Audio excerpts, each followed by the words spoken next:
In a sun-scorched frontier where dust clings to every dream, a relentless quest unfolds.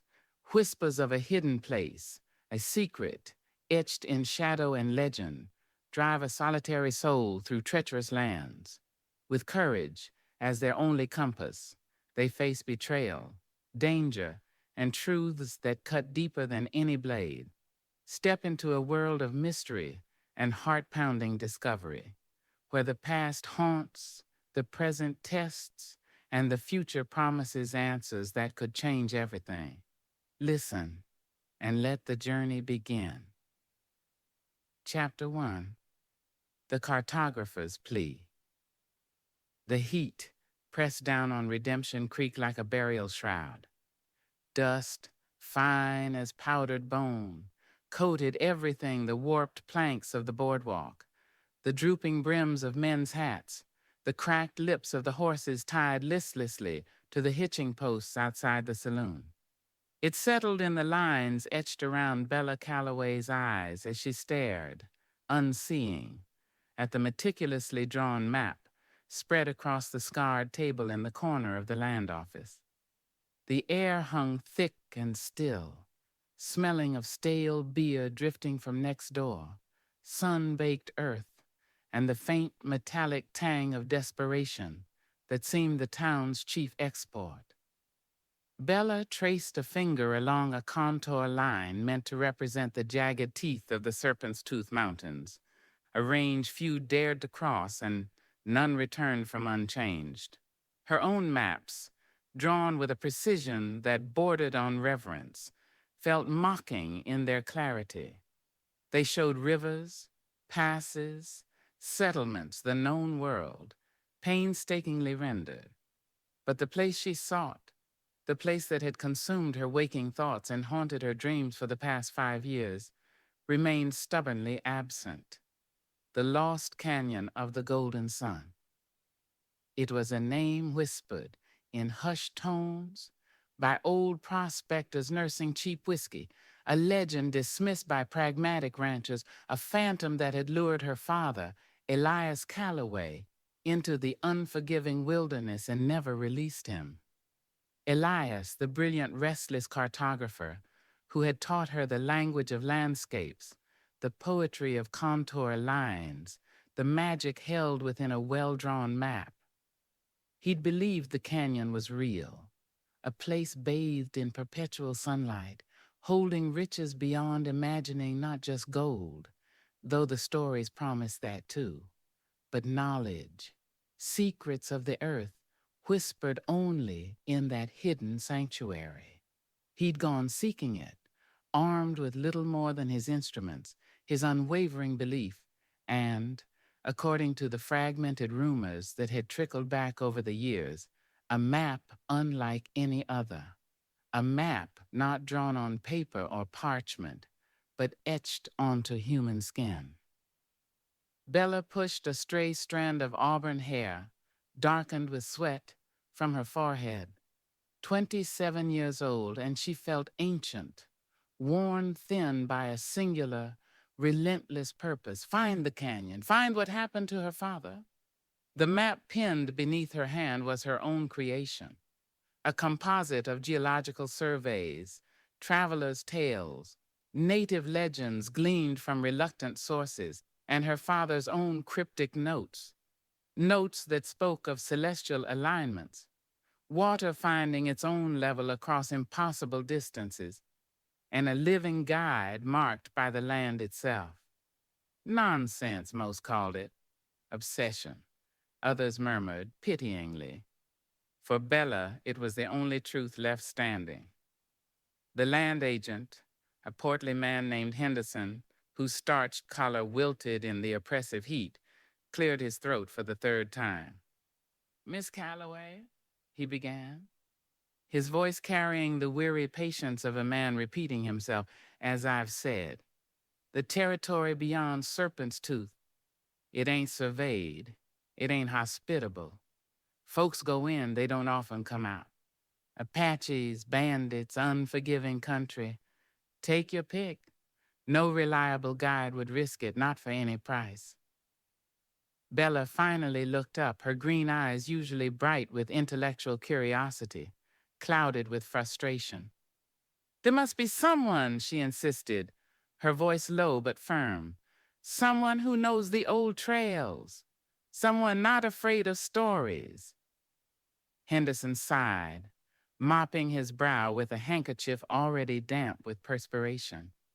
Fear ain't the problem, miss. Common sense is. Men who know those trails, they know 'em because they got reason to stay clear, or reason to hide in 'em. They ain't the type you hire. They're the type you run from. He leaned forward slightly, lowering his voice. Look, your father, Elliot, he was a fine man, brilliant map maker, but he chased shadows. That canyon, it's a fever dream, child. Let it go. Go back east, find yourself a husband, settle down. This land, it swallows people whole, especially women alone. A familiar flicker of anger tightened Bella's jaw. It was the same refrain she'd heard in every dusty town, every outpost, every saloon where she dared to ask. Pity mixed with condescension. Go home, little lady, leave the dangerous work to men. Forget the ghosts. But the ghost of her father wouldn't be forgotten. His disappearance wasn't just a loss, it was an unsolved equation, a map left unfinished, a gaping hole in the landscape of her life. And the canyon, it felt less like a place and more like a key, the answer to everything. I appreciate your concern, Mr. Henderson, she said, her tone clipped, devoid of the softness he seemed to expect. But I am not looking for pity, nor advice on matrimony. I am looking for a guide, a capable one.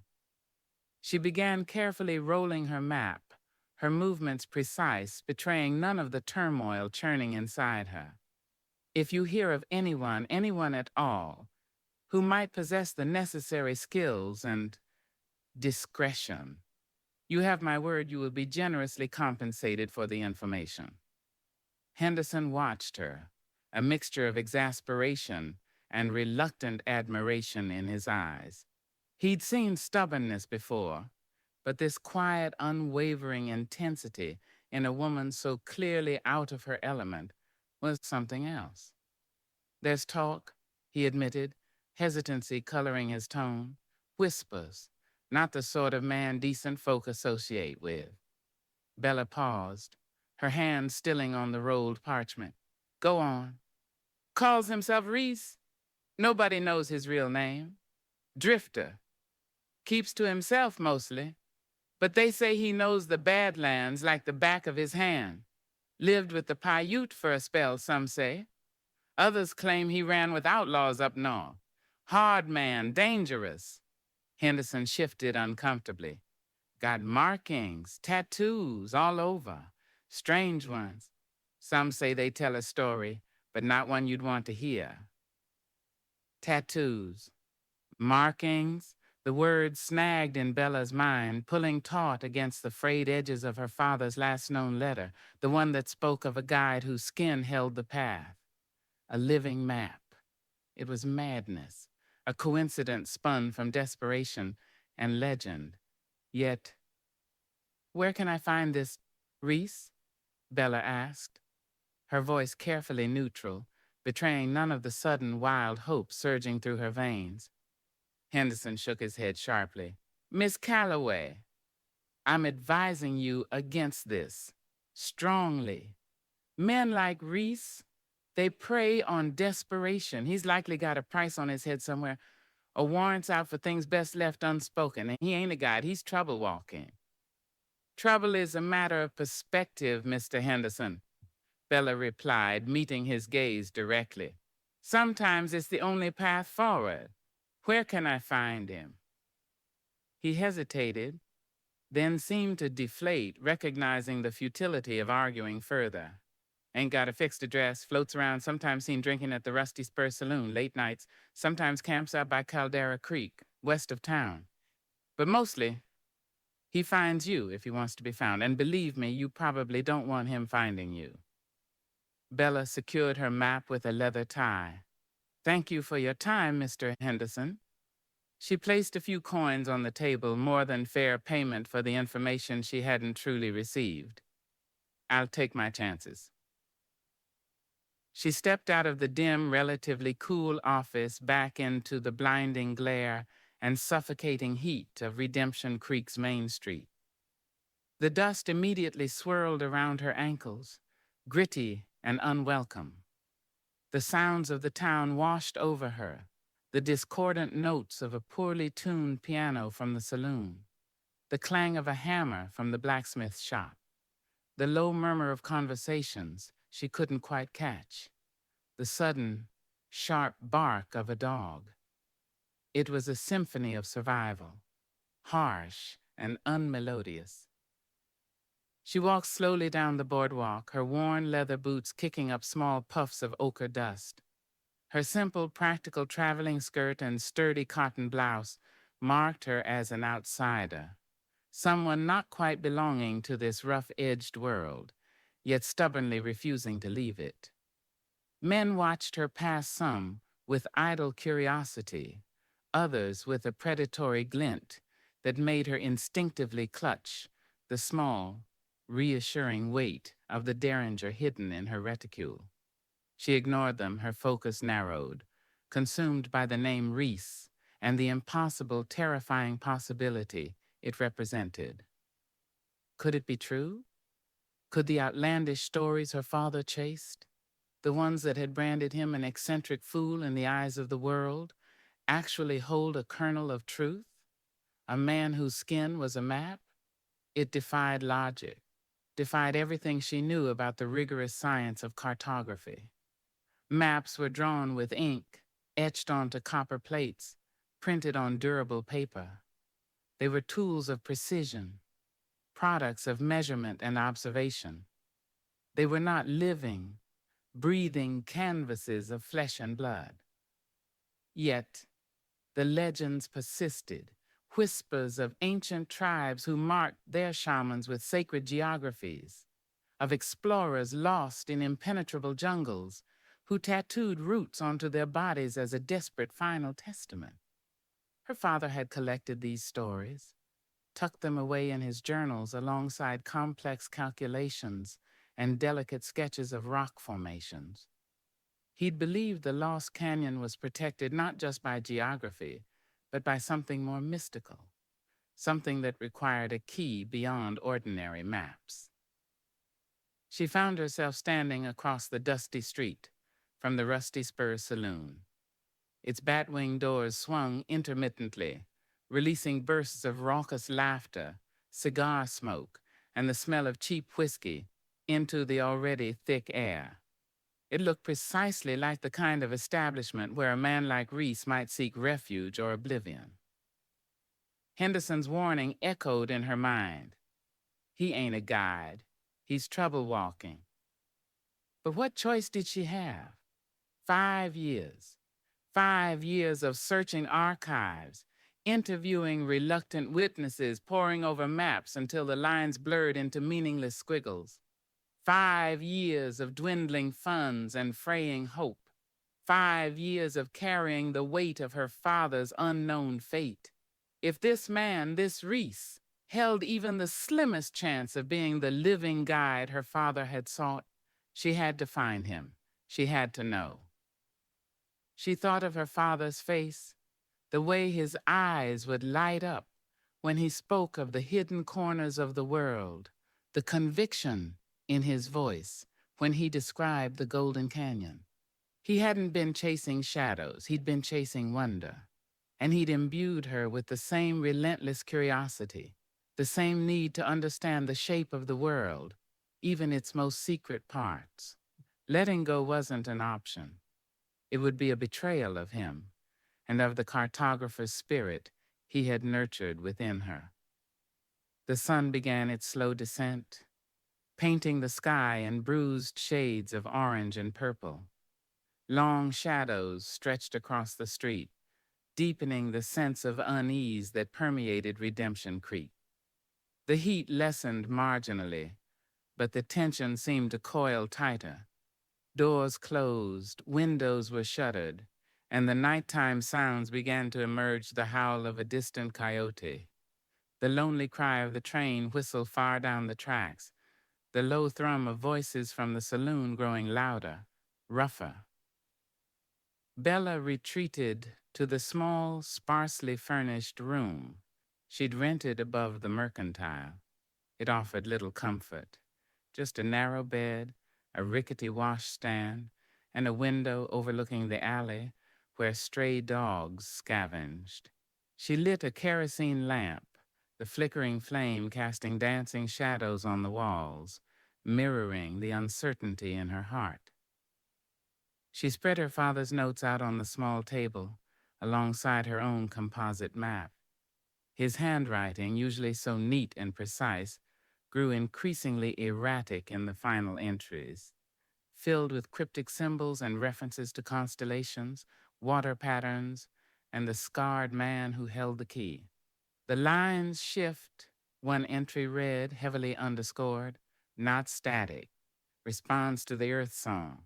Must find him. He is the needle and the thread." Earth song? Shifting lines? It sounded like the ramblings of a man lost to fever or desperation. But her father had been neither. He had been meticulous, grounded in science, even when exploring the fringes of possibility. Could he have discovered something truly extraordinary? Or had the search simply broken him? The plea wasn't just for a guide anymore. It was a plea for understanding, for closure, a plea whispered into the indifferent silence of the frontier night. She sat there for hours, the lamplight glinting off the compass, rose on her map, the silence broken only by the creaks of the building and the distant, menacing pulse of the saloon.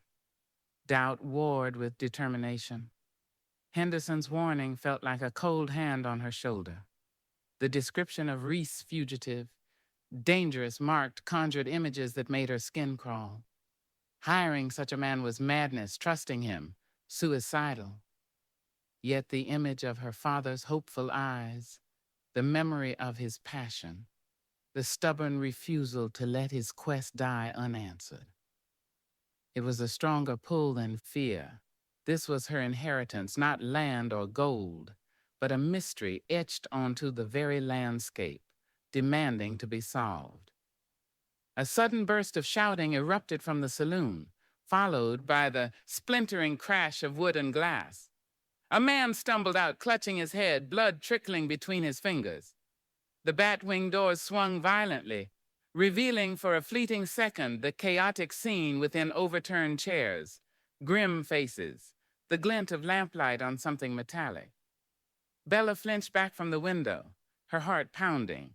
This was the world she was choosing to navigate, the dangers she was inviting.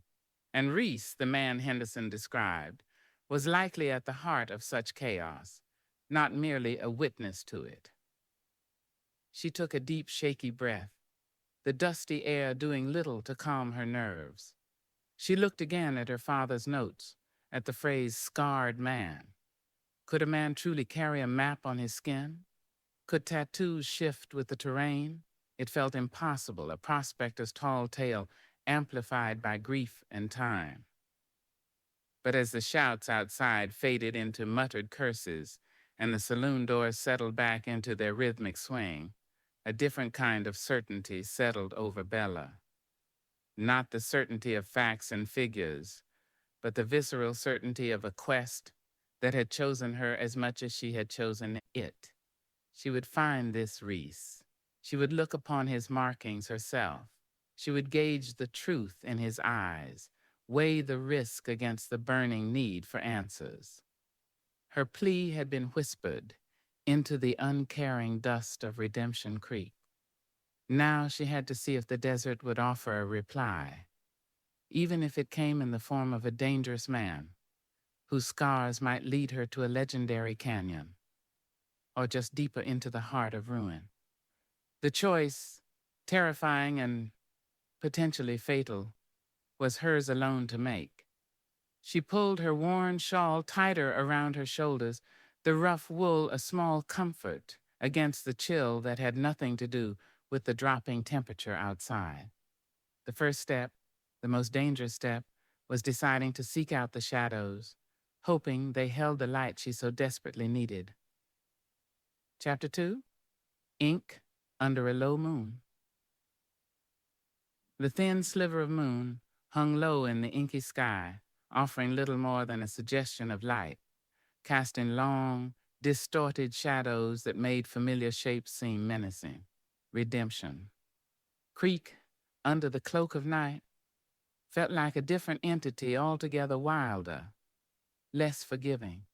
The boisterous energy of the saloon had simmered down to a low, dangerous hum, punctuated by occasional bursts of rough laughter or the sharp click of billiard balls. Most windows were dark, shuttered tight against the uncertainties of the night. Only the rusty spur and the faint glow from Bella's own rented room spilled weak yellow light onto the omnipresent dust.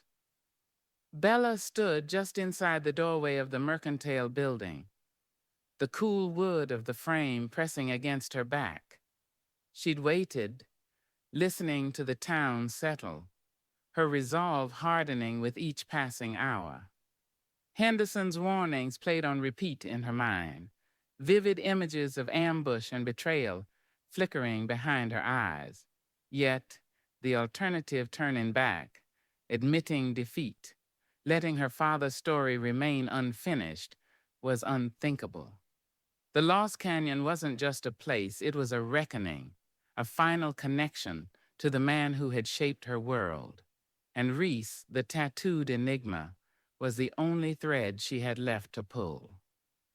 Clutching her reticule, the small weight of the derringer inside a cold comfort, she stepped out onto the boardwalk. The air had cooled significantly, carrying the scent of wood smoke from dying fires, the faint sweetness of distant pinon pines, and the ever-present undertone of dust and stale beer. Her boots made soft sounds on the wooden planks, sounds that seemed unnaturally loud in the prevailing quiet.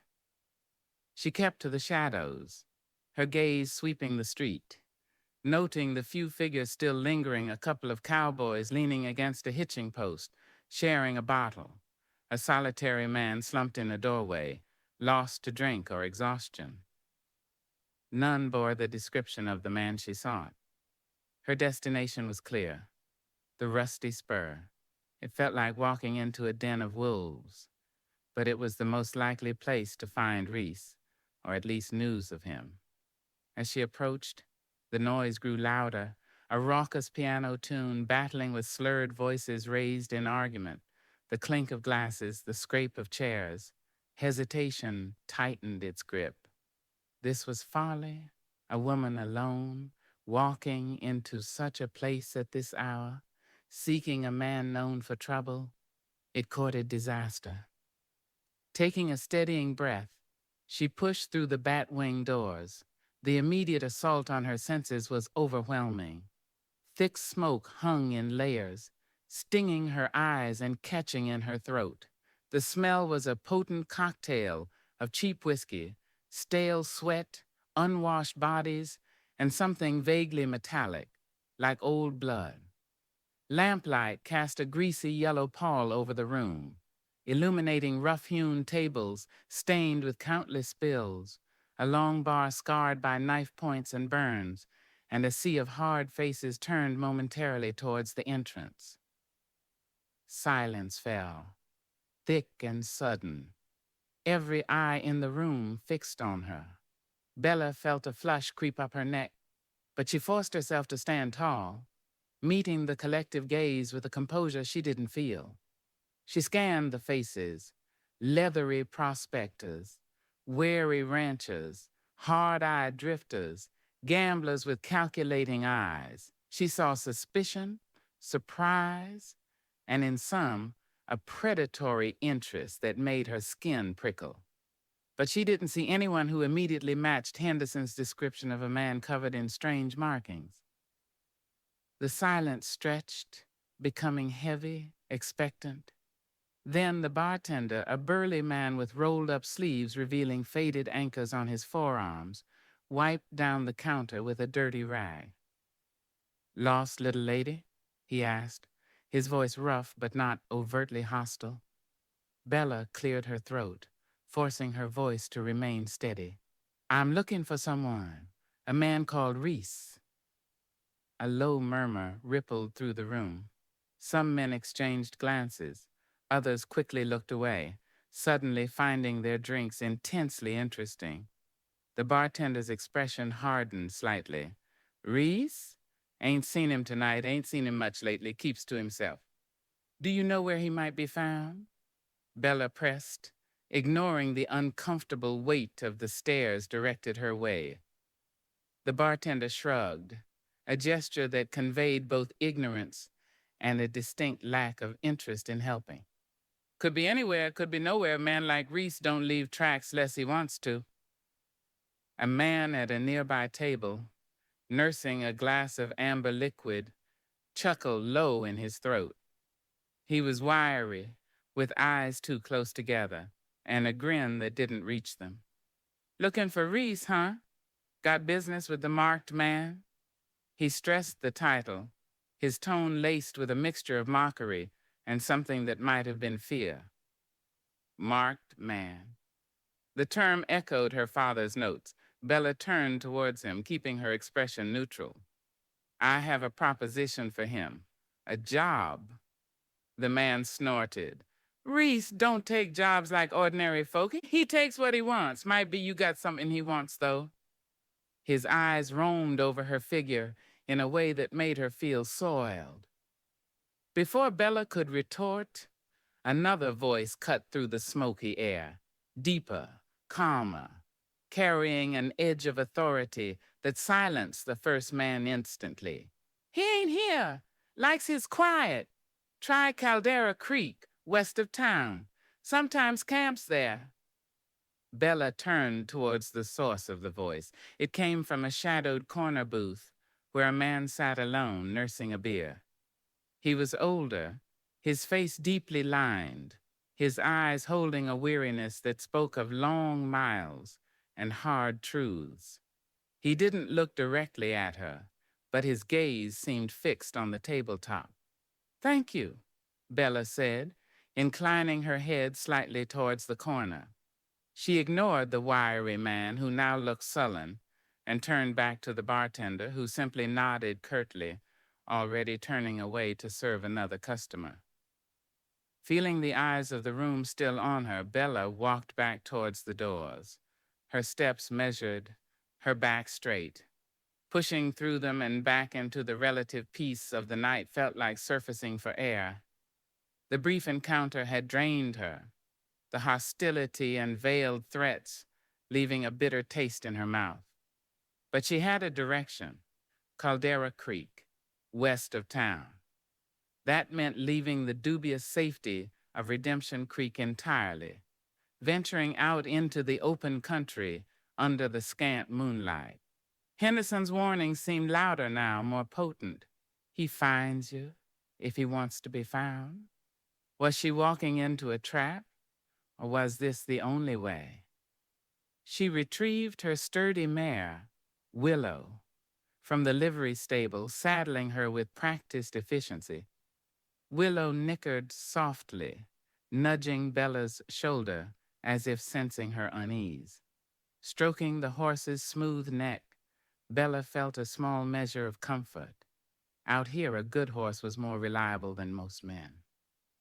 Mounting Willow, she guided the mare through the sleeping town and onto the trail leading west. The last lights of Redemption Creek dwindled behind them, swallowed by the vast, dark expanse of the prairie.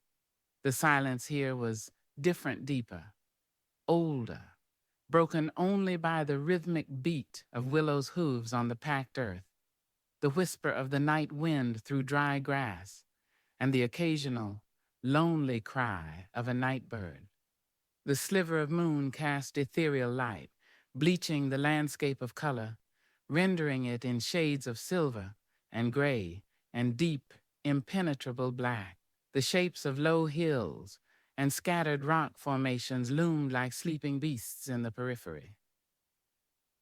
The trail to Caldera Creek was faint, little more than a suggestion worn into the earth. It wound through patches of prickly pear and sagebrush, the air filled with their dry, herbal scent.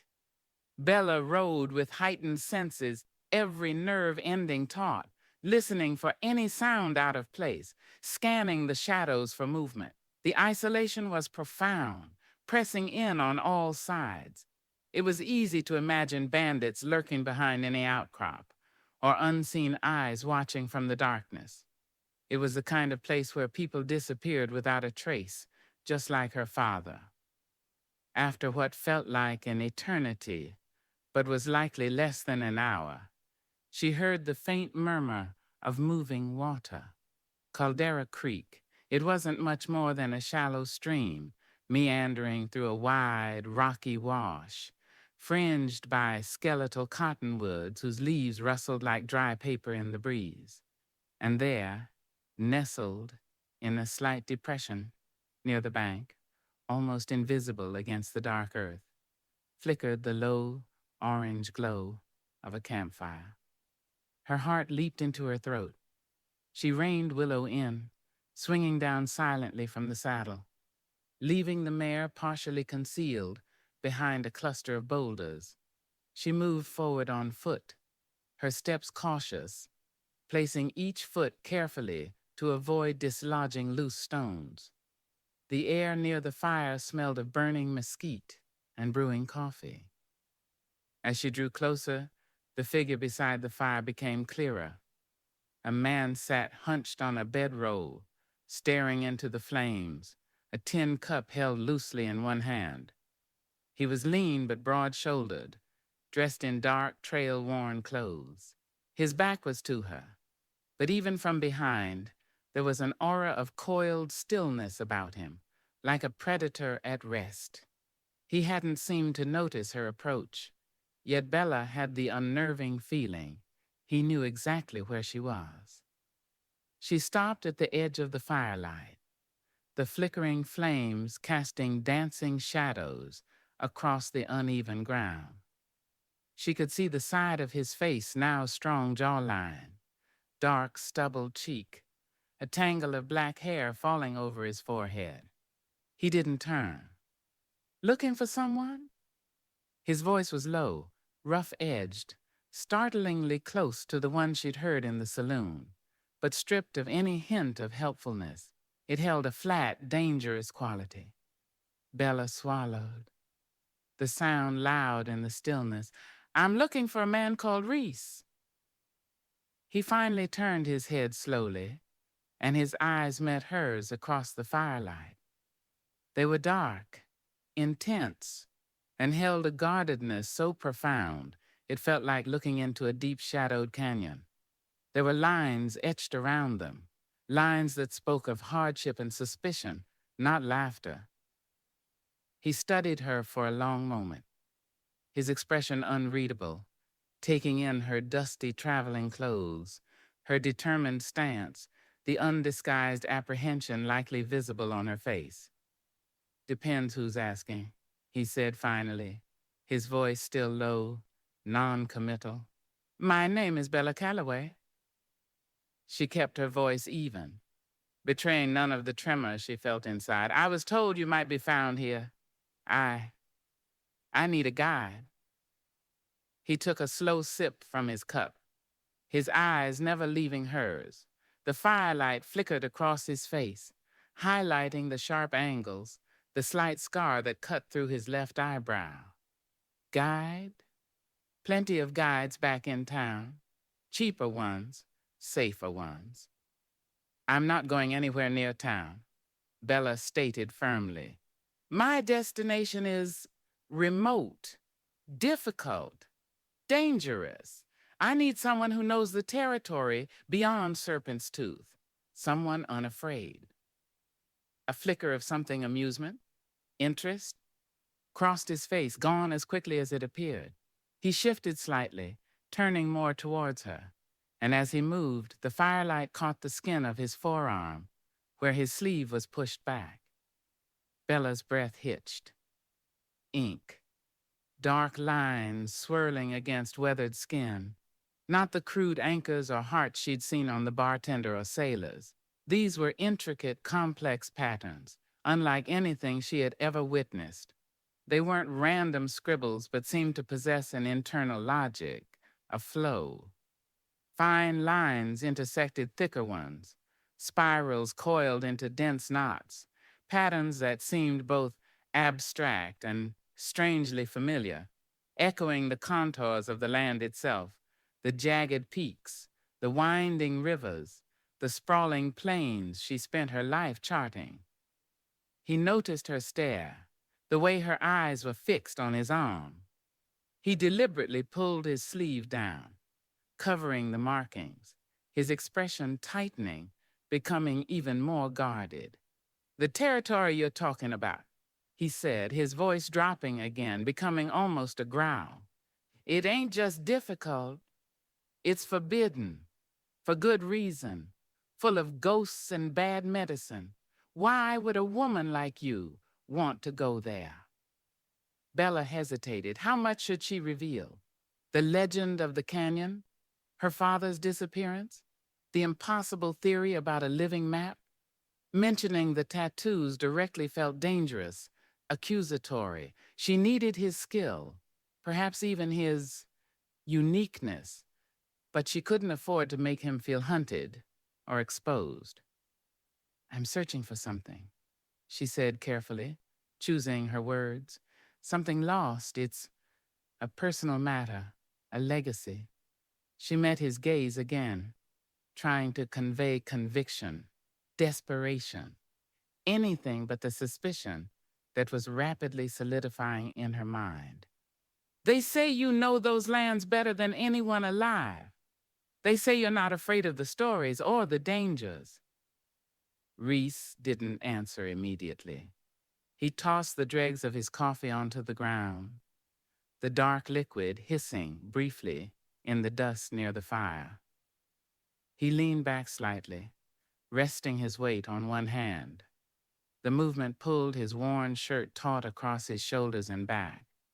Through the thin fabric, under the flickering, unreliable light of the fire and the sliver of moon, Bella could swear she saw the suggestion of more ink, vast and complex, covering his skin like a second, secret hide. Lines that seemed to writhe and twist in the shifting light, hinting at mountain ranges, canyons, vast uncharted territories. Her father's words echoed, a living guide, marked by the land itself. The lines shift, responds to the earth song. It couldn't be. It was madness, wishful thinking projected onto a stranger's skin in the deceptive light. But the patterns, they felt uncannily like the fragmented descriptions, the impossible sketches in Elias Calloway's final journal. "People say a lot of things," Reese said finally, his voice flat, pushing himself slowly to his feet. He moved with a quiet grace that seemed at odds with his rugged appearance, a fluidity that spoke of constant readiness. He was taller than she'd realized, standing over her, casting her face in shadow. Most of it ain't true, and the parts that are best left undisturbed. He took a step closer, close enough that she could smell the trail dust on him, the faint scent of leather and smoke and something else, something wild and untamed. His proximity was unnerving, radiating a contained energy that felt both dangerous and compelling. "What makes you think I'd guide you?" he asked, his dark eyes searching hers, looking for weakness, for the angle.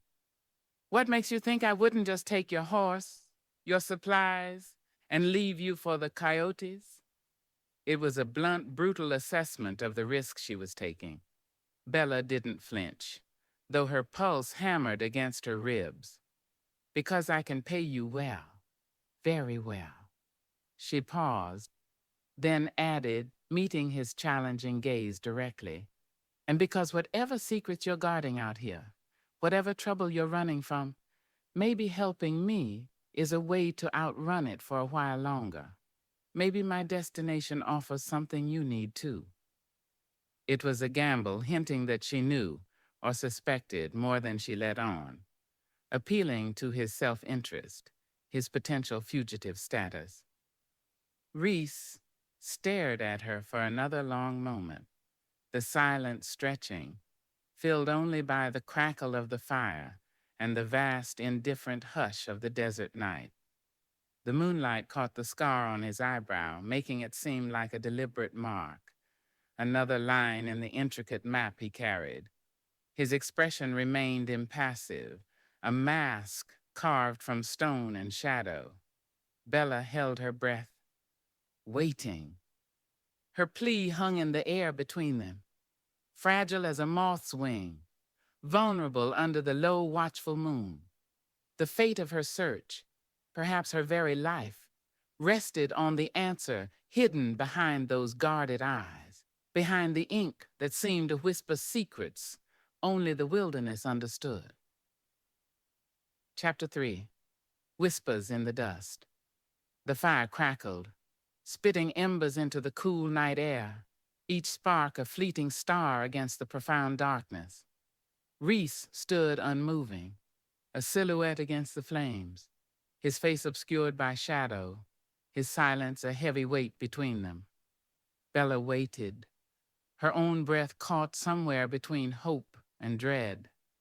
The vast, indifferent landscape seemed to be listening alongside her, the wind sighing through the dry cottonwood leaves like a chorus of ancient whispers.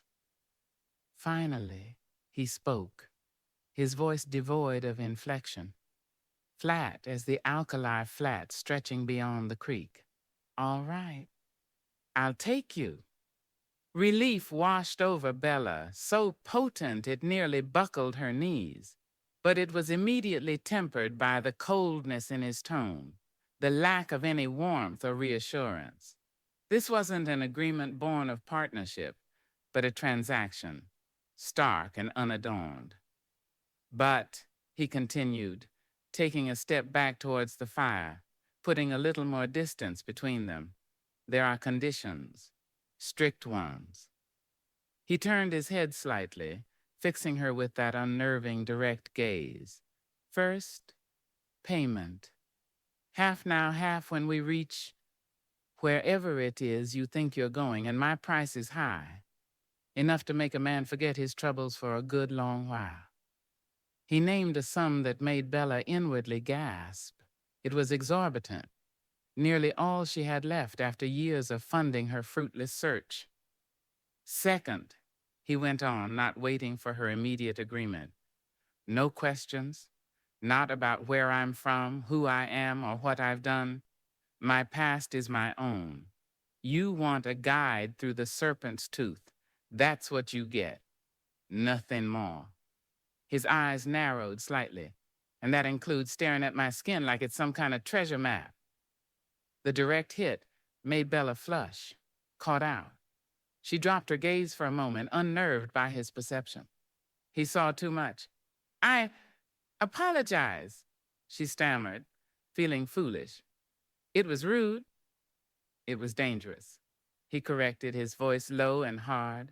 Curiosity like that can get you killed out here, faster than a snake bite. Third, we travel my way, my routes, my pace, my decisions on where and when to camp. You question my judgment, you hesitate when I say move, the deal's off, I leave you where you stand. Understand. Bella looked up, meeting his challenging stare. His conditions were harsh, bordering on tyrannical. He was demanding absolute trust from someone who radiated danger, demanding silence about the very things that pulsed with significance his past.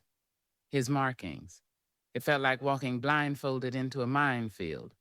Yet, the alternative, returning to Redemption Creek empty-handed, the trail gone cold forever, was impossible. This man, This fugitive with secrets etched onto his skin was her only hope, however slim, however perilous. I understand, she said, her voice firmer now, resolute, and I agree to your terms. The price, it's steep, but I'll meet it. She reached into the sturdy leather satchel slung across her body, the one containing her essential maps, notes, and dwindling funds, retrieving a tied canvas pouch heavy with coins. She counted out half the demanded sum, the metallic clink echoing unnaturally in the quiet. She held it out to him. Reese watched the exchange, his eyes hooded. He didn't move immediately to take the money. He seemed to be weighing her, assessing her resolve, perhaps gauging the depth of her desperation. Then, with a swift, almost dismissive motion, he took the pouch, hefting it slightly before tucking it deep within his own saddlebags nearby. He didn't count it. We'll need supplies, he stated, turning practical. More than what you likely carried into redemption. This ain't a Sunday picnic. Water, ammunition, proper food stores, things that won't spoil. We can't ride back into town together not looking like this. Draws too much attention.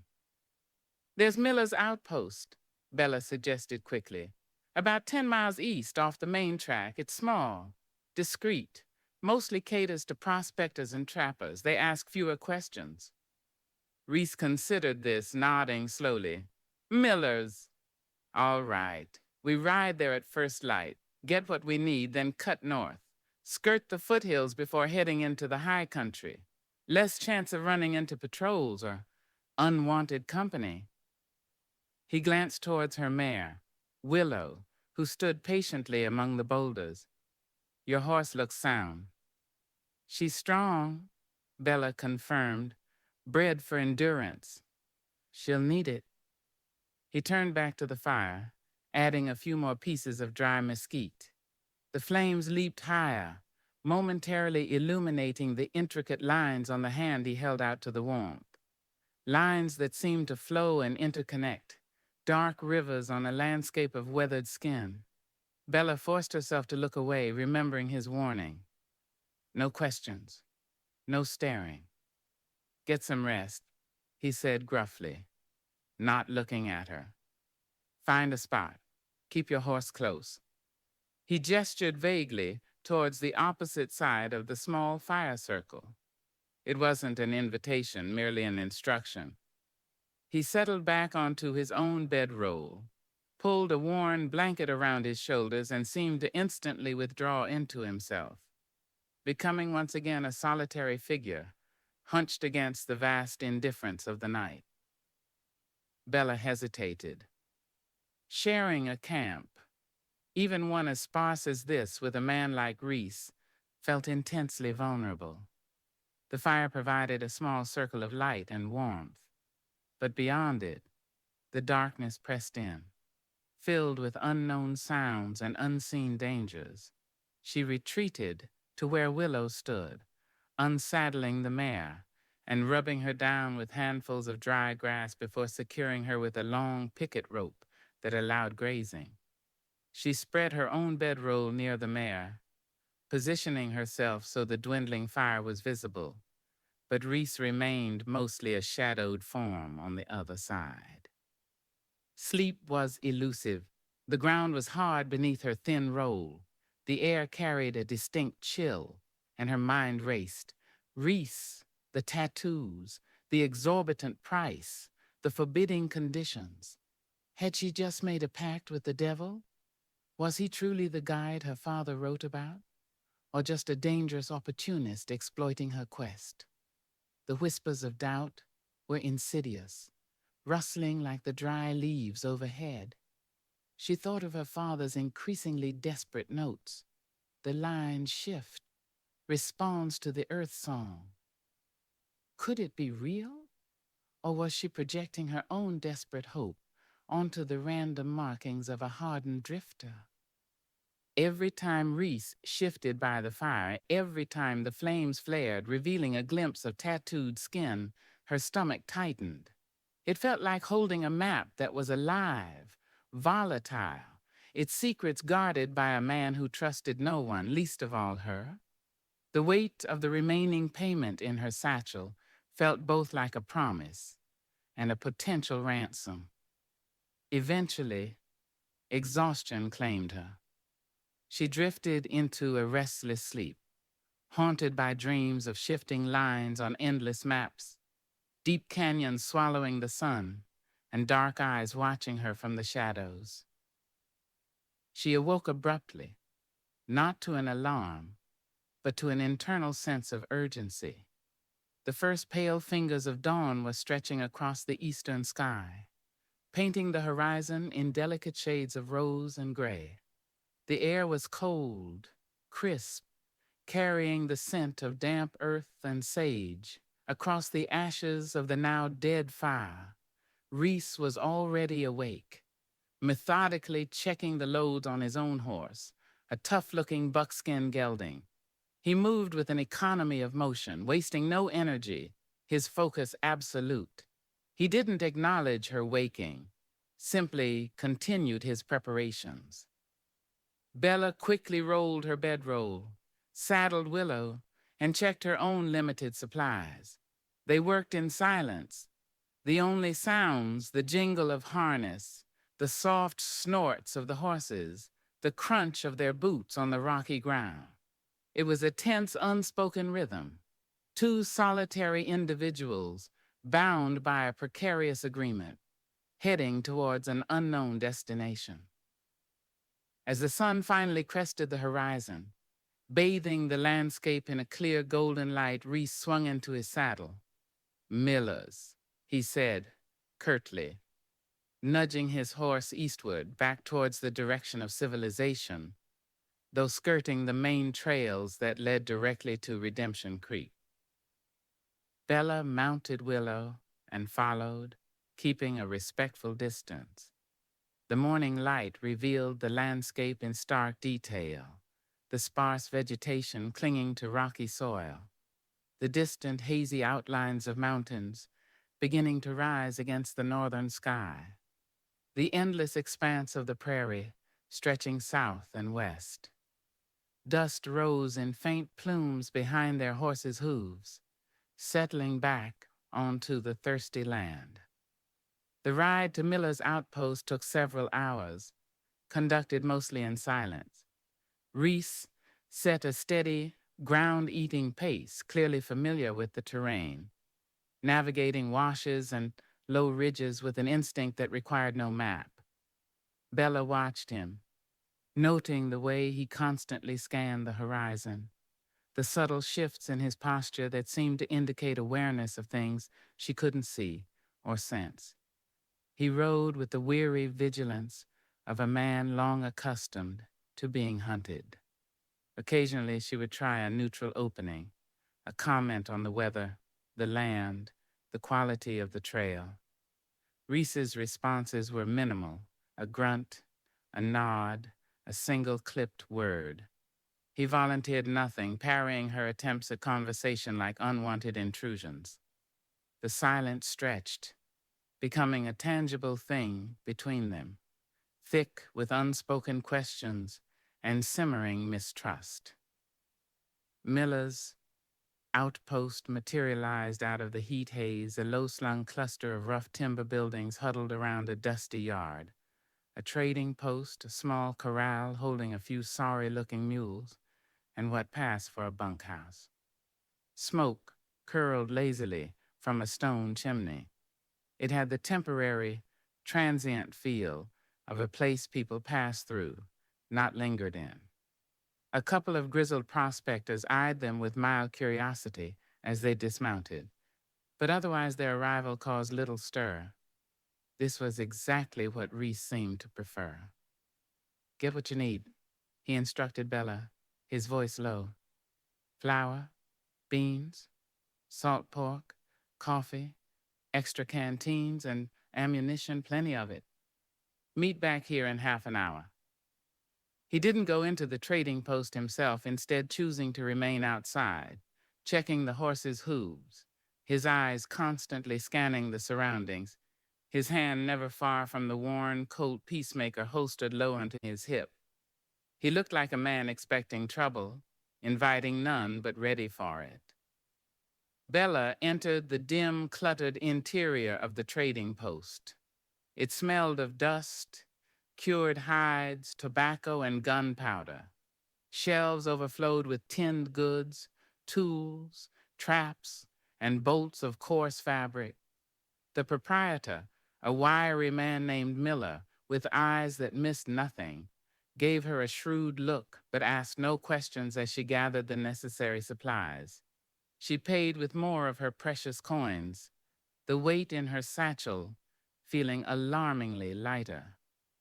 As Miller wrapped her purchases, his gaze flickered past her towards the door, where Reese stood silhouetted against the bright sunlight. "That your man?" Miller asked conversationally, though his eyes were sharp. "My guide," Bella corrected quickly. Miller grunted. "Reese, don't see him around much these days. Heard he was drifting south." He lowered his voice slightly. "Keep an eye on your back trail, Missy. Man like that, he draws shadows." Bella nodded tightly, accepting her bundles. "Thank you." She stepped back out into the harsh sunlight, blinking. Reese hadn't moved, but his stance seemed tighter, more alert. He took some of the supplies from her without a word, distributing the weight efficiently between their pack animals, two sturdy mules he must have had picketed somewhere near his camp, which he'd collected while she slept or during their ride. As he bent to secure a sack of flour onto one of the mules, his shirt pulled tight across his back again. In the unforgiving glare of the midday sun, the ink beneath the fabric was undeniable. Not just random patterns, but a vast, intricate tapestry covering nearly his entire upper back. Lines swept and curved like river valleys. Dense whirls resembled mountain ranges. Stippled patterns suggested deserts or plains. It was breathtakingly complex, disturbingly organic. Bella caught her breath, forcing herself to look away before he noticed. But the image was seared into her mind. It looked geographical, frighteningly so. They mounted up and left Miller's outpost behind, heading north now, towards the hazy blue line of the Serpent's Tooth Mountains that shimmered in the distance. The terrain began to change subtly, the ground becoming rockier, the vegetation sparser, the incline steeper. The air grew thinner, carrying the scent of pine and dry rock. The silence resumed, but now it felt heavier, charged with Bella's dawning, terrifying realization. The map wasn't just a legend. It wasn't just her father's desperate fantasy. The whispers in the dust, the rumors, the cryptic notes, they pointed to the man riding silently ahead of her. The proof was etched onto his very being. As the afternoon wore on, the sun beat down relentlessly. Dust coated their clothes, their faces gritty between their teeth. The wind picked up, gusting across the open slopes, whining through rock formations, carrying dust devils dancing across the barren flats below. It sounded like whispers, indistinct but persistent, secrets carried on the dry air. Were they warnings, or echoes of those who had passed this way before and never returned? Reese seemed unaffected by the conditions, riding with a loose-limbed ease, his eyes constantly scanning, interpreting signs invisible to Bella, the track of a sidewinder in the dust, the distant circling of vultures, the way the light fell on a particular rock face. Once, he held up a hand abruptly, signaling a halt. Bella reined in Willow, her heart jumping. "What is it?" she whispered, scanning the surrounding rocks for danger. Reese didn't answer immediately. He dismounted, crouching low, examining the ground near a cluster of boulders. Bella watched, puzzled.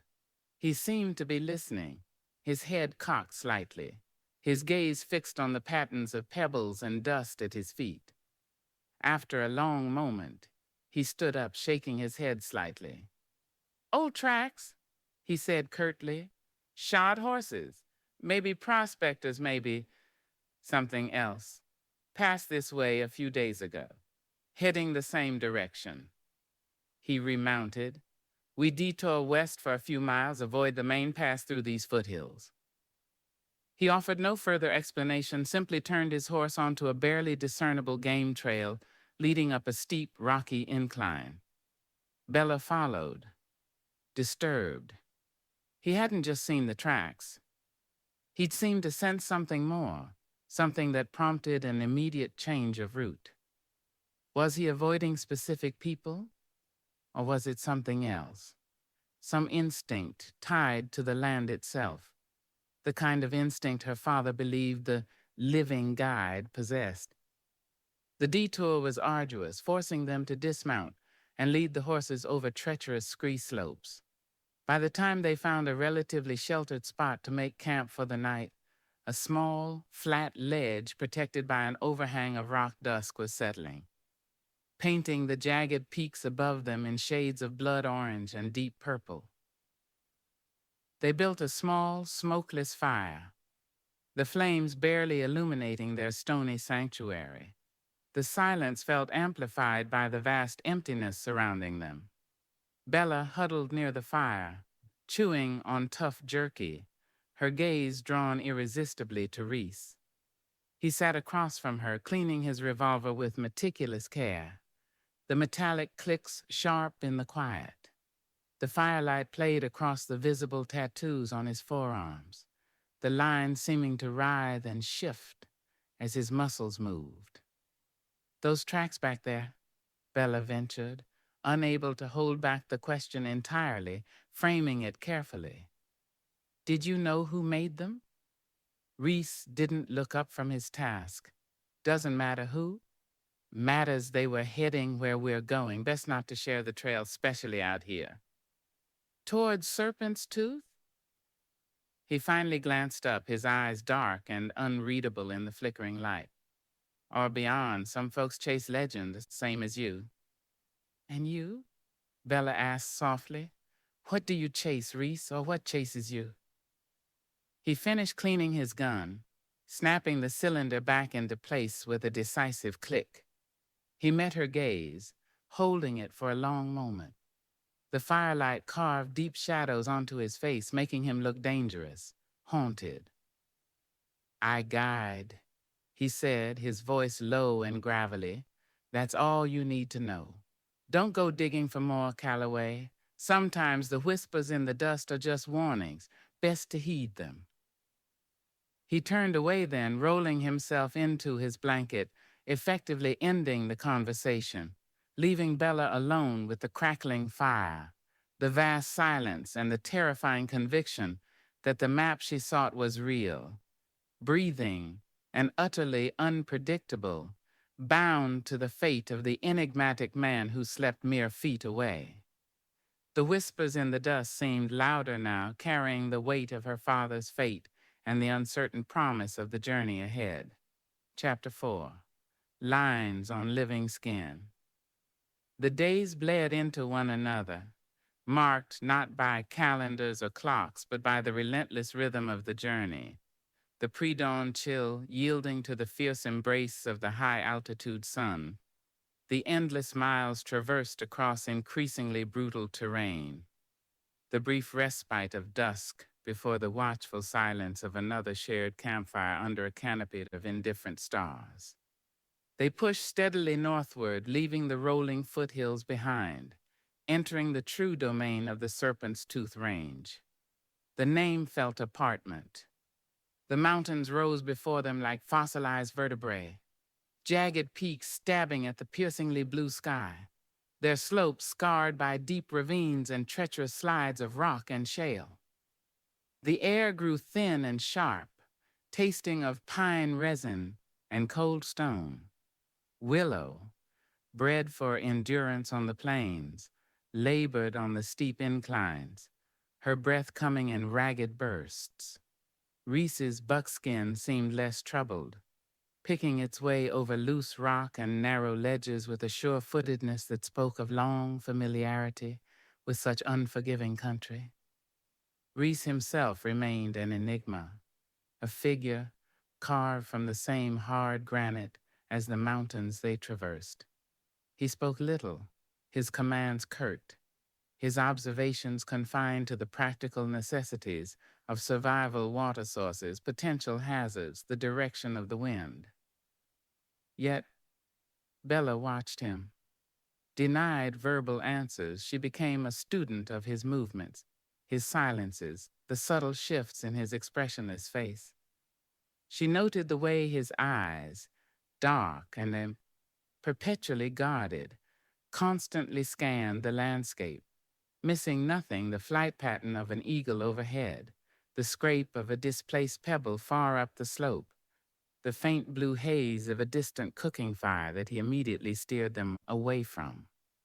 He moved through the wilderness not as a conqueror, but as an intrinsic part of it, like the wind or the shadows, leaving minimal trace, anticipating its moods. His competence was undeniable, and grudgingly, Bella had to admit, reassuring. He found water where she saw only barren rock, identifying seeps hidden beneath overhangs, or collecting dew-soaked moss before the sun burned it away. He navigated through confusing networks of canyons and ridges with an unnerving certainty, often eschewing obvious paths for routes that seemed counterintuitive yet invariably led them forward, saving time or avoiding unseen obstacles. He never consulted a map, never hesitated. It was as if the path unfolded before him, guided by an internal compass far more reliable than the brass instrument tucked away in Bella's own satchel. And always there were the tattoos, the lines on living skin. The initial glimpses had been fleeting, tantalizing, obscured by cloth and shadow, but the demands of the journey offered unavoidable revelations. On the third day into the mountains, they faced a grueling ascent up a sun-baked slope of sheer, crumbling rock. The heat was ferocious, trapped between the towering walls of the canyon, reflecting off the pale stone until the air shimmered. Sweat plastered Bella's hair to her temples, soaked through her sturdy blouse and trickled down her back. Even the stoic Willow heaved for breath. Reese, leading the way, pulled his horse up onto a narrow, relatively flat shelf of rock. He dismounted, breathing heavily, sweat darkening his dark shirt and plastering it to his back and shoulders. He ran a hand through his damp hair. Then, with a grunt of exertion and perhaps exasperation at the heat, he stripped off the shirt, tossing it onto his saddle. Bella, coming up behind him, stopped abruptly, her breath catching in her throat. For a long moment she forgot the heat, the exhaustion, the precariousness of their position. All she could see was his back. It was a canvas, a breathtaking, terrifying masterpiece of ink and skin, bathed in the unforgiving glare of the sun. The fragmented glimpses she'd caught before hadn't prepared her for the sheer scale and complexity. Intricate lines, varying in thickness and intensity, swept across the hard muscle of his shoulders, down his spine, branching out over his ribs. It wasn't random patterning. It was undeniably geographical. She could almost recognize specific formations, the sharp, serrated ridges mimicking the peaks surrounding them, the winding, interconnected lines suggesting vast river systems or deep labyrinthine canyons, the stippled textures evoking deserts or barren plateaus she'd only seen on survey maps of territories far beyond this range. It was a map, more detailed, more organic, more terrifyingly real than anything she had ever conceived. It stretched from the nape of his neck, disappearing beneath the waistband of his rough trousers, a living atlas etched onto flesh. Some areas were darker, denser, suggesting impassable mountains or shadowed gorges. Others were lighter, sparser, hinting at open plains or hidden valleys. There were symbols embedded within the lines, shapes she didn't recognize: coiling serpents, stylized sunbursts, patterns that seemed almost celestial, echoing her father's cryptic notes about constellations playing a part. It was overwhelming, beautiful in a terrifying way, a testament to some profound unknown knowledge or experience. He turned then, perhaps sensing her fixed stare, perhaps just reaching for his canteen. His chest and arms were similarly marked, though the patterns seemed slightly different, perhaps depicting other regions, other scales. The scar above his eye seemed just another deliberate line in the overall composition. He took a long drink, water trickling down his chin and onto the inked skin of his chest, catching the light like tiny jewels scattered across a dark landscape. His eyes met hers over the top of the canteen. They held no surprise, only that familiar, unnerving guardedness, perhaps tinged now with a faint hint of challenge. Bella quickly looked away, her face burning, whether from the sun or embarrassment she couldn't tell. She fumbled with Willow's reins, pretending to check the cinch, her mind reeling. It was real. The living map wasn't a myth. It was right there, breathing, sweating, bleeding onto the man she had hired. The implications were staggering. Who had done this to him? Why? Was he a willing participant or a prisoner of the knowledge inscribed upon him? Did he understand its full meaning? Her father's words resonated with chilling clarity. He is the needle and the thread. Elias hadn't just been looking for a guide, he'd been looking for him. This man. Reese. The moment passed. Reese pulled his shirt back on, the damp fabric clinging, momentarily emphasizing the topography beneath, before settling back into concealing folds. He said nothing about her stare, nothing about the map he wore. He simply checked his horse, then gestured for her to continue the climb. The silence that followed felt different, heavier, charged with the weight of Bella's confirmed knowledge and Reese's unspoken secrets.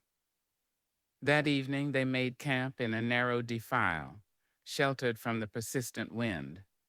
A sudden violent thunderstorm had rolled in just before dusk, unleashing torrential rain that turned the dry washes into churning torrents and sent cascades of water down the rock faces. They'd scrambled for shelter, finding a deep rock overhang that offered protection for themselves and the animals, though space was cramped. The storm raged outside, lightning illuminating the stark landscape in brief, terrifying flashes, thunder echoing like cannon fire between the peaks. Inside their makeshift shelter, the air was damp and close.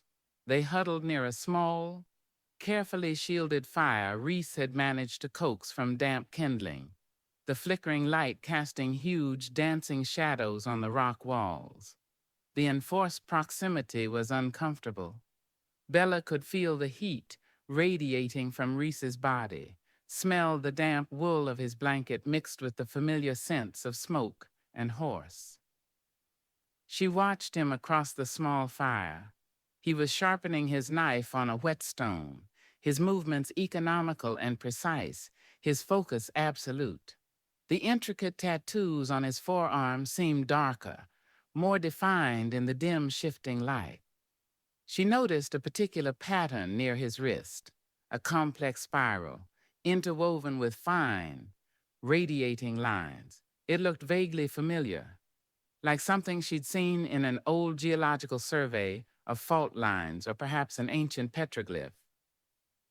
Her curiosity, fueled by the undeniable proof she'd seen earlier, gnawed at her, overriding the caution his warnings had instilled. She had to know more, even a sliver. "Reese," she began, her voice barely audible over the drumming rain and crashing thunder. He didn't look up, but the rhythmic scrape of metal on stone paused fractionally. Back there, navigating that maze of canyons before the storm hit. There were no landmarks, the visibility was poor. How did you know which turn to take? He resumed sharpening the knife, the sound grating slightly. "Instinct," he said, his voice flat. "It seemed like more than instinct," Bella persisted, emboldened by the storm's fury, feeling strangely shielded by the chaos outside. "There was a moment by the split rock. You hesitated. Then you touched your arm." She gestured vaguely towards his tattooed forearm. "Right here. And then you chose the left fork, the correct one as it turned out." The scraping stopped. Slowly, deliberately, Reese lowered the knife and stone, placing them beside him. He looked up, his eyes catching the firelight, seeming to glow with a dangerous intensity in the gloom. The air in the small shelter suddenly felt colder, charged with tension. "I told you," he said, his voice dangerously soft, each word precise, no questions about certain things. "But it looked like—" Bella struggled for the right words, trying to frame it as observation, not accusation. "It looked like the pattern, like you were reading it, like it told you the way." He stared at her, his expression unreadable, carved from stone, the silence stretched, broken only by the storm's relentless assault. Bella felt a tremor of fear run through her. She had pushed too far, crossed a line he had clearly demarcated. She saw a flicker in his eyes, anger perhaps, or something deeper, more complex. Regret? Resignation? "You see what you want to see, cartographer," he said finally, his voice rough. "You're chasing a ghost, following whispers. You see patterns in everything because you need to." He leaned forward slightly, the firelight casting stark shadows across the harsh planes of his face. "These lines," he tapped his forearm dismissively, the gesture almost contemptuous. "They're just ink, scars, reminders of places I've been, things I've survived. Nothing more. They don't sing to the earth. They don't shift with the sun. They don't whisper secrets in my ear." His denial was vehement, absolute.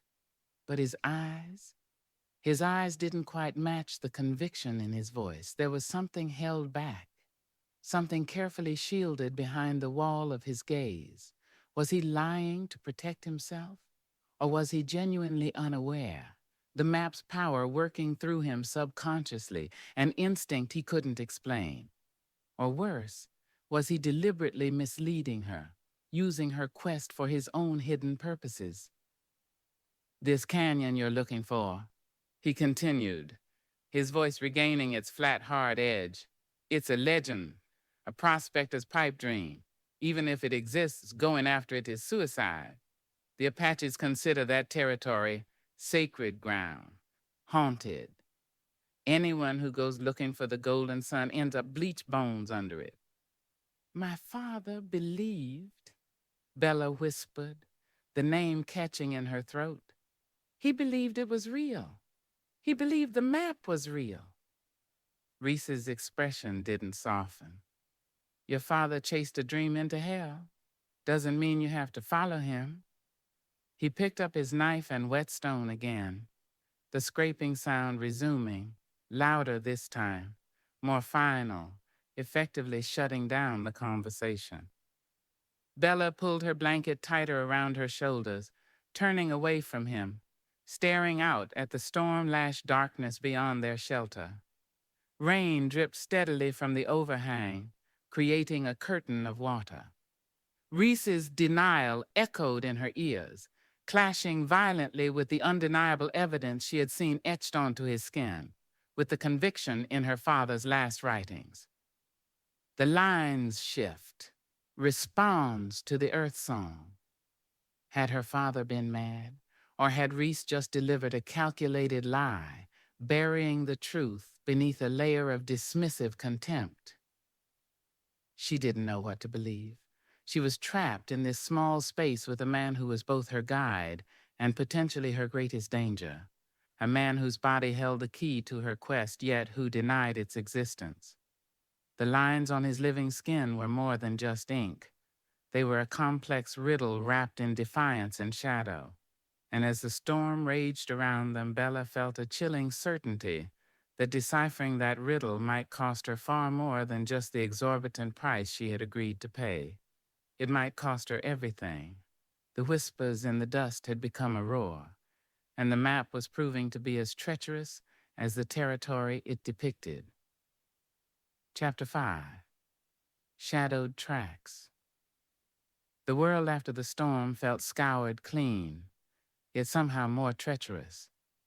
The rain had ceased sometime before dawn, leaving behind air so crisp it bit at the lungs, and a sky washed pale blue, utterly cloudless. But the deluge had transformed the landscape. Water still streamed down rock faces in glistening ribbons, pooling in depressions, turning dry washes into muddy traps, and loosening scree on already unstable slopes. The path forward, never easy, was now fraught with fresh hazards.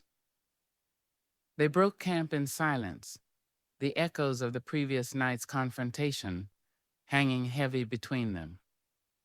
Reese's denial about the map on his skin had been absolute, yet Bella couldn't shake the image from her mind, nor the conviction that he was lying, or at least hiding a truth he didn't want her to comprehend. He moved with his usual terse efficiency, checking the animals, securing the packs, his face an unreadable mask. He avoided her gaze, his silence more profound, more deliberate than before. Bella, in turn, focused on her own tasks, the familiar routine a small anchor in the swirling uncertainty.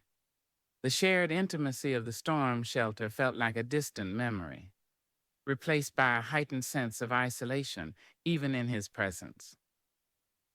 The ascent began almost immediately, taking them higher into the jagged heart of the serpent's tooth. The trail, such as it was, became a mere suggestion, clinging precariously to steep mountainsides, often disappearing altogether into fields of sharp-edged boulders or crossing slopes of loose shale that shifted ominously under the horses' hooves. They frequently had to dismount, leading the animals carefully, their own boots slipping on wet rock, muscles straining against the incline. Reese led the way, his vigilance honed to a razor's edge. Bella noticed he scanned not just the path ahead, but also the back trail, his gaze lingering on the twists and turns they had already negotiated. His posture seemed tighter, his hand straying more often to the butt of his colt. He moved with a controlled urgency, pushing the pace despite the hazardous conditions. Bella struggled to keep up, her breath sawing in the thin air, her legs aching. Willow, usually so steady, stumbled occasionally, blowing nervously as loose rocks skittered away beneath her feet. The silence was broken only by the wind whistling through high crevices, the clatter of hooves on stone, and their own ragged breathing. The sheer scale of the landscape was overwhelming. Immense walls of granite soared towards the sky. Deep gorges plunged into shadow below, and the world beyond seemed impossibly distant, insignificant. They were specks moving through a realm of giants, vulnerable and exposed. Mid-morning? Reese held up a hand, signaling an abrupt halt. He stood frozen, head cocked, listening intently. Bella strained her ears, but heard nothing beyond the omnipresent wind. He dismounted slowly, moving with a fluid grace to the edge of the narrow ledge they occupied. He crouched, examining something on the ground, a patch of disturbed gravel, barely noticeable to Bella's eye. "What is it?" she asked, her voice hushed, instinctively matching his caution. He didn't answer immediately. He ran his fingers lightly over the ground, his gaze sweeping the slope below them, then back the way they had come. "Someone's behind us," he said finally, his voice low and flat, devoid of surprise. It was a statement of fact, not alarm. A cold dread seeped into Bella's veins, tightening around her heart. "The tracks you saw yesterday?" He nodded curtly. "They kept coming, through the storm.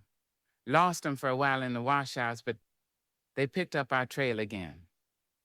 He pointed to a faint scuff mark on a patch of damp earth, partially obscured by a cluster of hardy alpine flowers. "Shod horse. Slipped here, not long ago, maybe an hour and a half behind us."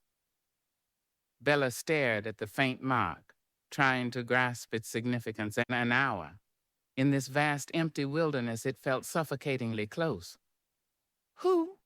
she whispered. "Apaches?" Reese shook his head, his eyes still scanning the back trail.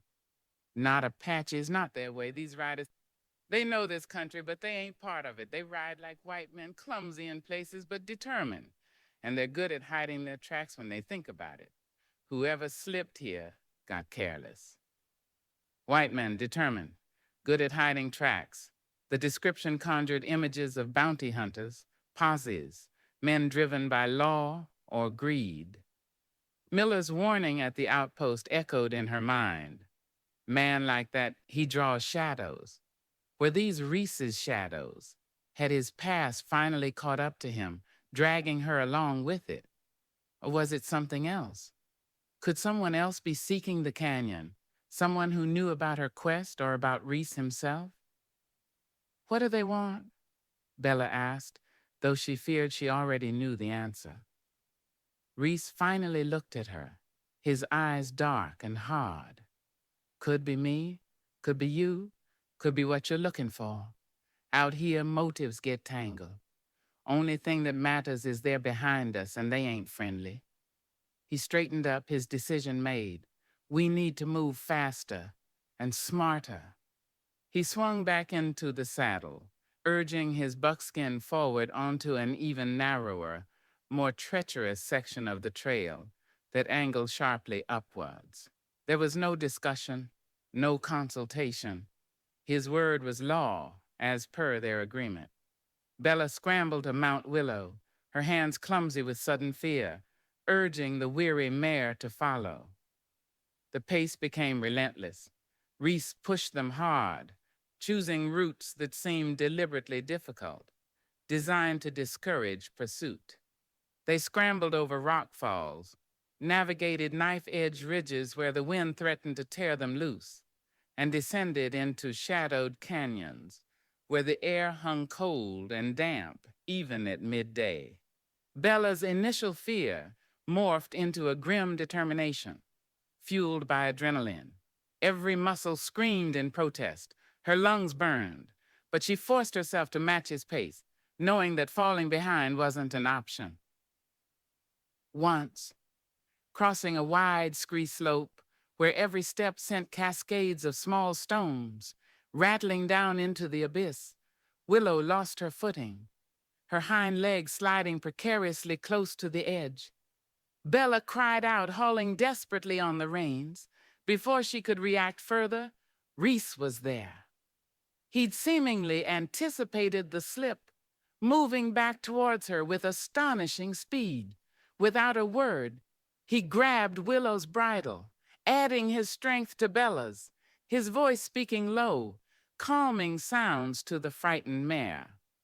Together, they wrestled the horse back onto more solid ground. For a moment they stood close, both breathing hard, Reese's hand still gripping the bridle near hers. His sleeve was pushed up, revealing the intricate map of lines on his forearm. Bella saw a bead of sweat trace a path through the ink, following a dark line that resembled a river course. He met her eyes briefly, his expression intense, unreadable. It wasn't gratitude or concern, just a shared acknowledgement of the immediate danger, the physical reality of their interdependence in that moment. Then he released the bridle, turned away, and continued across the slope as if nothing had happened. The brief encounter left Bella shaken. His physical presence, his unexpected intervention, the fleeting connection across the shared crisis, it complicated the fear and suspicion. He was dangerous, secretive, possibly hunted, yet he hadn't hesitated to help her, to save her horse. Was it self-preservation, knowing he needed her horse as much as his own? Or was there something else buried beneath the layers of guardedness? As the afternoon shadows began to lengthen, stretching dark fingers across the snow-dusted peaks above them, Reese led them off the semblance of a trail altogether, forcing a difficult passage through dense, stunted pines, clinging to a steep mountainside. Branches whipped at their faces, and the ground was a treacherous carpet of slick needles and hidden roots. It was exhausting, frustrating work, deliberately chosen, Bella realized, to obscure their path. Finally, as dusk began to bleed into the sky, dyeing the granite peaks a bruised purple, he found a place to camp, not a comfortable spot, but a defensible one. It was a shallow cave, tucked behind a thicket of ancient, wind-twisted junipers, its entrance screened from below, offering a commanding view of the narrow valley they had just ascended. There was barely room for the horses and a tiny fire. "No big fires tonight," Reese instructed curtly, gathering a small pile of dry twigs. "Keep it low, just enough for coffee and warmth." They ate their meager meal, more jerky and hardtack, in silence. The tension was palpable. Every snap of a twig in the surrounding woods, every gust of wind made Bella jump. Reese sat near the cave entrance, staring out into the deepening twilight, his rifle resting across his knees. He seemed less like a guide now and more like a sentinel, braced for an attack. Bella found herself studying the lines of his profile against the fading light, the strong jaw, the straight nose, the slight frown etched between his brows. Who was he really? A common fugitive? Or something more? Was the map on his skin a curse, a burden, or a tool he wielded with secret knowledge? His denial felt increasingly thin against the backdrop of his uncanny skills and the shadowed tracks dogging their path. "They're still coming, aren't they?" she asked softly, breaking the silence. He didn't turn. "Yeah. Steady pace, gaining a little." "How do you know?" He shifted slightly, glancing back towards the valley. "Can feel him, like static in the air. Plus," he added, his voice dropping, "they left us a message." Bella's blood ran cold. "Message? What message?" He reached into his pocket and tossed something small and dark onto the ground between them. It landed with a soft thud on the dusty cave floor. Bella leaned forward, peering at it in the dim light filtering through the junipers. It was a single black feather, an eagle feather, but not just any feather. The base was wrapped tightly with faded red thread, and a small, crudely carved bead bone, or wood she couldn't tell, was tied into the wrapping. It looked like a marker, deliberate and ominous. "Found it snagged on a branch near the bottom of the valley," Reese said, his voice grim. "Placed there, meant for us to see." "What does it mean?" Bella asked, her voice trembling slightly. "Means they know we're here. Means they know who they're following." He paused, his gaze distant. "Or what they're following. Could be an old tracker sign. Could be specific. Specific. The word hung in the air, heavy with unspoken implications. Was it a sign meant for Reese personally, a symbol from his past? Or was it related to the canyon, a warning from guardians, human or otherwise? "We need to be gone before first light," Reese stated, his tone leaving no room for argument. "Push harder tomorrow. Find a place to make a stand or lose them in the broken country ahead." He fell silent again, resuming his vigil at the cave mouth, a lone, brooding figure outlined against the encroaching night. Bella stared at the feather lying inert on the ground, a small, dark symbol of the closing net. The shadowed tracks had become a tangible threat, marked by intent. The journey had entered a new, more dangerous phase. They weren't just racing towards a mythical canyon anymore. They were running from a threat that was real, relentless, and drawing closer with every mile. The lines on Reese's skin felt less like a map to treasure and more like a beacon, drawing danger towards them both. Chapter 6, Campfire Confessions, Veiled Truths. The night pressed in around the shallow cave, vast and utterly silent, save for the low crackle of their meager fire and the occasional sigh of wind funneling through the high passes. The black eagle feather lay where Reese had dropped it, a dark accusation on the dusty floor. Sleep was a distant country Bella couldn't reach. Every shadow seemed to shift. Every whisper of wind sounded like a footfall. The knowledge that they were being hunted, deliberately and skillfully, had settled deep in her bones, a chilling counterpoint to the physical exhaustion of the day's relentless climb. Reese sat, hunched by the cave entrance, rifle still across his lap, seemingly tireless, his senses tuned to the surrounding darkness. The firelight cast flickering, unreliable illumination, etching deep lines onto his face, making the intricate tattoos on his exposed forearm seem to writhe like living things. He hadn't spoken much since revealing the feather, retreating back into that formidable silence that was both his shield and his weapon. Bella watched him, huddled in her blanket, the rough wool scratchy against her chin. She traced the patterns on her own saddlebags, worn smooth by travel, her mind tracing parallel lines, the lines on Reese's skin, the contour lines on her maps, the lines of fate that seemed to be converging on this desolate mountainside.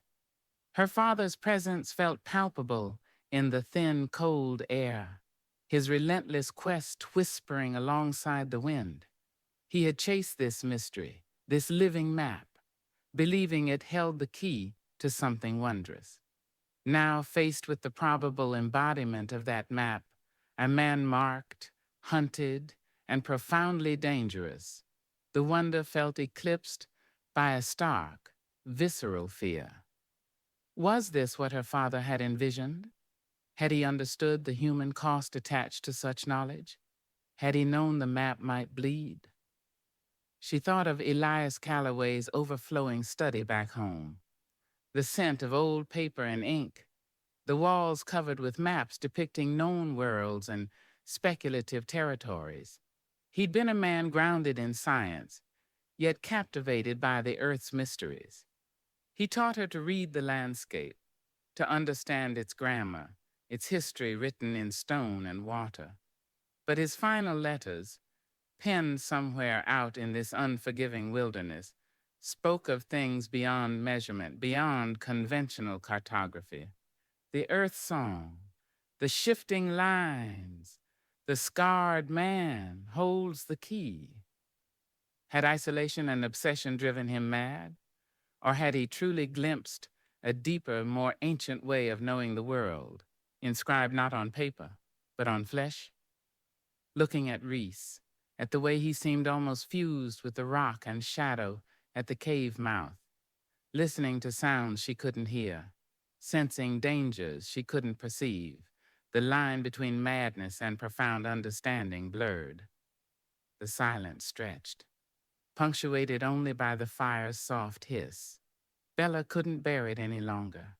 She needed something, a connection, a crack in his armor, a reason to believe he wasn't just leading her into an ambush or using her as bait for his own pursuers. My father, she began softly, her voice tentative in the charged quiet. Reese didn't turn, but she saw his shoulders tense almost imperceptibly. He wasn't just looking for gold. People dismissed him as a dreamer, chasing prospectors' fantasies, but it wasn't like that. She paused, gathering her thoughts, speaking more to the flickering flames than to the man beside her. He believed the canyon was different, a place where the earth spoke, where knowledge was hidden, not just riches. He collected stories, legends, about ancient ways of mapping, ways tied to the land itself, passed down through generations. He thought the map wasn't just a route, it was alive, connected. She risked a glance at Reese. He remained motionless, staring out into the night, but the rigidity in his posture had increased. He wrote about it in his last letters, Bella continued, her voice low, thick with remembered grief and persistent hope, about finding someone marked, someone who carried the path within them. He called him the scarred man. She looked directly at Reese's back now, though he couldn't see her face. He believed this man was the key, the only way to find the lost canyon. He believed, her voice faltered. He believed finding it would change everything. The silence that followed was profound. Even the wind seemed to hold its breath. Bella waited, her heart pounding, unsure if she expected anger, denial, or simply more of the same stony indifference. When Reese finally spoke, his voice was rougher than usual, scraped raw. Your father chased a firefly into a swamp, Calloway. Some things, some places, they ain't meant to be found. They're protected, not just by rock and distance, by blood, by sacrifice. He shifted, turning his head slightly, not enough to fully face her, but enough that she could see the hard line of his jaw, the deep shadow pooling beneath his cheekbone. The firelight caught a glint in his eye, something that wasn't anger, but a profound, echoing weariness. These marks, he said, his voice dropping lower, almost a growl, gesturing vaguely towards his arm without looking down. You think there's some kind of magic key? Some secret map whispered by the wind? He gave a short, harsh laugh devoid of humor. Some are payment for debts I couldn't pay otherwise. Some are reminders of tribes that took me in, then cast me out. Some are just tallies, for mistakes made, for lines crossed.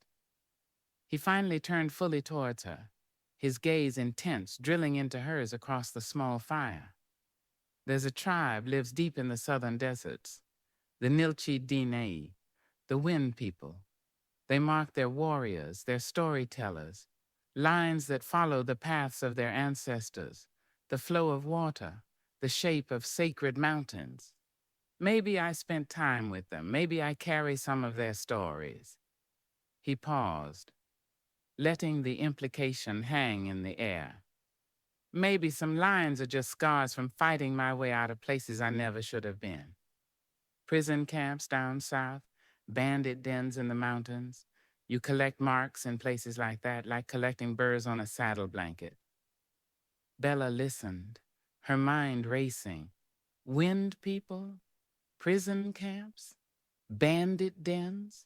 He was offering pieces, fragments of a life lived on the violent fringes, a life that could easily explain intricate, extensive tattoos.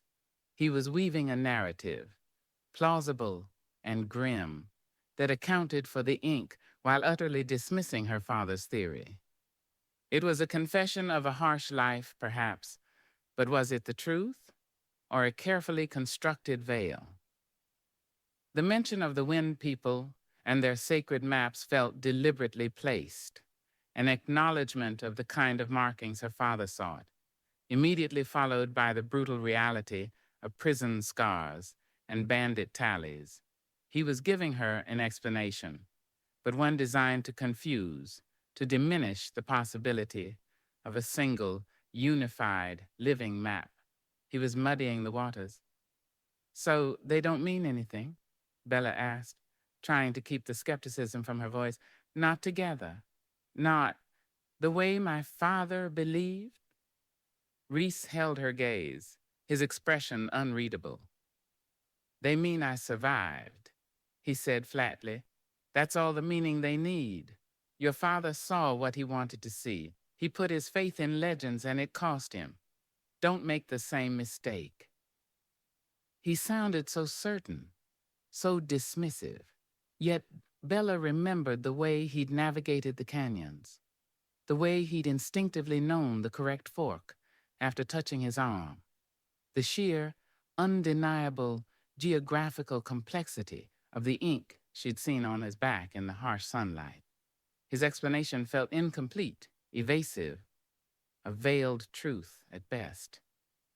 And the feather? She pressed quietly. Does that mean something specific? From the Wind People? The prison camps? A shudder seemed to come down behind Reese's eyes, his expression hardening instantly. It means trouble, he snapped, his voice regaining its sharp edge.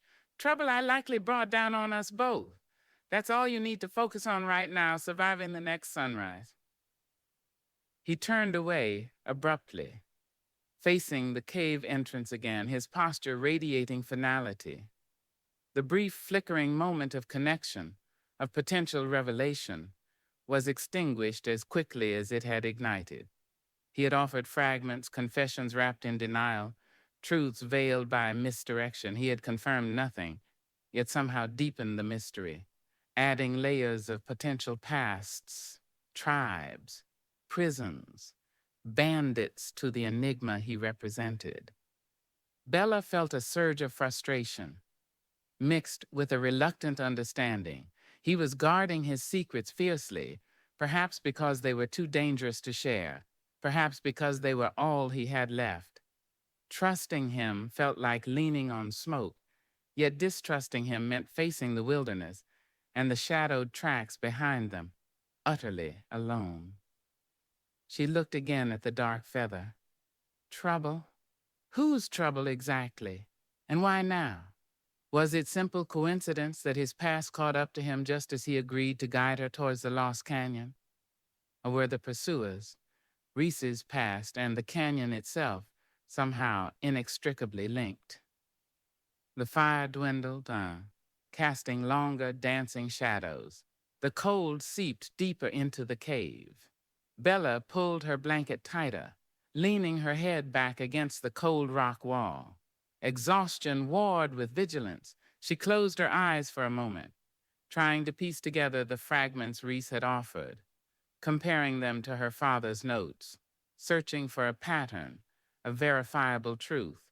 It was like trying to assemble a map from scattered, unrelated pieces, some deliberately falsified.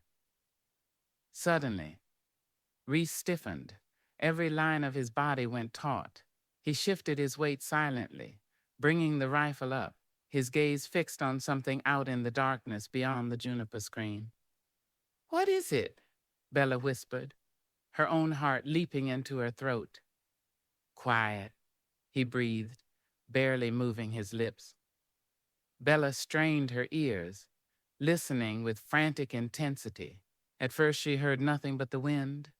Then faint, but unmistakable, the sound of a rolling pebble, dislodged from somewhere down the slope. Not the random clatter of natural erosion, but a single distinct sound, followed by silence. Someone was out there, moving cautiously in the dark, closer than they should be. Reese Slowly, silently, pushed himself back deeper into the shadows of the cave, gesturing urgently for Bella to do the same, to stay low and away from the entrance. He raised the rifle, resting the barrel on a low outcrop of rock, aiming towards the faint sounds. Bella flattened herself against the cave floor behind a jagged boulder, her derringer suddenly feeling pitifully inadequate. Her breath came in shallow gasps, her pulse pounding in her ears, drowning out the wind. The campfire confessions, the veiled truths, the mystery of Reese's past, all of it, evaporated in the face of immediate, lethal danger.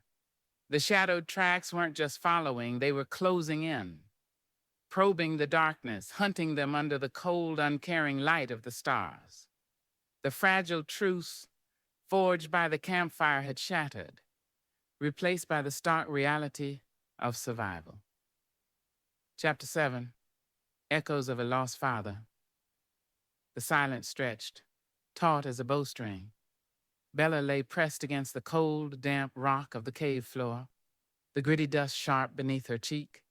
Her own breathing sounded unnaturally loud, a ragged counterpoint to the frantic drumming of her heart. The small derringer felt cold and utterly inadequate in her trembling hand. Outside, beyond the screening junipers, the vast indifferent darkness held an unknown threat, punctuated only by the memory of that single, dislodged pebble. Reese remained frozen at the cave mouth, a statue carved from shadow, rifle steady. His stillness was absolute, yet vibrated with readiness. Bella watched the line of his back, the slight tension in his shoulders, trying to read the unfolding situation through his posture. The tiny fire had burned down to mostly embers, casting only the faintest flickering glow, barely enough to distinguish shapes within the cave, leaving the entrance shrouded in deeper blackness. It was a small mercy, rendering them less visible from below.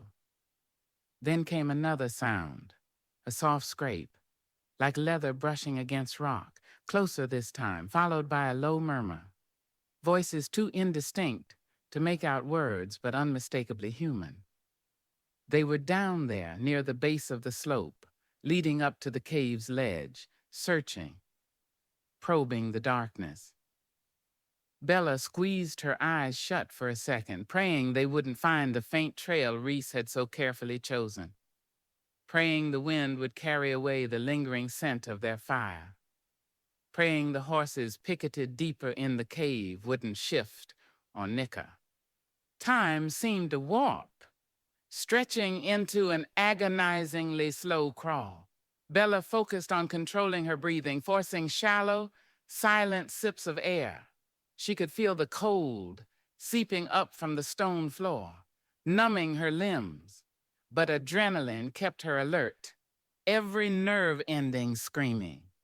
Beside her, hidden by the same boulder, Willow shifted her weight, her harness jingling faintly. Bella froze, terror lancing through her. Reese shot a look back, a silent, sharp warning in the dimness. Willow, perhaps sensing the tension, thankfully fell still again. The murmuring voices faded slightly, then grew louder again, moving laterally across the slope below. They were thorough. Whoever they were, they weren't giving up easily. Bella risked lifting her head a fraction of an inch, peering through a gap between the boulders.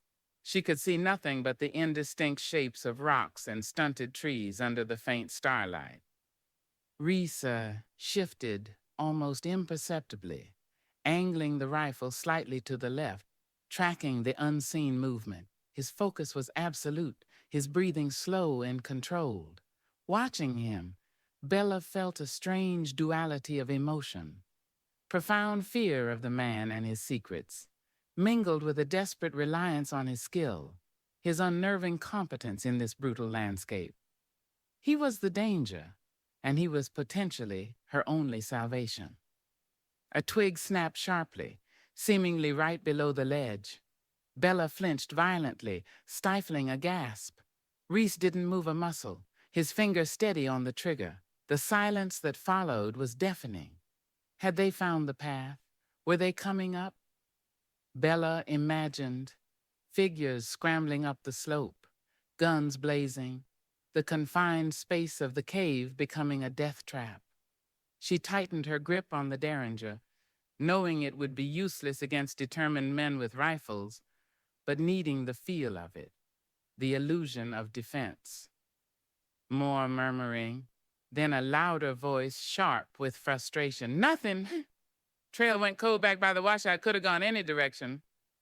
Another voice, rougher, deeper. He came this way, felt it. Tracks were clear till that damn storm. Maybe, the first voice conceded doubtfully, or maybe he doubled back or headed straight over the ridge, wasted enough time here. Let's check the North Pass at first light. If he's heading for the Broken Lands, that's the way he'll likely go. A grunt of agreement. Then the sounds began to recede, the scrape of boots on rock, the rustle of brush moving away down the valley slope. Bella remained frozen, scarcely daring to breathe until the sounds faded completely into the background sigh of the wind. Still, Reese didn't move. He held his position for several long minutes, listening intently, ensuring it wasn't a feint. Only when the silence felt absolute, stretching unbroken, did he slowly, cautiously lower the rifle, letting out a breath that misted slightly in the cold air. He turned, his eyes finding Bella's in the near darkness. "They're gone," he whispered, his voice raspy. "For now?" Relief, potent and dizzying, washed over Bella, leaving her weak and trembling. She pushed herself up into a sitting position, her muscles stiff and protesting. The immediate threat had passed, but the chilling certainty remained. They were being hunted by men who knew this territory, men who were specifically looking for Reese, or possibly for anyone heading towards the mythical lands beyond the Serpent's Tooth. Reese moved silently deeper into the cave, checking on the horses, murmuring low sounds to soothe them. He returned a moment later, adding a few small, dry pieces of wood to the embers, coaxing a low flame back to life just enough to push back the oppressive darkness. The renewed light felt like a small victory against the overwhelming night. "We move as soon as it's light enough to see the trail," he stated, his voice regaining some of its usual flat tone, though an undercurrent of grim urgency remained. "Can't risk them doubling back or stumbling on us by chance." Bella nodded, pulling her blanket tighter. The adrenaline ebb left her feeling hollowed out, achingly weary, yet her mind raced. The men's voices echoed, heading for the Broken Lands. Was that another name for the territory where the Lost Canyon was said to lie? And the conviction of the second man, he came this way, felt it, unnerved her. It spoke of an instinct, a connection that went beyond mere tracking. She looked at Reese, who was now methodically cleaning his rifle again, his earlier conversation seemingly forgotten, replaced by the pragmatic demands of survival. But Bella couldn't forget. His veiled confessions, the talk of tribes and prisons, felt flimsy against the stark reality of the pursuit and the feather marking their trail. And interwoven with the fear, insistent and profound, were the echoes of her father. Had he faced moments like this, hiding in caves, listening to unseen threats in the darkness, pushing onward despite the danger?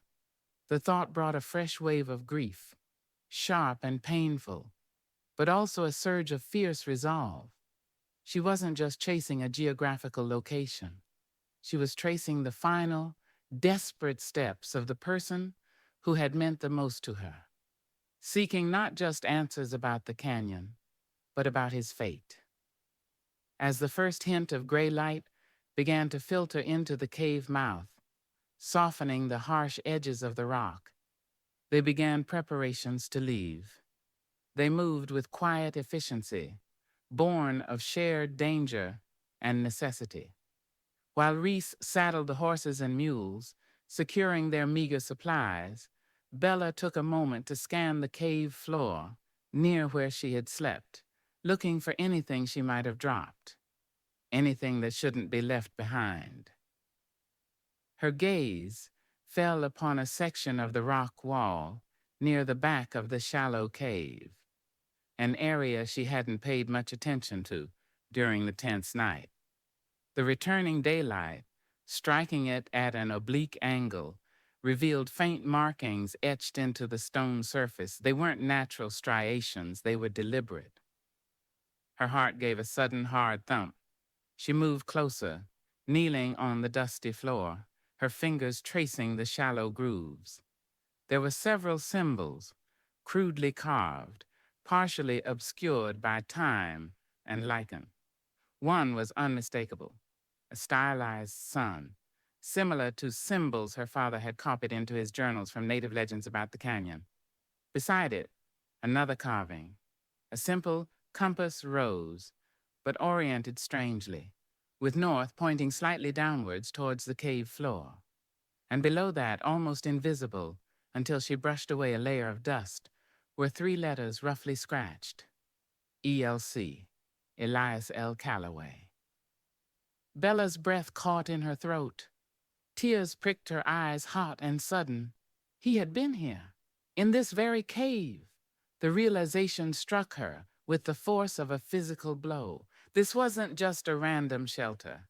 It was a place her father had known, a place he had marked, perhaps years ago, on his own journey into this forbidding range. The echoes were no longer just emotional. They were tangible, etched in stone. She traced the letters again, her fingertip gritty with dust. ELC. A wave of connection, fierce and poignant, washed over her. He had stood here, perhaps huddled by a fire just like they had, perhaps listening to the wind, perhaps watching the same patch of sky visible from the entrance. He had felt the cold stone, breathed this same thin air. He wasn't just a ghost or a legend anymore. His physical presence felt immediate, real. "Reese," she whispered, her voice choked with emotion. "Look." He came over, alerted by the intensity in her tone. He crouched beside her, his gaze falling on the carvings. He looked at the sun symbol, the oddly oriented compass rose, and finally, the initials. His expression remained impassive, but Bella saw something flicker deep in his eyes. Recognition, surprise, or just the impassivity cracking under the weight of the discovery. ELC, Bella breathed, looking up at him, her eyes searching his face for any sign, any acknowledgement. Elias L. Calloway. My father, he was here. Reese stared at the initials for a long moment, his jaw tight. He ran a hand over the rough stone, his fingers brushing against the carved letters. When he finally spoke, his voice was low, carefully neutral, yet Bella sensed an undercurrent she couldn't decipher. "Lots of prospectors pass through these mountains," he said, avoiding her gaze, focusing on the rock wall. "Leave their marks. Could be anyone." "No," Bella insisted, shaking her head, frustration rising through her grief. "Look at the symbols, the sun, the compass. They match the drawings in his journals, the ones related to the canyon, and his initials. It's him. I know it is. Why was he being so deliberately obtuse? Didn't this prove her father wasn't just chasing shadows? Didn't it lend credence to the quest, to the possibility that the canyon, and perhaps even the living map, were real?" Reese stood up abruptly, turning away from the wall, his back to her. "Doesn't change anything," he said curtly. "Still gotta move. Now." His dismissal felt like a slap. This tangible proof, this direct link to her father, and he brushed it aside as irrelevant. Was he truly indifferent? Or did the discovery disturb him, confirming a connection he didn't want to acknowledge? Perhaps confirming that Elias Calloway had indeed been searching for him. Bella rose slowly, her legs unsteady. She looked from the carved initials back to Reese's broad, unyielding back. The ink beneath his shirt seemed suddenly more prominent in her mind's eye, the lines potentially holding the continuation of the story, begun by those crude carvings on the wall. Her father had been here, following the whispers, leaving his mark, and now she was here, with the man her father had sought, hunted by shadows, the next chapter uncertain. She took one last look at the initials, memorizing their shape, the feel of the rough stone beneath her fingers. It was a bittersweet discovery, proof that her father had passed this way, alive, determined, but also a stark reminder of the dangers he had faced, dangers that had likely consumed him in the end, and dangers that now surrounded her, and the enigmatic guide whose skin might hold the final coordinates. Leaving the cave felt like leaving a fragile piece of her father behind. As they led the horses out into the pale, cold light of dawn, the valley below looked deceptively peaceful, cleansed by the storm. But the memory of the voices in the dark, the ominous black feather, and the newly discovered carvings charged the air with tension. The echoes of her lost father were clearer now, sharper, urging her forward, deeper into the mystery, towards a confrontation that felt increasingly inevitable. The lines on Reese's skin, the lines carved in stone, the lines drawn by fate, they were all converging. Chapter 8. Storm over Serpent Pass. Dawn broke not with warmth, but with a cold metallic light that offered little comfort. The air in the high reaches of the Serpent's Tooth was thin and biting, carrying the scent of damp stone and distant, unseen snowfields. Leaving the cave, with the faint, evocative carvings of Elias Calloway's passage etched onto its back wall, felt like stepping out of a fragile sanctuary, back into the path of an oncoming tide. Bella felt the ghost of her father's presence beside her, not just as grief, but as a tangible echo, a shared footprint on this unforgiving trail. His initials, scratched into rock, were a testament to his journey, his belief, and perhaps his folly. They fueled Bella's resolve, hardening it against the fear that gnawed at her edges. Reese moved with grim, economical purpose, his earlier veiled confessions and dismissals regarding the tattoos seemingly locked away again behind an impenetrable facade. The near discovery by their pursuers during the night had stripped away any pretense of this being a mere guided exploration. They were fugitives now, whether by Reese's past or Bella's quest. The distinction hardly mattered. He checked cinches, redistributed pack weight with swift, practiced hands, his eyes constantly scanning the back trail, the slopes above, the sky. He radiated a taut energy, a readiness that transmitted itself to Bella, keeping her own nerves stretched tight. "No time to waste," he said, his voice a low rasp in the thin air, as he swung onto his buckskin. "They know the valley. They'll guess we climbed out this side. Stay close. Watch your footing." The ascent was immediate and brutal. The faint game trail they followed switchbacked relentlessly up a steep mountainside composed mostly of fractured rock and loose scree. The storm's passage had left patches of treacherous mud and slick, wet stone. Bella dismounted frequently, leading Willow, her boots slipping, her lungs burning with the effort of climbing at this altitude. Reese stayed mounted where possible, his buckskin seemingly possessing an uncanny sense of balance, but even he was forced to lead his horse through the worst sections. Hours passed in strenuous silence, broken only by the horse's labored breathing, the clatter of dislodged stones, and the rising whine of the wind.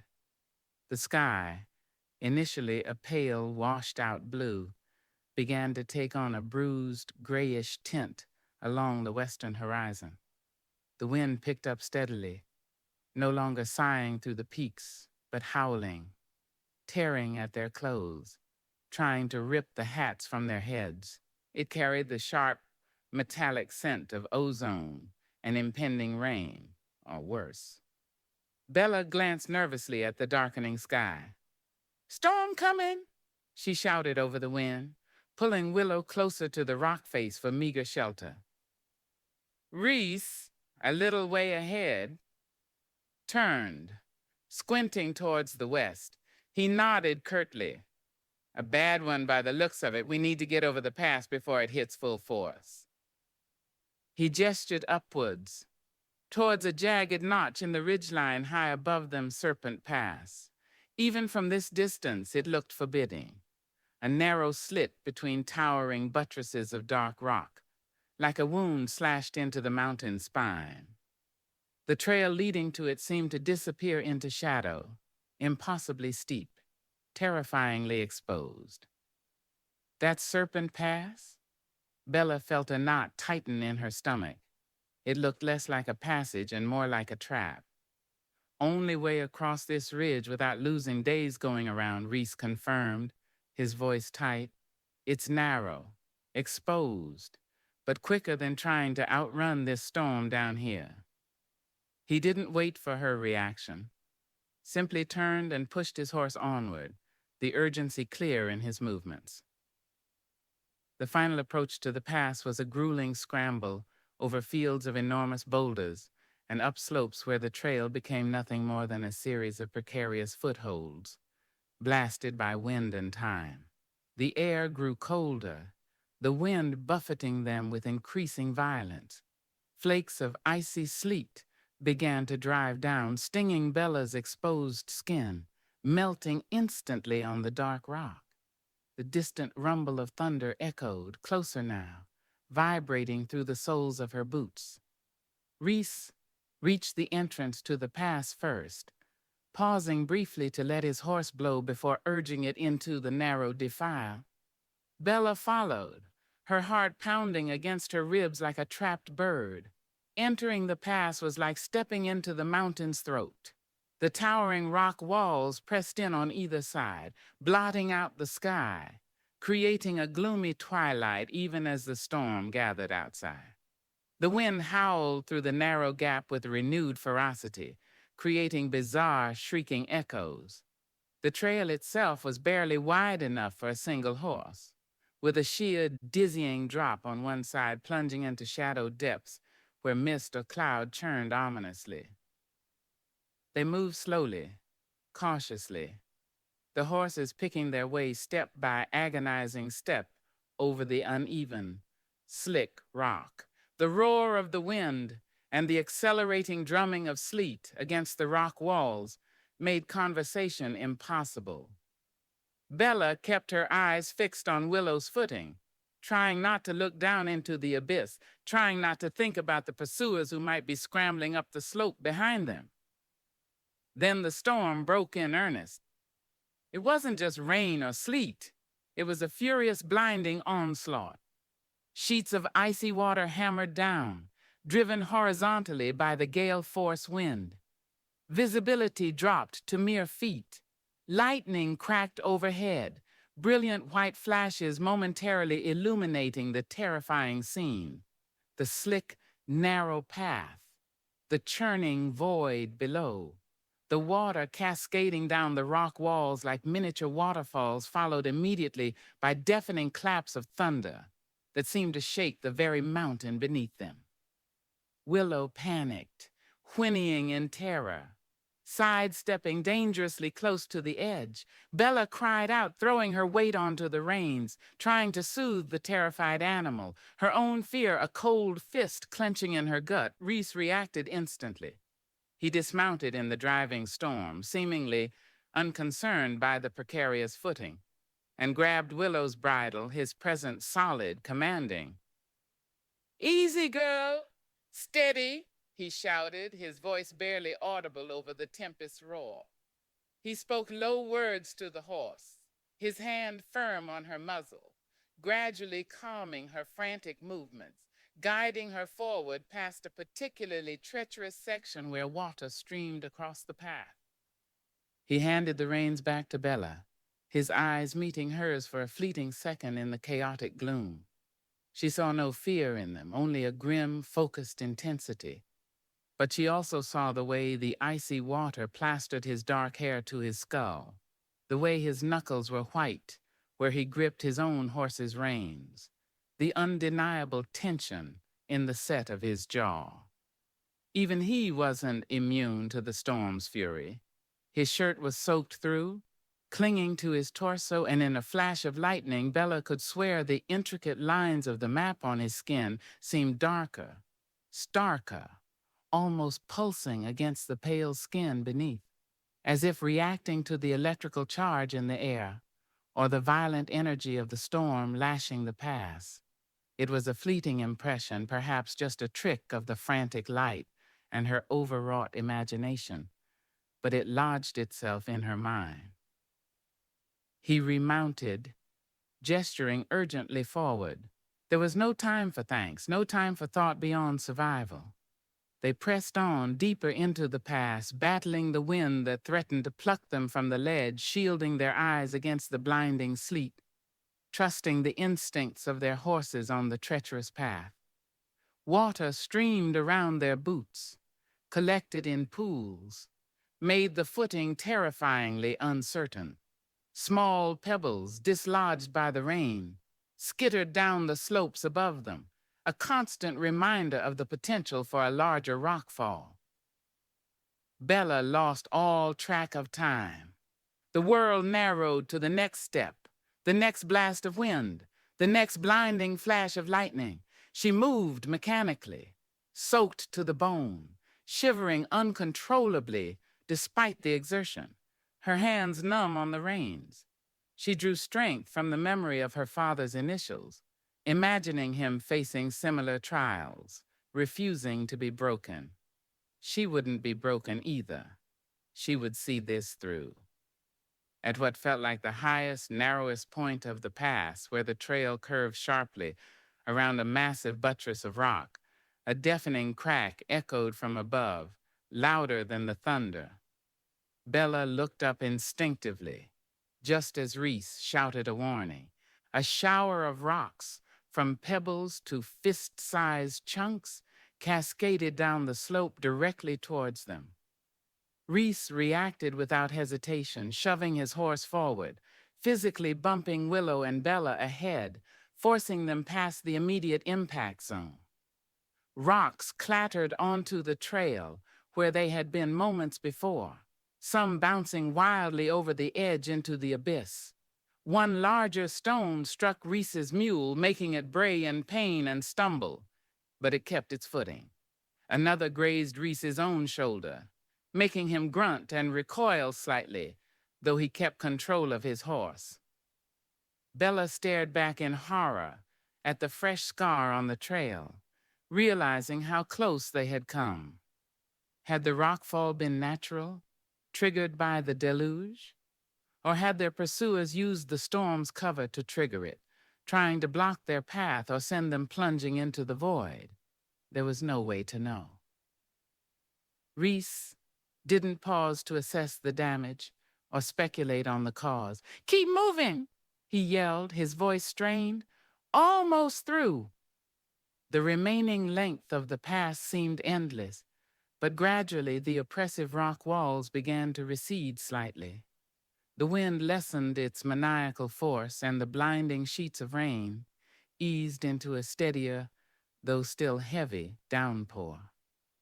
They emerged from the narrow defile onto a windswept saddle, a high plateau connecting the ridge they had crossed to the next range of peaks. The storm still raged, but here there was room to breathe, space that wasn't immediately threatening to plunge them into nothingness. Reese led them towards a cluster of gnarled ancient pines huddled together for shelter near the far side of the saddle. He dismounted stiffly, favoring his left shoulder where the rock had struck him. Bella swung down from Willow, her legs trembling violently, her body numb with cold and exhaustion. The horses stood with heads down, flanks heaving, coats plastered dark with rain. "Check the animals," Reese ordered, his voice tight with pain he was clearly trying to ignore. He immediately went to his injured mule, examining the bleeding gash on its flank left by the falling rock. Bella ran her hands over Willow, checking for injuries, murmuring soothing words. Miraculously, the mare seemed unharmed, just soaked, shivering, and utterly spent. Reese's buckskin was similarly exhausted but sound. The mule's injury was nasty but didn't appear crippling, though it would slow them down. As Bella finished checking Willow, her gaze fell on Reese. He was trying to staunch the mule's bleeding with a strip of cloth torn from a saddlebag, his movements hampered by his injured shoulder. He worked with grim focus, but she saw him wince as he moved his arm. "Let me see your shoulder," she said, moving towards him. "It's nothing," he bit out, turning away slightly, trying to conceal the extent of the injury. "Just a bruise." "Reese, you were hit hard," Bella insisted, reaching out. She saw the dark patch spreading on his wet shirt, difficult to distinguish from the rain, but definitely blood. "Let me help?" He hesitated, then reluctantly allowed her to examine it. Pulling aside the torn, wet fabric revealed a deep, ragged gash just below his collarbone, bleeding sluggishly but steadily, more than just a bruise. Below the wound, the intricate lines of his tattoos were stark against his pale, cold skin, disappearing beneath the layers of his clothing. "Needs cleaning. Stitching, maybe," Bella said, her voice practical despite the tremor in her hands. Her limited medical knowledge, gleaned from necessity on her father's ranch and her own travels, kicked in. "I have supplies." He looked at her, his expression guarded, weighing his distrust against the undeniable need. The pain was evident in the tight lines around his eyes and mouth. Finally, he gave a curt, almost imperceptible nod. While he finished tending to the mule as best he could, Bella retrieved her small medical kit bandages, antiseptic, needle and thread. Working quickly in the meager shelter of the pines, buffeted by the wind and rain, she cleaned the wound as gently as possible. Reese remained utterly still, silent, though she saw his muscles clench when the antiseptic stung. His skin was cold to the touch. As she prepared the needle, her fingers brushed against the inked lines near the wound. They felt slightly raised, almost like scar tissue, yet intricately detailed. She forced herself to focus on the task, ignoring the proximity, the charged silence, the unsettling intimacy of tending to this dangerous, enigmatic man. Stitching the ragged edges of the wound together required concentration, her movements careful despite her shivering hands. He watched her, his dark eyes intense, following the movement of her needle. What was he thinking? Was he remembering other wounds, other hands tending to him? Or was he simply assessing her competence, her usefulness? When she finished, applying a clean bandage, he pulled his torn shirt back into place, his movements stiff. "Thanks," he muttered, the words sounding grudging, unused. "We need proper shelter," Bella said, looking around the windswept saddle. "Build a real fire, get dry." Reese scanned the horizon, his gaze sweeping across the bleak, storm-lashed landscape. "There's a place," he said slowly, nodding towards a series of broken ridges and deep shadows to the north. "An old line cabin, used by Paiute hunters sometimes, maybe empty. He looked back at her, then at the injured mule. But it's still half a day's ride, and getting there means crossing the threshold.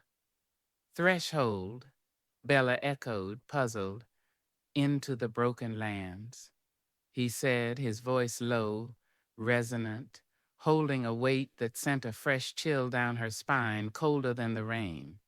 The territory your father sought, the place the maps don't show. Once we cross that line, there's no turning back. And the things that follow us, they might not be the only things we need to fear. He met her gaze, his eyes holding a warning as stark and profound as the storm breaking around them. They had survived the past, but the true test, the journey into the heart of the unknown, marked by lines on living skin and echoes of a lost father, was only just beginning. Chapter 9. The Canyon's Call. The term broken lands settled over Bella like a shroud. It wasn't a name found on any official survey or map she had ever studied. It belonged to the realm of whispers, of native legends her father had collected, of prospectors' warnings uttered in hushed tones. It spoke of fractured earth, confusing trails, places where the known rules of geography seemed to warp and dissolve.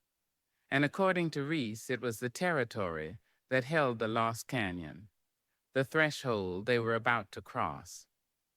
His warning, the things that follow us, they might not be the only things we need to fear, echoed the ominous tone of her father's final cryptic writings.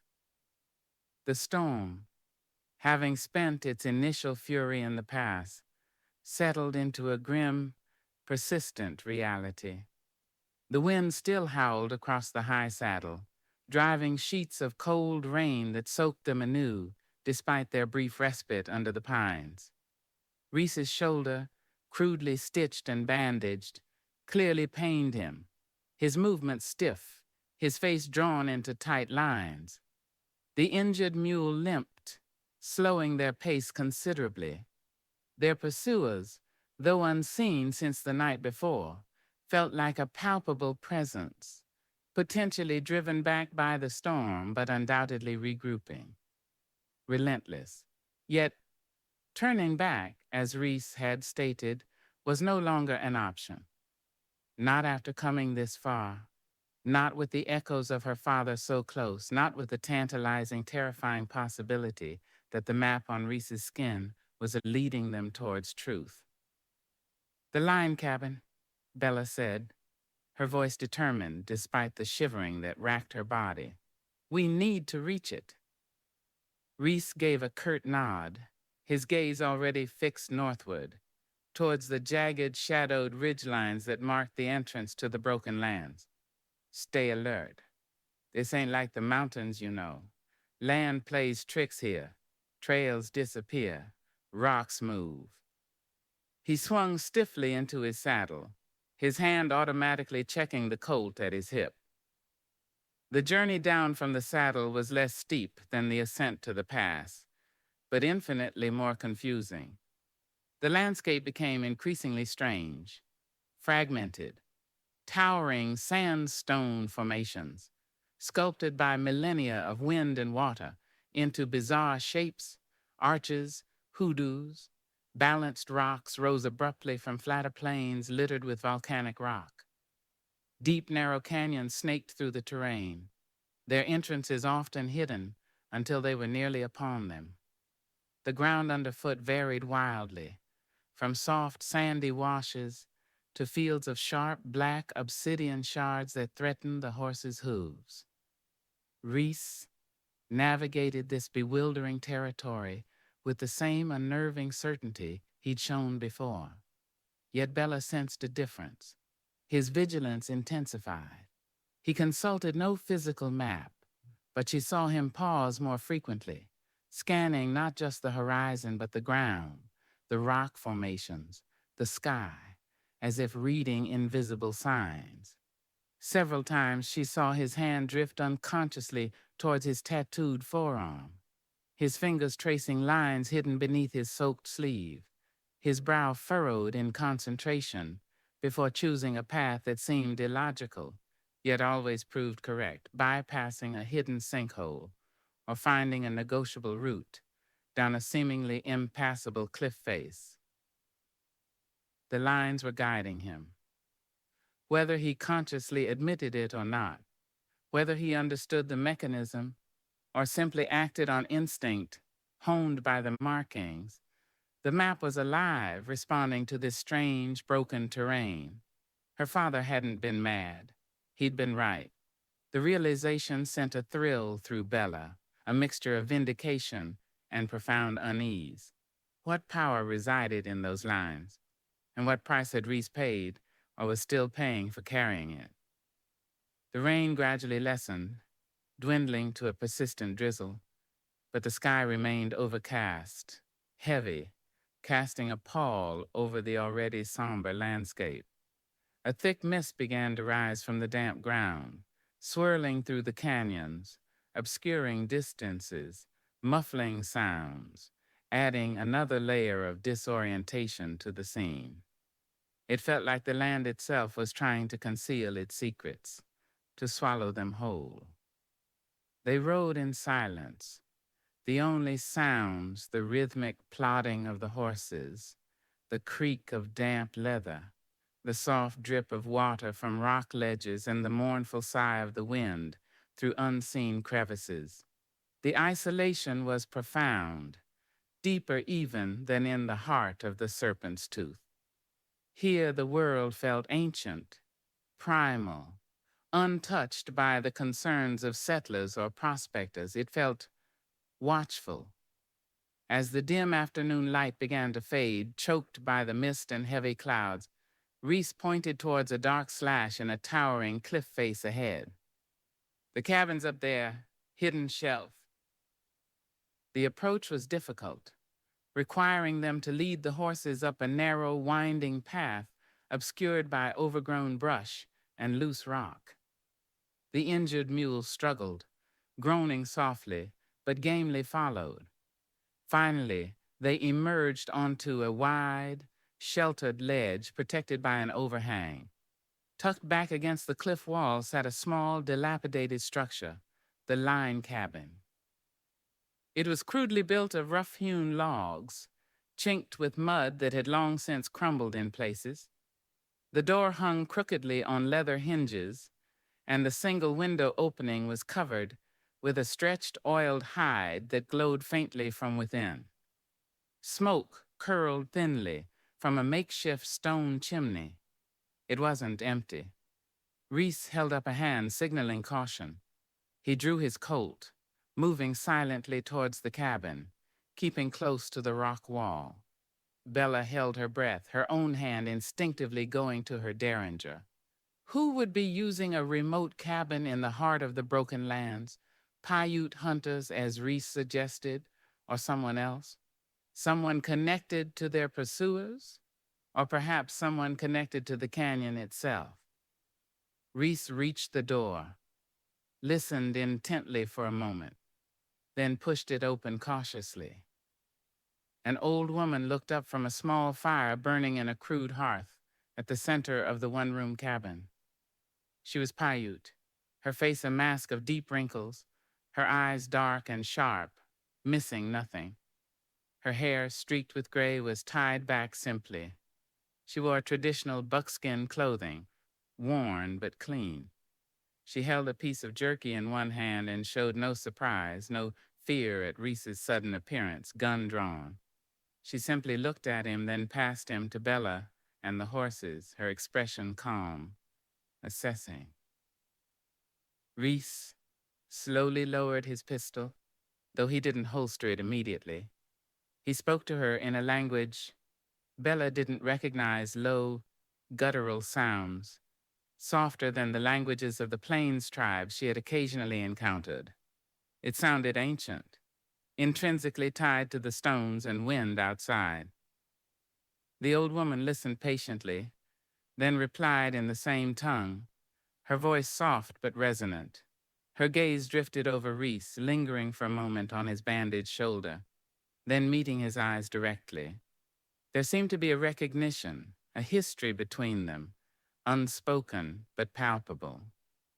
After a brief exchange, Reese turned back to Bella. "Her name is Hastian," he said, his voice losing some of its usual harshness. "She is a caretaker, of sorts. She says we are expected." Expected?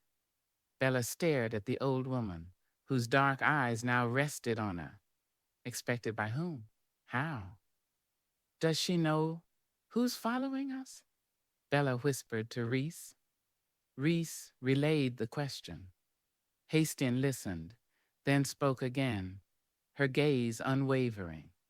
"She says the shadows follow those who carry the marks." Reese translated, his voice carefully neutral, though Bella sensed his discomfort.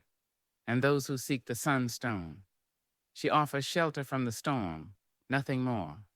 She warns against disturbing the mountain's sleep." Sunstone, another term from her father's journals, often used interchangeably with the Lost Canyon or the Golden Sun. The old woman knew. She knew why they were here, and she knew about Reese's marks. Hastings gestured towards the fire, an invitation. Reese nodded slowly, finally holstering his coat. He led the horses further under the overhang, finding a relatively dry spot for them while Bella followed him into the cabin's dim interior. The air inside was thick with wood smoke, the scent of herbs hanging from the low rafters, and the smell of old buckskin. It was small, sparsely furnished with little more than woven mats, pottery jars, and drying bundles of plants Bella didn't recognize. Yet it felt strangely peaceful, a pocket of ancient calm amidst the storm-racked, broken land. The fire provided welcome warmth, chasing the chill from Bella's bones. Hastings offered them water from a clay jug and pieces of tough smoked jerky, which they accepted gratefully. Bella tried to offer payment, but the old woman simply shook her head, her eyes conveying that such transactions were meaningless here. They sat in silence for a while, the only sounds the crackling fire and the wind whistling outside. Bella found herself studying Hastings. There was a quiet dignity about her, a deep stillness that seemed rooted in the earth itself. She felt ancient, not just in years, but in knowledge, connected to this strange landscape in a way Bella could barely comprehend. Was she one of the guardians her father had sometimes alluded to? Reese seemed more relaxed here than Bella had seen him anywhere else, though the wary tension never fully left his shoulders. He spoke occasionally with Hastings in her own tongue, their conversation quiet, unintelligible to Bella. She watched Reese's face, looking for clues, but his expression remained guarded. Yet there was a subtle difference in his demeanor, a flicker of respect, perhaps even deference towards the old woman. As darkness fully descended outside, the wind howled louder, rattling the oiled hide in the window. Hastings added more wood to the fire, the flames leaping higher, casting dancing shadows on the rough log walls. Bella's gaze was drawn to the patterns the shadows made, twisting, shifting, momentarily resembling the lines on Reese's skin, the contours of the broken land outside. Suddenly, a new sound penetrated the wind's howl, a low, resonant hum, seemingly coming from the mountain itself, from deep within the rock. It wasn't thunder. It was smoother, more persistent, a vibration felt as much as heard. The horses shifted nervously outside. Bella looked questioningly at Reese. He met her eyes, his expression tightening. He knew the sound. Hastings spoke, her voice calm but carrying a new gravity. Reese listened intently, then translated for Bella, his voice hushed. "She says the mountain dreams," he said. "It happens when the veil thins, when the path to the canyon opens. The path opens. The humming sound grew slightly louder, a deep subterranean pulse that seemed to resonate within Bella's own chest. It wasn't frightening exactly, but it was profoundly uncanny, deeply unsettling. It felt like the earth breathing or singing its earth song, as her father had written. "What does it mean?" Bella whispered. Reese looked towards the fire, then back at Hastian, who nodded slightly as if giving permission. "It means the canyon is calling," he said reluctantly. "It senses those who seek it or those who carry its echo." He glanced down at his own arm, his jaw tight. The air in the cabin felt thick with unspoken meaning, with ancient power stirring. The wind howled, the mountain hummed, and the fire cast flickering light on the faces of the cartographer, the marked man, and the ancient caretaker. Outside, the broken lands waited, shrouded in mist and shadow, holding the promise of the lost canyon and the threat of unknown dangers. Hastian began to chant softly, her voice blending with the humming vibration, a low, hypnotic melody that seemed as old as the stones themselves. Reese closed his eyes for a moment, his face unreadable, lost in thoughts or memories Bella couldn't access. Bella felt caught between worlds, the rational world of maps and measurements she had always known, and this emergent world of living maps, dreaming mountains and ancient calls. Her father had crossed this threshold, seeking the sunstone, following the call. Now she was here, guided by the scarred man, listening to the same resonant hum. Was it leading them to discovery, or to the same fate that had claimed Elias Calloway? The canyon's call pulsed through the rock, through the air, a siren song from the heart of the broken lands, promising wonders and demanding passage. The price of that passage, Bella suspected, was yet to be revealed, but the echoes of her father and the presence of the marked man beside her left no doubt that she had to follow, wherever the shifting lines might lead. Chapter 10. Blood Price for Passage. The resonant humming of the mountain faded with the first true light of dawn, leaving behind a silence that felt unnaturally profound, as if the world held its breath. Inside the small line cabin, the fire had burned low, casting long, wavering shadows. Hastian, the ancient Paiute woman, sat motionless by the hearth, her eyes closed, perhaps asleep, perhaps communing with spirits only she could perceive. The air still vibrated with the echoes of the strange call, a lingering energy that resonated deep within Bella's bones. The path, Hastian had implied, was open, but passage, Bella suspected, would not come easily. Reese stirred from where he'd rested fitfully near the doorway, his movements stiff, favoring his injured shoulder. He rose without a word, his face grim in the dim light, the lines etched around his eyes deeper than usual. The encounter with their pursuers, the confirmation of the canyon's call, the undeniable presence of her father's mark in the cave, it had all converged, stripping away any remaining illusion that this was a mere expedition. It was a pilgrimage into a hostile, potentially sentient landscape, dogged by enemies, both human and perhaps supernatural. Bella pushed aside her own weariness. She checked the bandage on Reese's shoulder.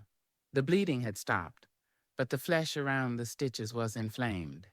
He endured her ministrations with stoic silence, his gaze distant, already calculating the day's risks.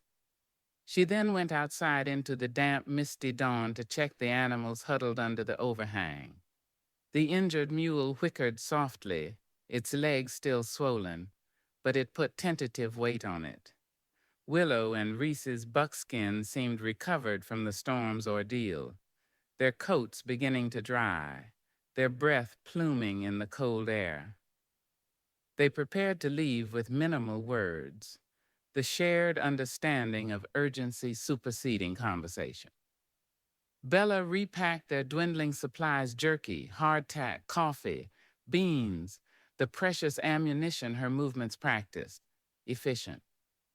Reese checked his rifle, then the Colt, spinning the cylinder, ensuring it was fully loaded. Every action was deliberate, weighted with the knowledge that survival depended on readiness, on anticipating the next threat. As they were securing the last pack onto the protesting mule, Hastian emerged silently from the cabin. She stood watching them, her dark eyes holding an ancient wisdom tinged with something that might have been pity, or perhaps just profound understanding. She held out a small, tightly woven pouch made of reeds. Reese hesitated, then accepted it. He opened it cautiously. Inside were dried, crushed herbs, pungent and unfamiliar. Hastian spoke, her voice soft but carrying clearly over the sighing wind. Reese listened, his expression unreadable, then nodded slowly. "What is it?" Bella asked as Hastian retreated back into the cabin's shadows without another word. "Protection," Reese said curtly, tucking the pouch inside his shirt. "From things the mountain dreams up, bad spirits, unseen paths." He didn't elaborate, swinging up onto his buckskin, the movement clearly costing him pain. "Let's ride, daylight's burning."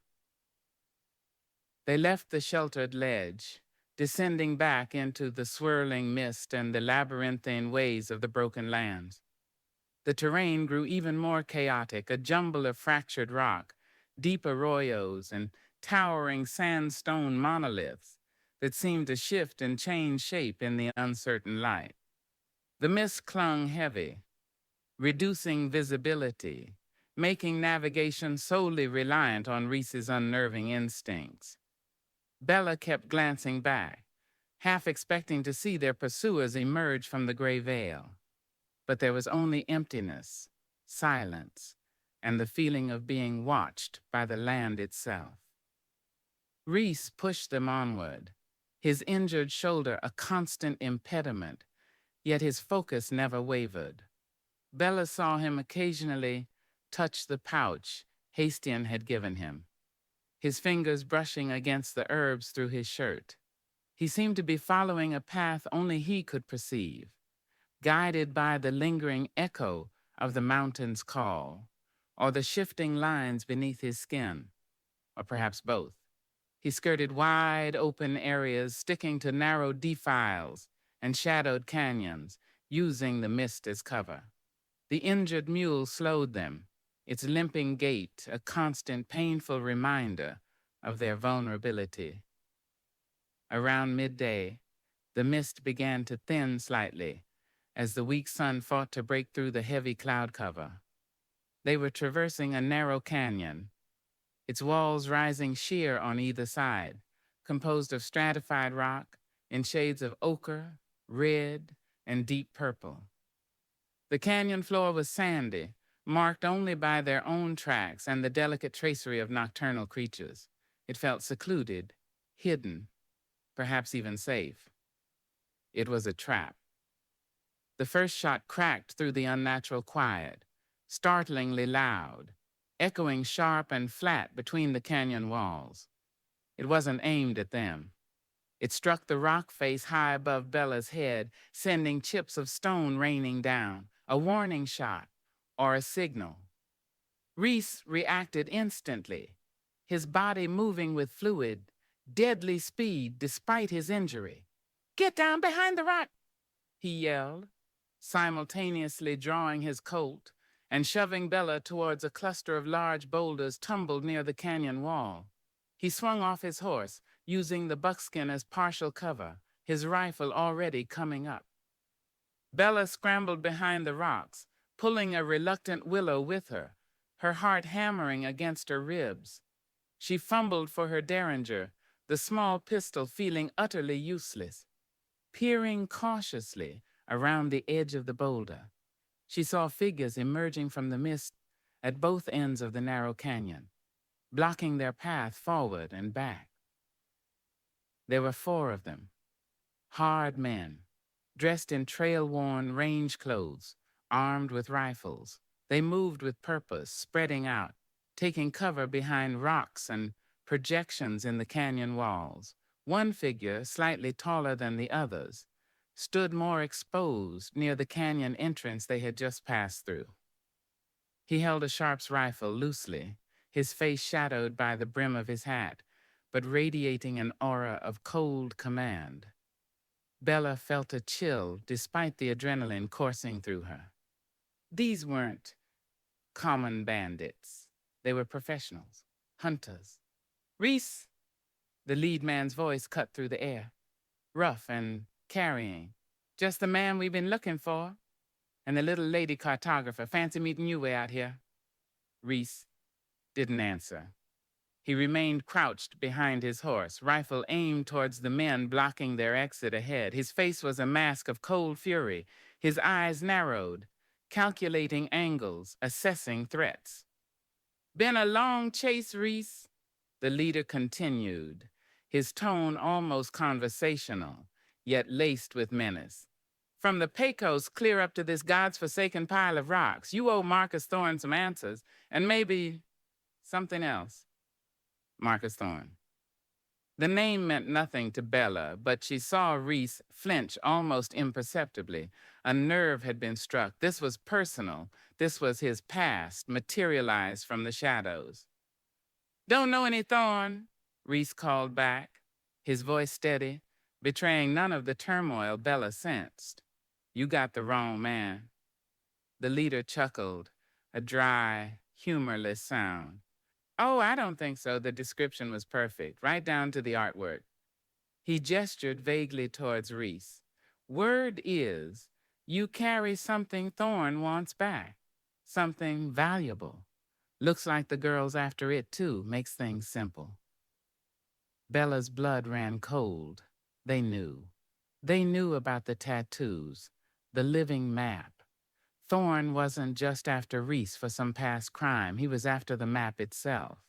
Her own quest, her father's legacy, had become entangled with Reese's dangerous past in a way that put them both squarely in the crosshairs. "Just give him up, girl," one of the men positioned ahead of them shouted towards Bella's hiding place. "We ain't got no quarrel with you. Just walk away. Leave the marked man to us." Walk away? Leave Reese?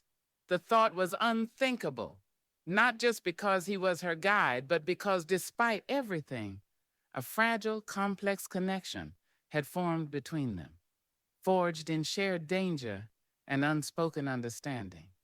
And more than that, abandoning him meant abandoning her quest, abandoning the only link to her father's fate and the mystery of the canyon. "She stays with me," Reese stated, his voice flat, final. The leader sighed dramatically. "Have it your way, Reese, always the hard way with you." He raised his Sharp's rifle slightly. "All right, boys, bring him down. Try not to damage the merchandise too much. Thorne wants the map intact." The canyon erupted in gunfire. Bullets ricocheted off the rocks around Bella, whining viciously, kicking up spurts of sand. She flattened herself further, praying the boulders would hold. Reese returned fire, his shots measured, precise, forcing the men ahead to keep their heads down. The buckskin screamed as a bullet grazed its flank, but Reese held it steady, using its bulk for cover. The injured mule, tethered nearby, brayed in terror, struggling against its rope. Willow whinnied, eyes wide with fear, pressing against Bella. The confined space of the canyon amplified the chaos, the roar of gunfire deafening, the acrid smell of gunpowder thick in the air. One of the men ahead of them cried out, clutching his arm, dropping his rifle as Reese's shot found its mark. But another moved to take his place, laying down suppressing fire. The hunters were skilled, coordinated. They were pinning Reese down, while the leader and the fourth man began advancing cautiously along the canyon walls from behind. Bella knew Reese couldn't hold them off alone, especially injured. They were trapped. She had to do something. Looking desperately around, she saw the injured mule straining against its tether, its pack containing their precious supplies and ammunition. "Reese! The mule! Ammunition!" she screamed over the gunfire. Reese glanced back, understanding instantly, but he was pinned. The leader behind him was taking careful aim with the sharps. Decision coalesced out of the fear and chaos. Bella took a deep breath, gripped her derringer, and made a mad dash from behind the boulders towards the terrified mule. Bullets kicked up sand around her feet. One tugged at the sleeve of her blouse. She ignored them, driven by pure adrenaline, reaching the mule, fumbling with the pack straps with numb fingers. The leader's sharps rifle cracked, not aimed at Bella, but at Reese. The bullet struck the cantle of Reese's saddle, splintering wood, missing him by inches, but making his horse rear violently. Reese fought to control the buckskin, momentarily exposed. Bella ripped open the pack, grabbing handfuls of rifle cartridges. Just as she turned to race back, the fourth man, flanking Reese from behind, leveled his pistol at her. His face was grim, determined. There was no time to run, no time to aim the pathetic derringer. A shot rang out, closer, sharper than the others. The man aiming at Bella jerked, a look of surprise on his face before crumpling to the ground. Bella stared, stunned. Reese hadn't fired. The shot had come from above. Her gaze flew upwards. Perched impossibly high on the canyon rim, almost invisible against the dark rock, stood the figure of Hastian. She held an old, long-barreled rifle, smoke curling from its muzzle. Her expression was serene, unchanging. She had followed them. Or perhaps she had always been here, a guardian of this place. The momentary distraction, the death of his companion, gave Reese the opening he needed. He fired twice in quick succession. The man whose arm he'd hit earlier went down hard. The other man blocking the forward path hesitated, then scrambled back, seeking better cover. The leader, seeing his advantage evaporate, cursed loudly. He fired one last shot towards Reese, then yelled, "Fall back! Regroup!" He melted back into the rocks near the canyon entrance, disappearing as quickly as he had appeared. The remaining man ahead fired a few covering shots, then scrambled away after his leader. Silence fell, abrupt and shocking after the cacophony. The only sounds were the nervous stamping of the horses, the low groan from the wounded man Reese had shot first, and the wind sighing through the canyon, carrying the lingering smell of gunpowder and blood. Bella stood frozen, cartridges clutched in her hand, staring up at the rim where Hastian had been. The figure was gone, vanished as silently as she had appeared. Had she imagined it? But the dead man near her, his pistol still unfired, was terribly real. Reese quickly moved forward, rifle ready, checking the fallen men. The one Hastian had shot was dead. The one Reese had wounded in the arm was unconscious but alive. The other man Reese shot lay still, his eyes open, staring blankly at the overcast sky, dead. He kicked their weapons away, his face grim, hard as the surrounding rock. He checked the canyon entrances, ensuring their attackers had truly retreated, not just repositioned. Satisfied they were gone, for now he came back towards Bella, his movements weary, the adrenaline fading, leaving the pain of his shoulder more evident. He looked at the dead man near her feet, then up at the canyon rim, then back at Bella, his eyes dark, searching. He didn't ask what happened. He knew. Bella finally moved, her legs shaky, dropping the cartridges near Reese. She looked at the bodies, the blood staining the sand, the quiet stillness of death. 2 men dead, another wounded, their own mule injured, supplies scattered. Reese wounded. The air felt thick with the metallic tang of blood and the heavy weight of violence. "The price," Bella whispered, her voice hoarse. "The price for passage." Reese nodded slowly, his gaze sweeping over the carnage, then settling on her. "Always a price," he said, his voice low, rough. "In the Broken Lands, it's usually paid in blood. There's—" He gestured to the bodies, "or ours." He looked down at his own hands, then clenched them slowly, the intricate lines on his skin standing out starkly. The map he carried, the map Thorn wanted, the map her father had sought. It wasn't just ink and skin. It was bound to violence, to pursuit, to a past that refused to stay buried. And following it, Bella realized with chilling certainty, meant accepting that blood price, acknowledging that the path to the Lost Canyon was paved with more than just broken stones. It was paved with lives. Chapter 11. A Kiss Like Branded Iron.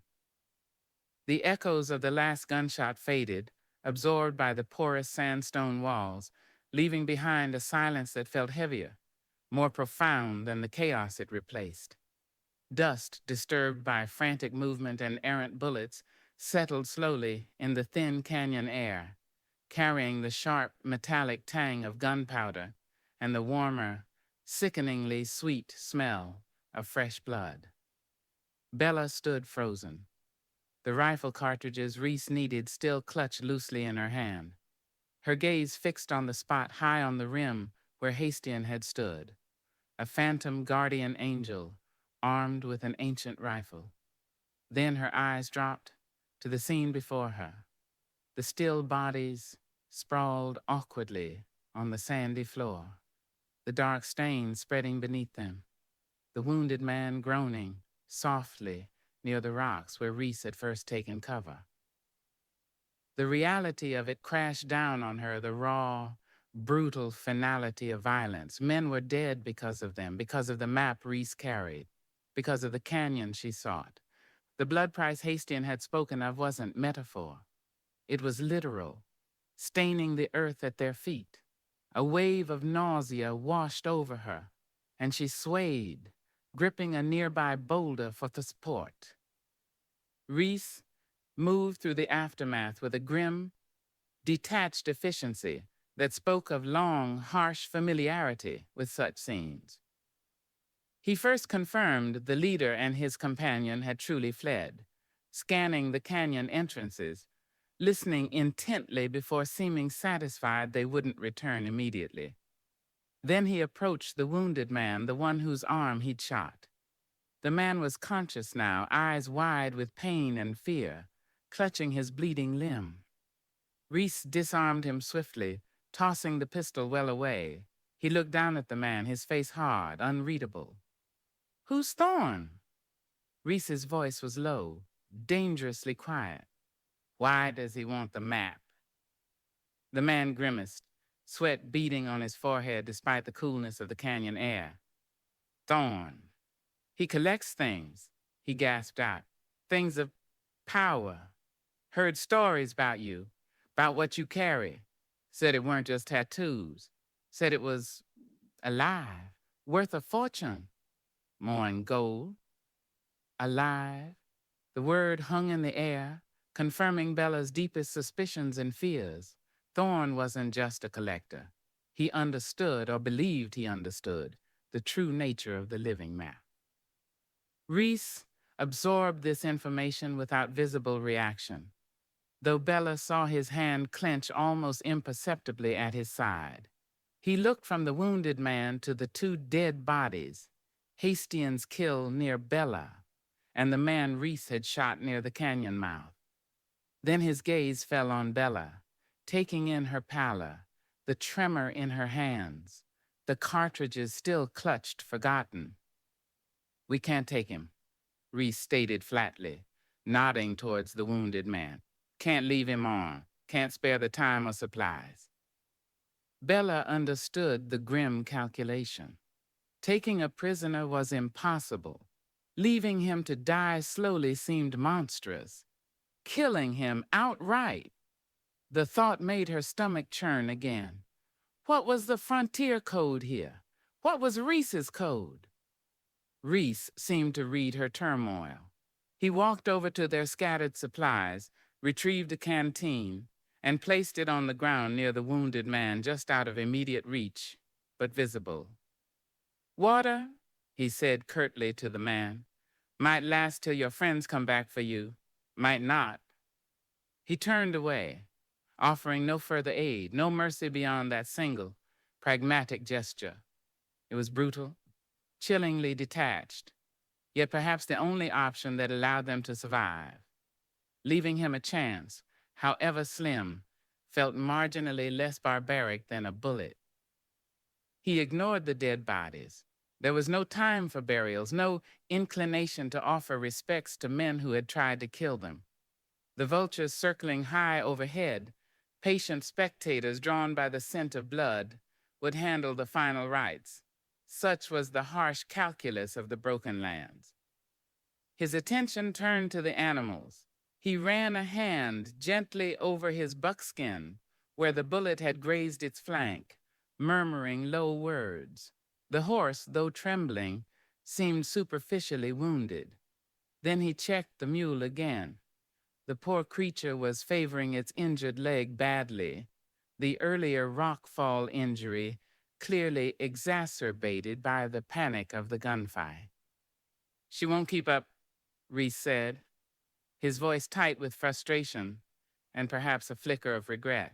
Not at the pace we need to set now. Thorn knows we're heading deeper. He examined the leg again, then straightened up, his face set. He drew the heavy coat from his holster. Bella knew what was coming.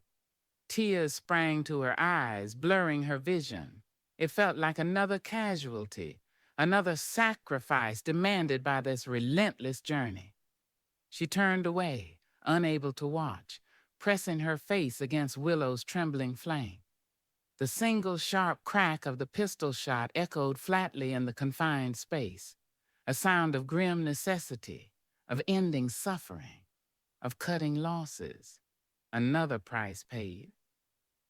When she looked back, Reese was already retrieving the essential supplies from the dead mule's pack, mostly ammunition, and the remaining water skins transferring them quickly to his own horse and Willow. He worked with fierce concentration, his movements economical, wasting no time on sentiment. Bella finally remembered the cartridges in her hand and numbly gave them to him. He took them without comment, reloading his rifle and pistol with swift, practiced motions. The silence stretched again, heavy with unspoken grief for the mule, the stark reality of their situation, and the chilling confirmation of Thorn's pursuit. My shoulder, Reese said abruptly, turning towards her, breaking the spell. Needs checking again. Might have torn something in the fight. It was a command, but also perhaps an admission of need, a crack in his armor of self-sufficiency. Bella nodded, grateful for the task, the distraction. She retrieved her medical kit, her hands steadier now, fueled by a grim practicality that mirrored his own. They moved slightly away from the bodies, finding a cleaner patch of sand near the rocks where she had hidden. Reese stripped off his torn, blood and rain-stained shirt without hesitation this time, revealing the stark contrast of pale skin, dark ink, and the angry red inflammation around the crude stitches on his shoulder. The wound hadn't reopened badly, but it was weeping slightly, clearly painful. Bella worked carefully, cleaning the wound again with the last of her antiseptic, her touch gentle but firm. She was acutely aware of his stillness, the tightly controlled tension in his muscles, as she worked close to the intricate tattoos covering his chest and shoulder. The lines seemed impossibly complex up close, weaving patterns that hinted at landscapes both familiar and alien. She felt the heat radiating from his skin, smelled the faint, lingering scents of smoke, sweat, horse, and the sharper tang of his blood. The air crackled with unspoken tension, with the raw intimacy of tending to his vulnerability in the wake of shared violence. He watched her face as she worked, his dark eyes intense, unreadable. Was he judging her nerve, remembering her fear, or seeing something else entirely? Bella kept her own gaze lowered, focused on her task, yet intensely aware of his scrutiny, of the charged space between them. She finished applying a fresh bandage, securing it tightly. "It should hold," she said, her voice barely above a whisper, "but you need to rest it. Any more fighting—" "There'll be more fighting," he interrupted, his voice low and certain. "Thorn won't give up, not now he knows we're close." He didn't elaborate on what close meant. Close to the canyon? Close to unlocking the map's secrets? Bella finished gathering her supplies, avoiding his gaze. The silence pressed in again, thick with exhaustion, fear, grief, and the strange, dangerous current that flowed between them. She felt exposed, stripped bare by the events of the last hour, her carefully constructed composure fractured.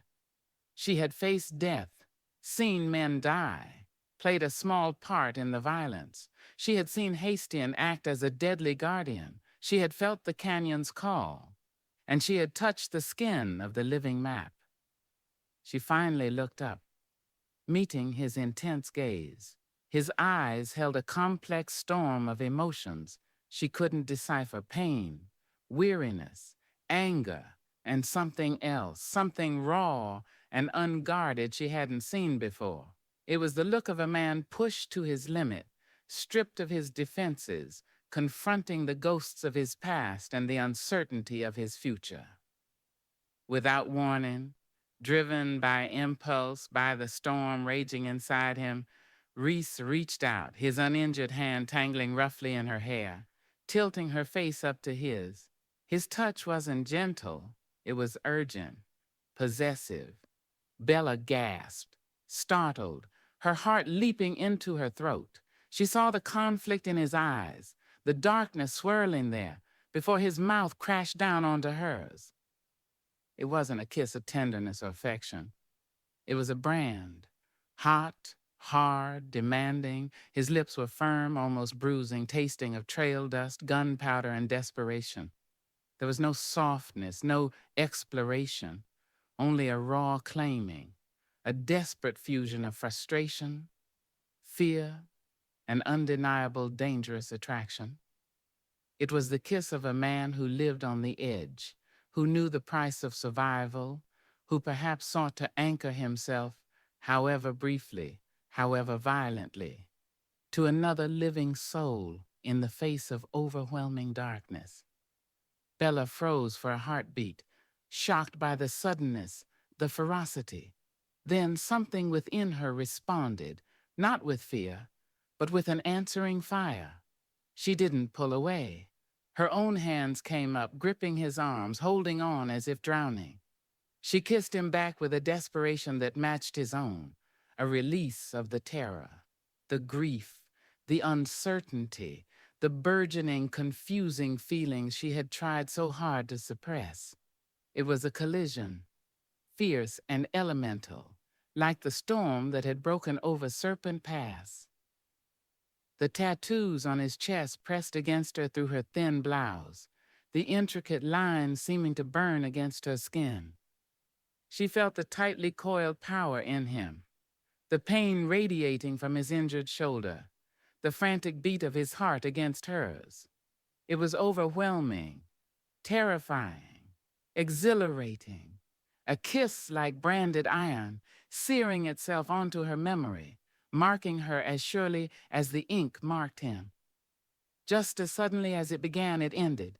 Reese tore himself away, breathing heavily, his eyes wide, startled by his own loss of control.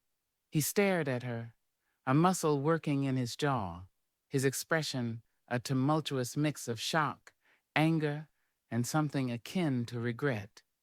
He ran a hand distractedly over his mouth, then turned away abruptly, grabbing his shirt, shrugging it back on with a wince, concealing the map, concealing the vulnerability he had momentarily exposed. Bella stood trembling, her lips tingling, her breath coming in ragged gasps.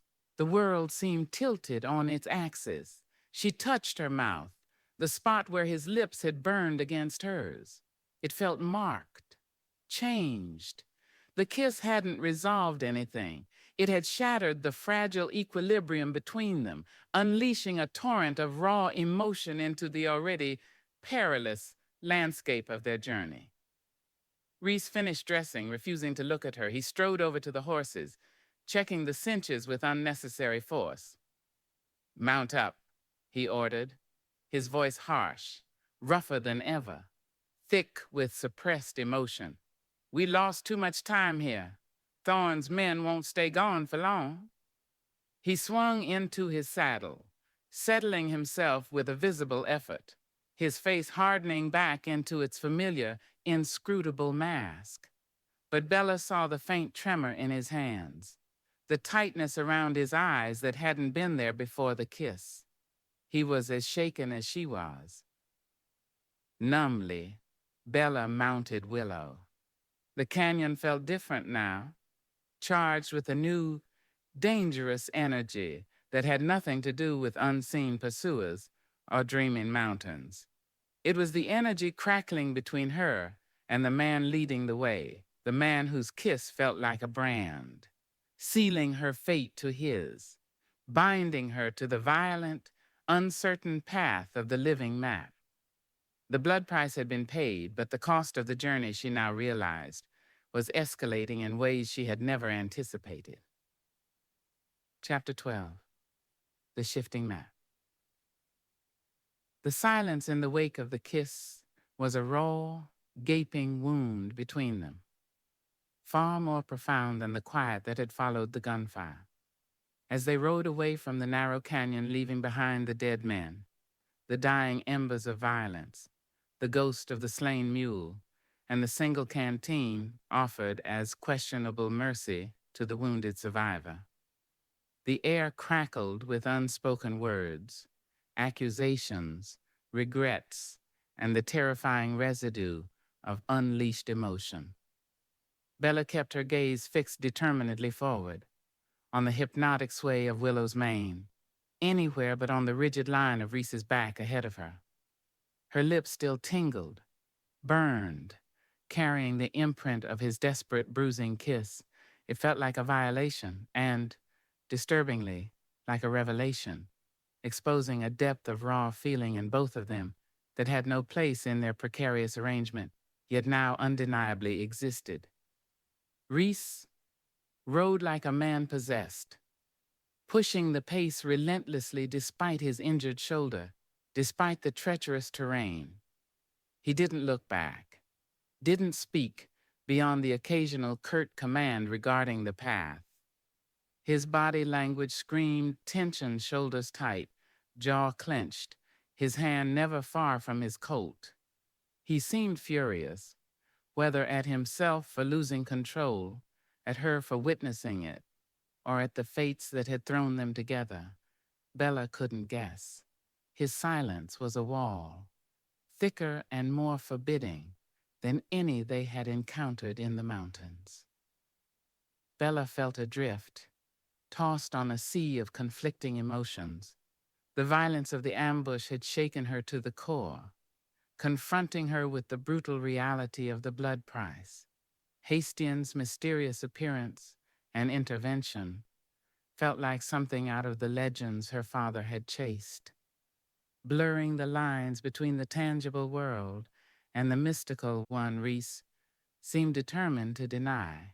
And the kiss, it had shattered her perception of him, revealing the turbulent currents beneath his stony exterior, while simultaneously igniting a confusing, unwanted fire within herself. He was dangerous, unpredictable, marked by secrets and violence, yet that brief, desperate connection had forged a bond, however fraught, that felt impossible to sever. She was tied to him now, not just by contract, but by shared trauma and that searing, unforgettable moment of raw contact. The broken lands lived up to their name. The landscape grew increasingly surreal as they traveled deeper, leaving the relatively conventional geography of the Serpent's Tooth far behind. Towering mesas eroded into fantastical shapes that seemed to defy gravity. Canyons twisted and turned back on themselves, creating natural labyrinths. Patches of ground shimmered with volcanic glass, while others were choked with thorny, alien-looking vegetation Bella didn't recognize. The mist persisted in the low-lying areas, swirling like ghosts, distorting shapes and distances, muffling sound in an unsettling way.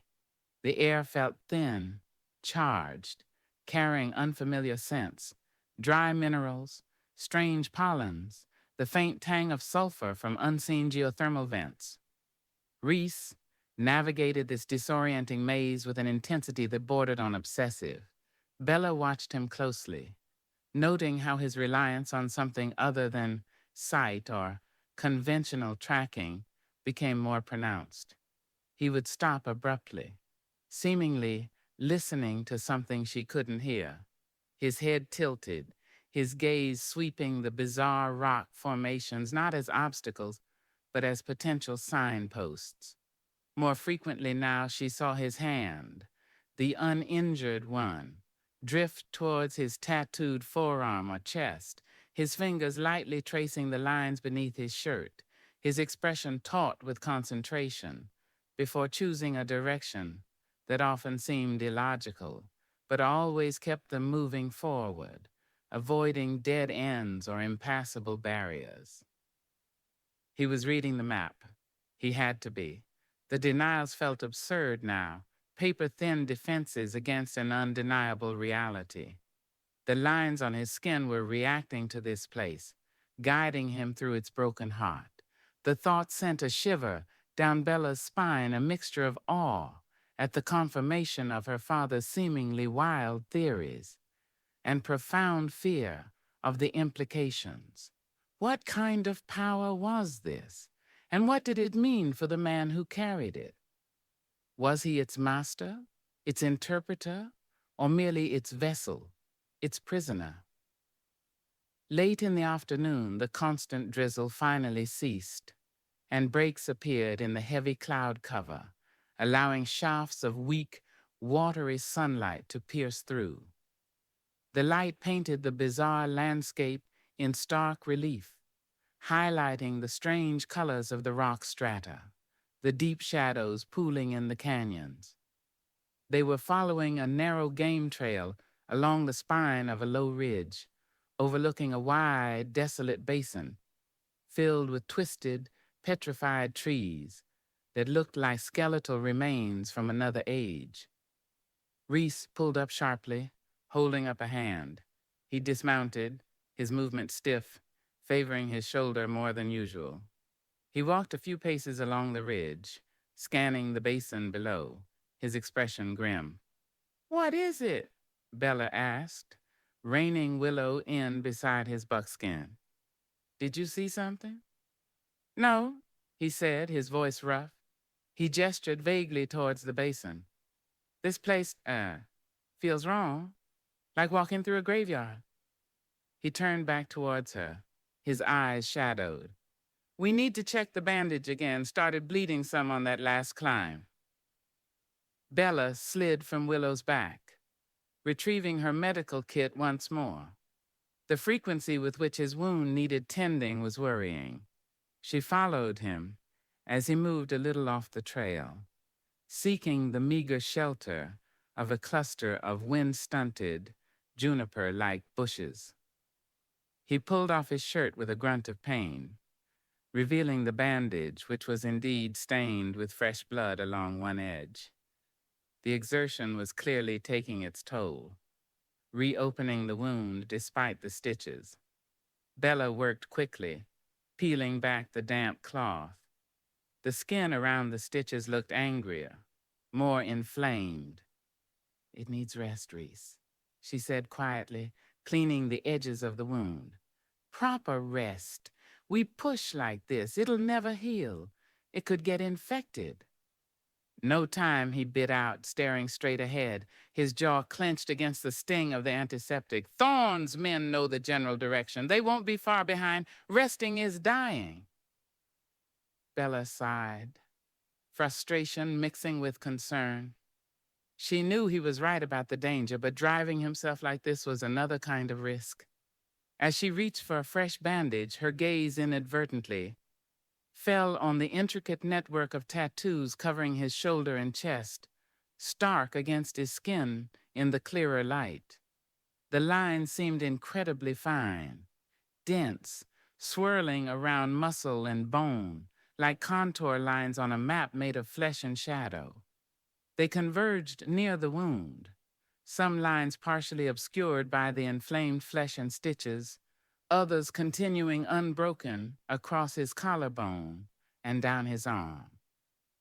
Suddenly, Reese hissed, a sharp intake of breath, clutching at his shoulder, not where she was tending the wound, but slightly above it near his collarbone. His eyes widened almost imperceptibly, a flicker of something that looked like shock or pain of a different sort crossing his face. "What is it?" Bella asked, alarmed. "Did I hurt you?" "No," he said, his voice strained. "Just a spasm."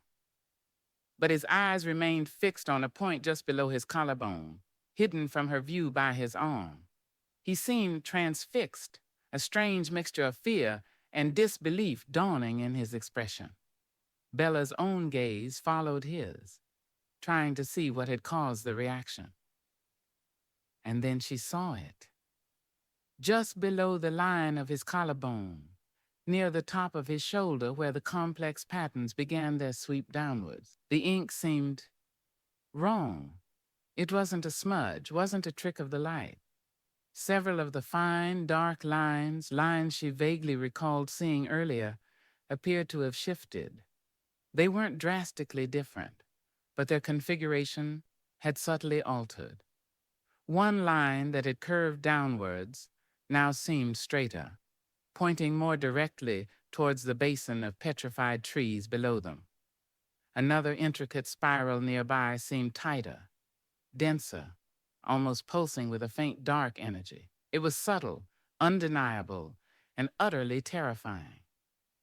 The map was shifting right there on his living skin. In response to what? The location? His pain? The proximity of the canyon? Bella stared, mesmerized, horrified, her breath caught in her throat. Her father's words screamed in her mind. The lines shift, responds to the earth song. It was real. Everything. The legends, the journals, the living map. It was all terrifyingly real. Reese saw her staring, saw the dawning comprehension and terror in her eyes mirroring his own. He jerked away violently, pulling his arm down, instinctively trying to cover the shifting lines, his face paling beneath his tan. "Didn't see anything," he growled, his voice hoarse, ragged with poorly concealed panic. "Reese, I saw it," Bella whispered, unable to tear her eyes away from the spot, even though he was covering it. "The lines, they moved, they changed." "Sun playing tricks," he snapped, scrambling to pull his shirt back on, fumbling with the buttons in his haste, his movements jerky, uncoordinated. "Mist, shadows, nothing happened. Don't," Bella pleaded softly, standing up, facing him. The shared violence, the raw kiss, had broken down some barrier between them, giving her the courage to challenge his denial. "Don't lie. Not about this. I saw it. You felt it." He finally stopped fumbling with his shirt. His head bowed, his shoulders slumped for a moment in something that looked devastatingly like defeat, or perhaps terror. He wouldn't meet her eyes. The silence stretched, filled only by the wind whistling over the ridge and the distant, eerie sigh of the air moving through the petrified forest below. When he finally looked up, his eyes were haunted. The anger was gone, replaced by a raw vulnerability that was more shocking than the kiss had been. He looked trapped, cornered by a reality he could no longer deny or control. "It's a curse, Calloway," he said, his voice barely audible, rough with despair. "Not a map, it's a goddamn curse." He gestured vaguely towards his own body with a shaking hand. "It burns. It pulls. Sometimes it shows things. Things I don't want to see. Paths I don't want to take." He took a ragged breath, finally meeting her gaze, his eyes filled with a bleakness that chilled her to the bone. "It led Thorn's trackers to me years ago. It leads trouble wherever I go. It probably led your father to his death." He stepped closer, his expression fierce, desperate. "This canyon you're looking for? If this thing," he spat the word, gesturing towards his skin again, "is pointing the way, it's not leading you to treasure, it's leading you to hell. Turn back, now, while you still can."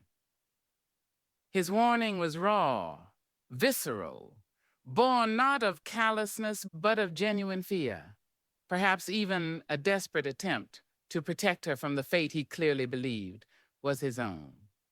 Seeing the map shift, acknowledging its power, hadn't empowered him.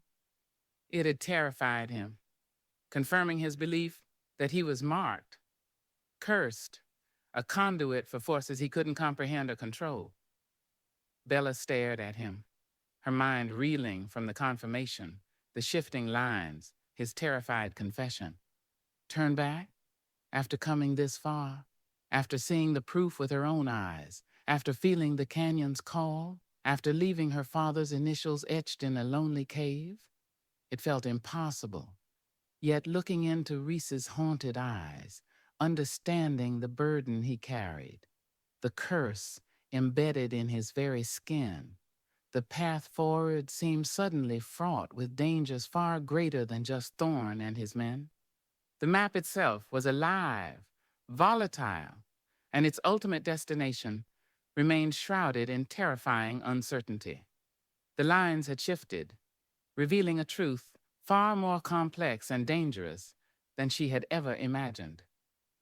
Chapter 13, Ghosts of Gallows Creek. Reese's raw plea.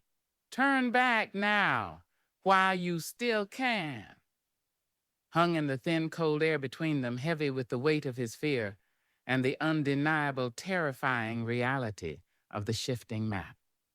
Bella looked into his haunted eyes, saw the genuine desperation there, the conviction that the path forward led only to destruction, and her own resolve wavered. For a fleeting moment, the thought of turning Willow back towards the distant hazy line of the serpent's tooth, towards the relative sanity of the known world, seemed overwhelmingly appealing. To leave the broken lands, the pursuit, the canyon's call, and the man whose skin burned with a cursed map behind. It was the sensible choice, the choice survival instinct screamed for. But then the image of her father's initials carved into the cave wall rose in her mind, sharp and clear. The memory of his passionate belief, his relentless quest for understanding, not just treasure. The echoes of Hastings' chant, the resonant hum of the dreaming mountain, the feeling, deep and unwavering, that she was on the cusp of a profound discovery, something that might explain not only her father's fate, but also the strange power held within this broken land. And looking at Reese, seeing the torment the shifting lines caused him, a different kind of resolve solidified within her.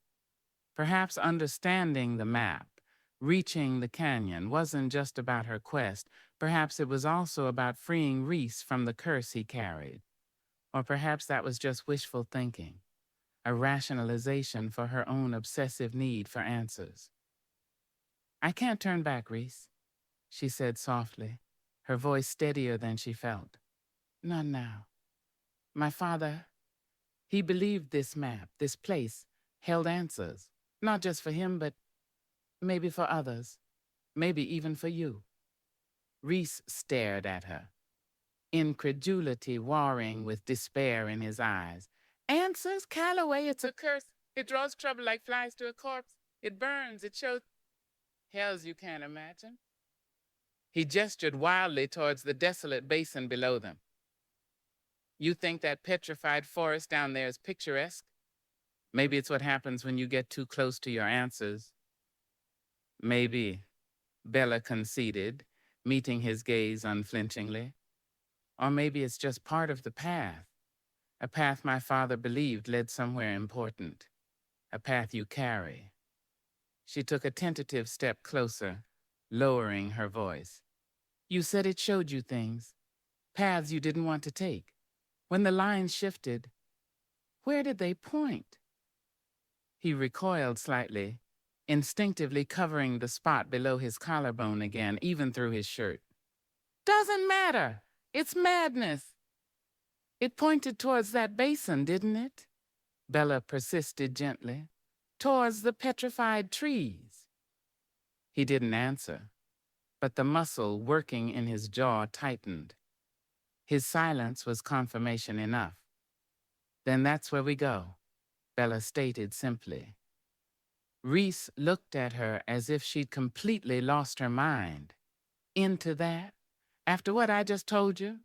After what happened back in the canyon? Thorne's men could be anywhere." "Thorne's men will follow us wherever we go," Bella countered, her voice gaining strength. "Hiding won't save us. Moving forward, following the map, it feels like the only real choice left. Maybe the map isn't just showing the way. Maybe it's showing us how to survive, how to navigate the dangers because it knows them." It was a leap of faith, a desperate interpretation born of necessity, but it felt true. The map wasn't just a passive guide. It seemed active, responsive, perhaps even protective in its own cryptic way. Reese stared at her for a long moment, the internal conflict raging visibly on his face. He looked down at his arm, then out towards the desolate basin, then back at Bella, his gaze filled with a mixture of fury, frustration, and a grudging, almost imperceptible flicker of something else. Respect? Or perhaps just resignation to her stubbornness, her inherited obsession, mirroring his own cursed fate. "Fine," he bit out finally, the words sounding like tearing metal. "Fine. You want to walk into hell? I can't stop you. But don't blame me when the ghosts start whispering your name." He turned abruptly, stalking back towards his horse, his movements stiff with pain and anger. "Let's go, before Thorne finds this ridge." The descent into the basin of petrified trees was even eerier than viewing it from above. The trail Reese found, likely indicated by the subtle shifts in his internal compass, or the map itself, wound downwards through cracked, sulphurous-smelling earth. The air grew heavy, still, devoid of the wind that swept the ridges and the trees.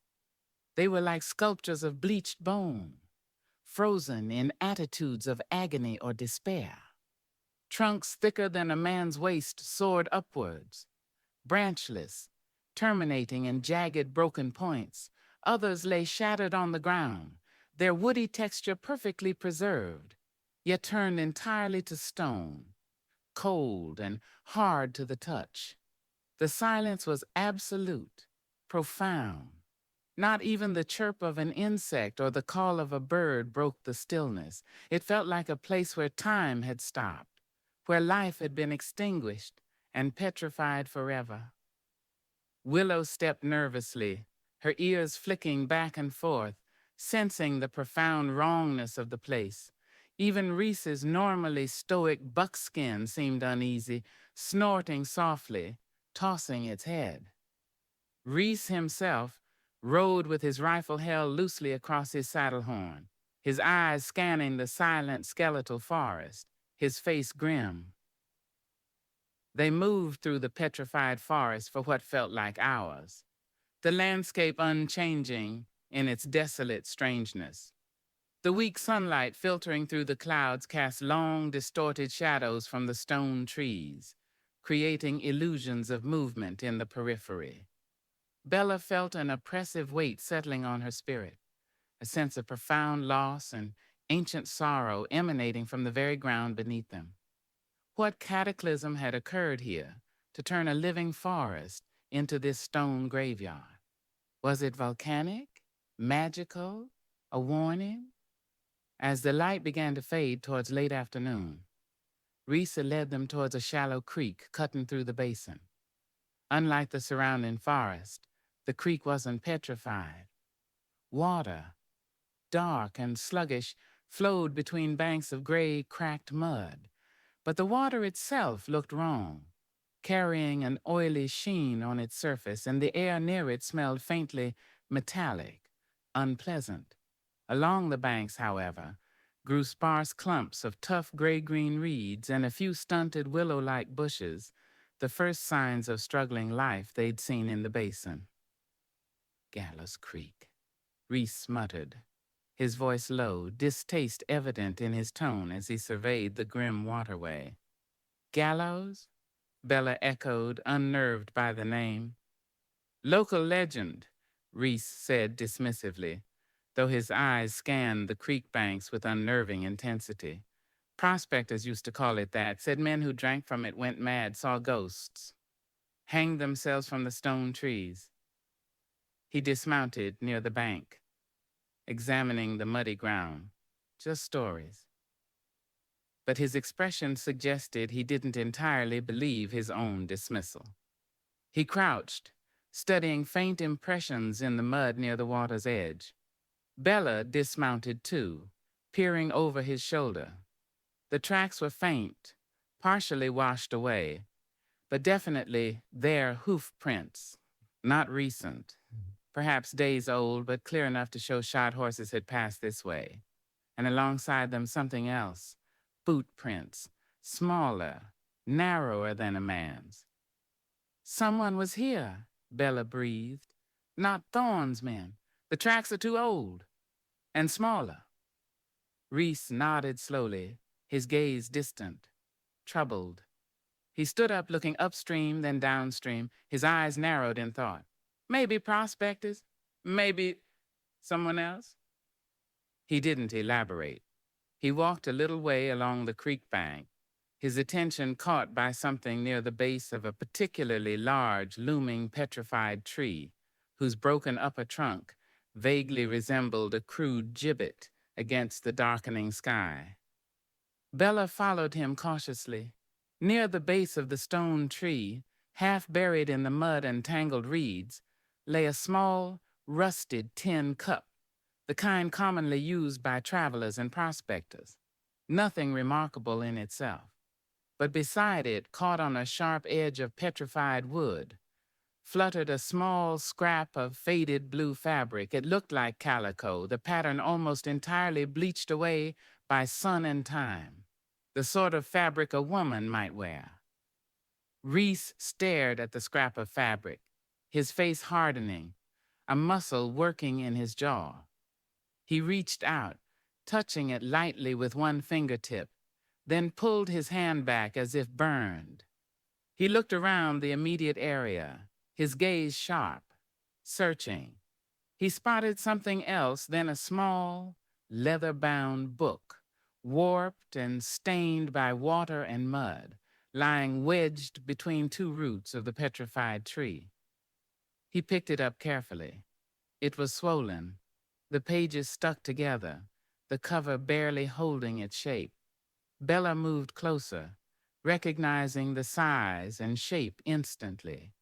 It was a field journal, exactly the kind her father always carried. Her heart leapt into her throat, pounding with a mixture of hope and terror. "Is it?" she whispered, unable to finish the question. Reese handled the journal with surprising care, gently prying open the sodden cover. The pages inside were mostly ruined, glued together by damp and time, the ink blurred into illegibility. But on the inside cover, protected slightly, faint but still discernible handwriting remained. Not initials this time, but a full name, written in a familiar, precise hand, Elias L. Calloway, and beneath it a date, faded but readable, October 12th, 187. The last digit was smudged beyond recognition, but it placed him here, by this grim creek, within the last decade. "He was here," Bella breathed, tears welling, choking her voice.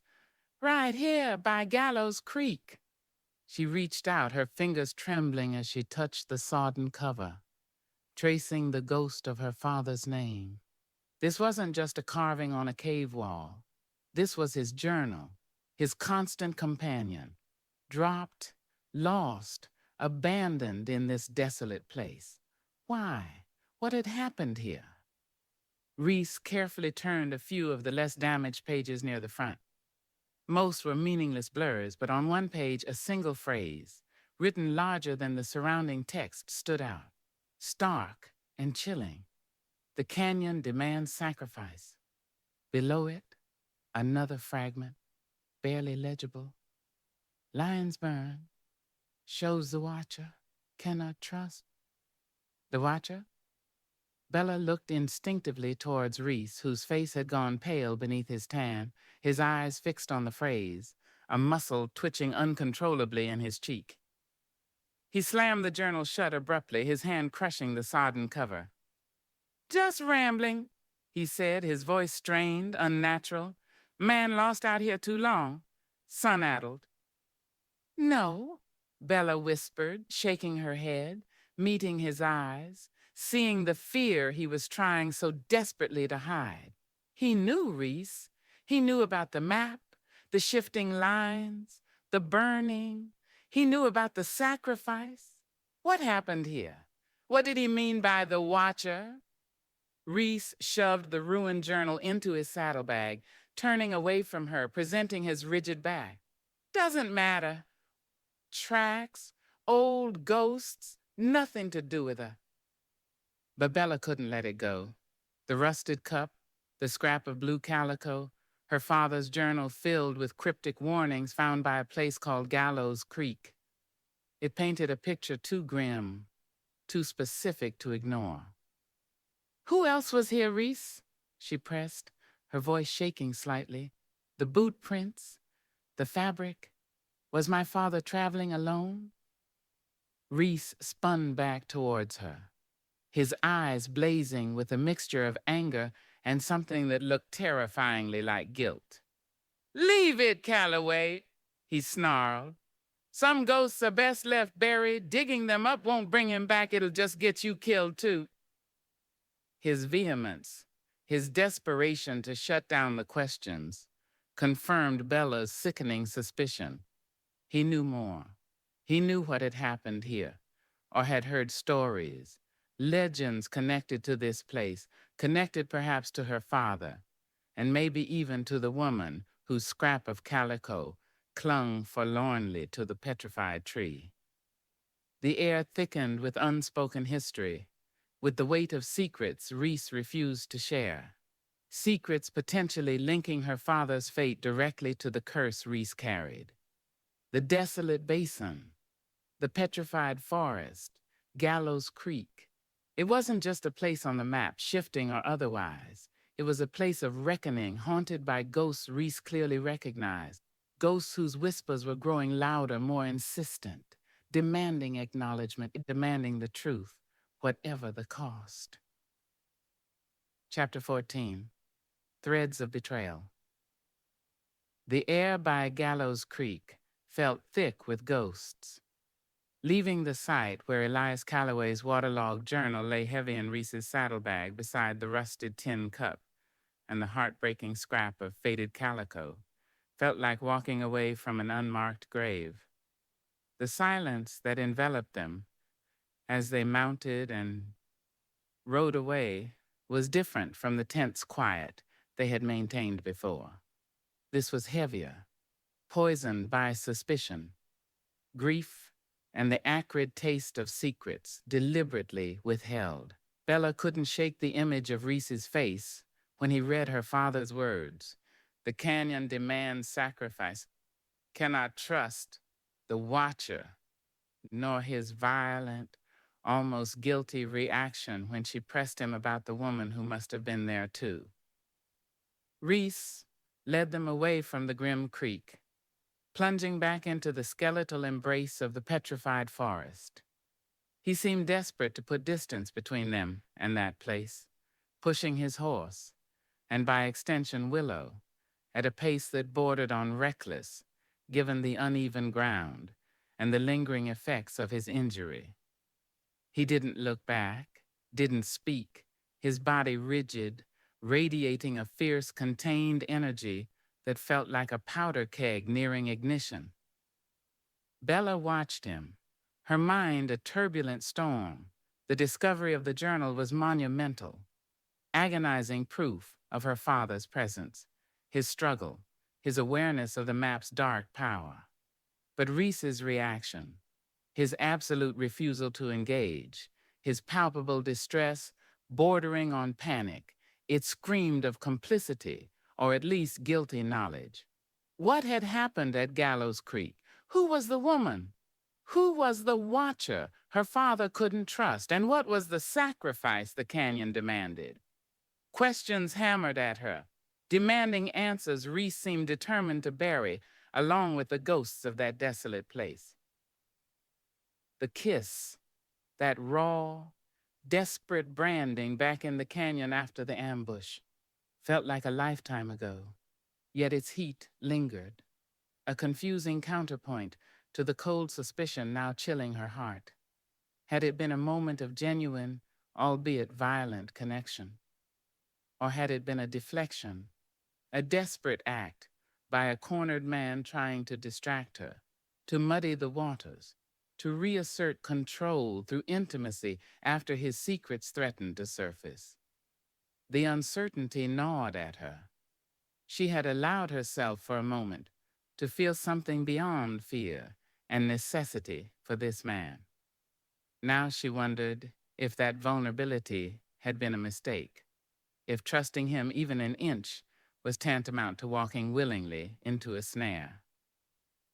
As they navigated the maze of stone trees, the eerie silence of the basin pressed in. Bella couldn't stand it. The unspoken accusations, the weight of Reese's secrets, felt more suffocating than the mist that still clung in patches to the cold, dead wood. "Reese!" she called out, her voice sharper than she intended, cutting through the stillness. He didn't stop, didn't turn, just kept riding, his shoulders stiff. "Reese, stop." He ignored her. "Damn it, Reese, stop!" she shouted, pulling Willow to a halt. He finally reined in his buckskin, turning slowly in the saddle, his face a thundercloud. "What?" he bit out, his voice dangerously low. "Gallows Creek," Bella said, her voice trembling slightly but holding firm. "We're not pretending it didn't happen. We're not pretending the journal wasn't my father's, or that those words weren't a warning." She took a steadying breath, meeting his furious gaze. "Who was she, Reese? The woman whose calico was caught on that tree? The one who left those boot prints?" His eyes narrowed, becoming slits of obsidian.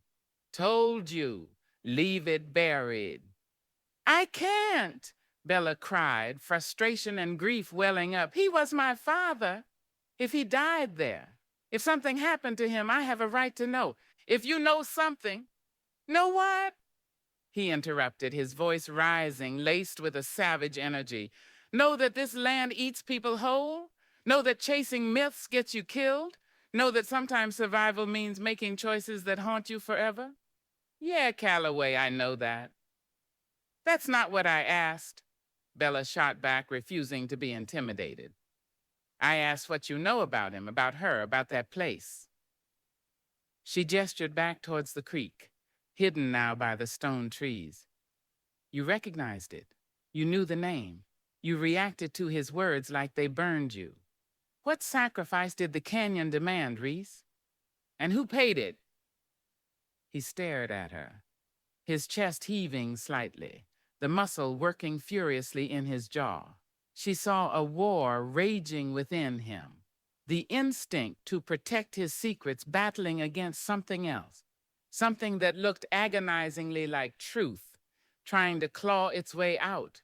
He opened his mouth as if to speak, then clamped it shut again, shaking his head violently. You don't want to know, he said, his voice suddenly dropping, becoming rough, strained. Trust me, you don't. Don't tell me what I want, Bella retorted, pushing Willow a step closer. My father might have been betrayed, murdered, left to die by that cursed creek. If you were involved, if you know who was involved.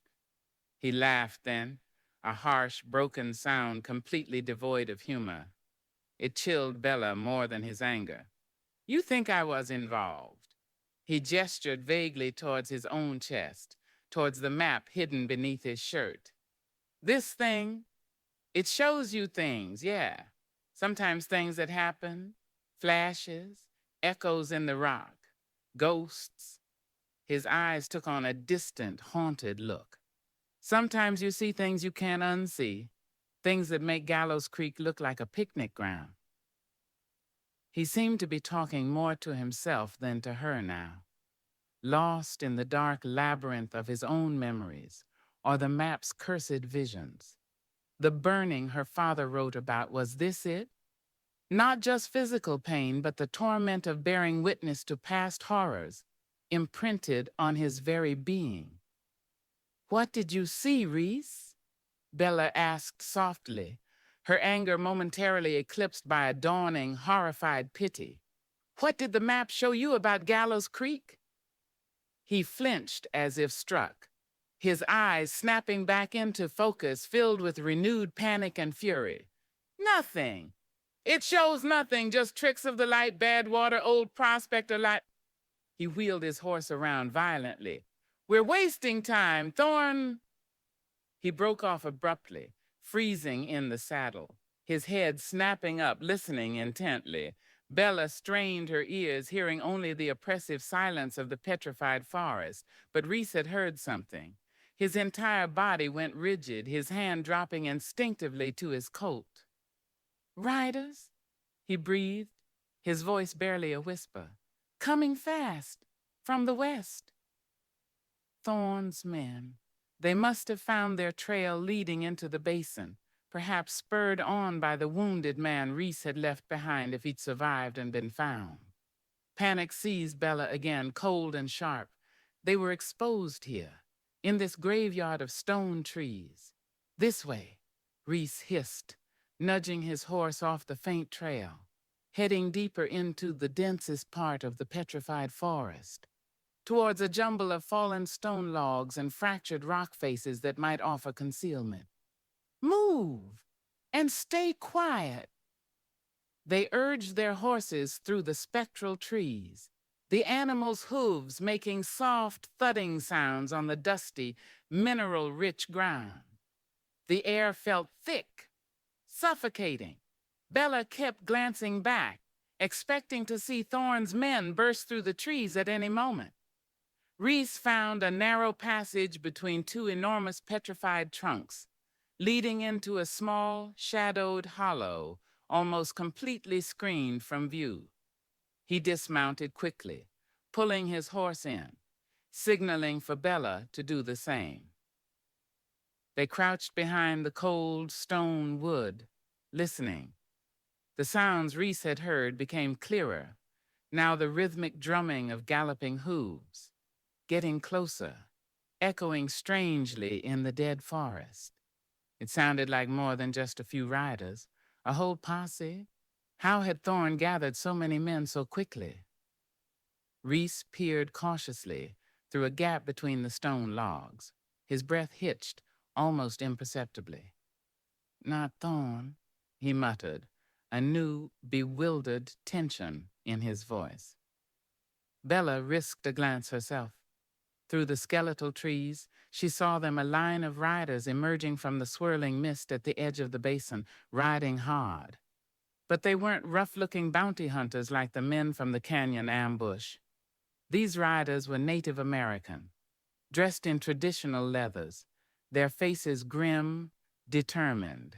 They carried rifles and bows, their movements fluid, expert, perfectly at home in this terrain. Paiute, or another tribe drawn by the disturbance, by the canyon's call, or perhaps by the map Reese carried? They weren't heading directly towards Reese and Bella's hiding place. They seemed focused on something further into the basin, riding parallel to Gallows Creek. It looked like they were hunting, tracking something with fierce intensity. "Who are they?" Bella whispered, her heart pounding. Reese watched them pass, his expression unreadable, a complex mixture of recognition and deep apprehension. "Guardians," he said finally, his voice low, resonant, or maybe judgment. Depends on who they're hunting.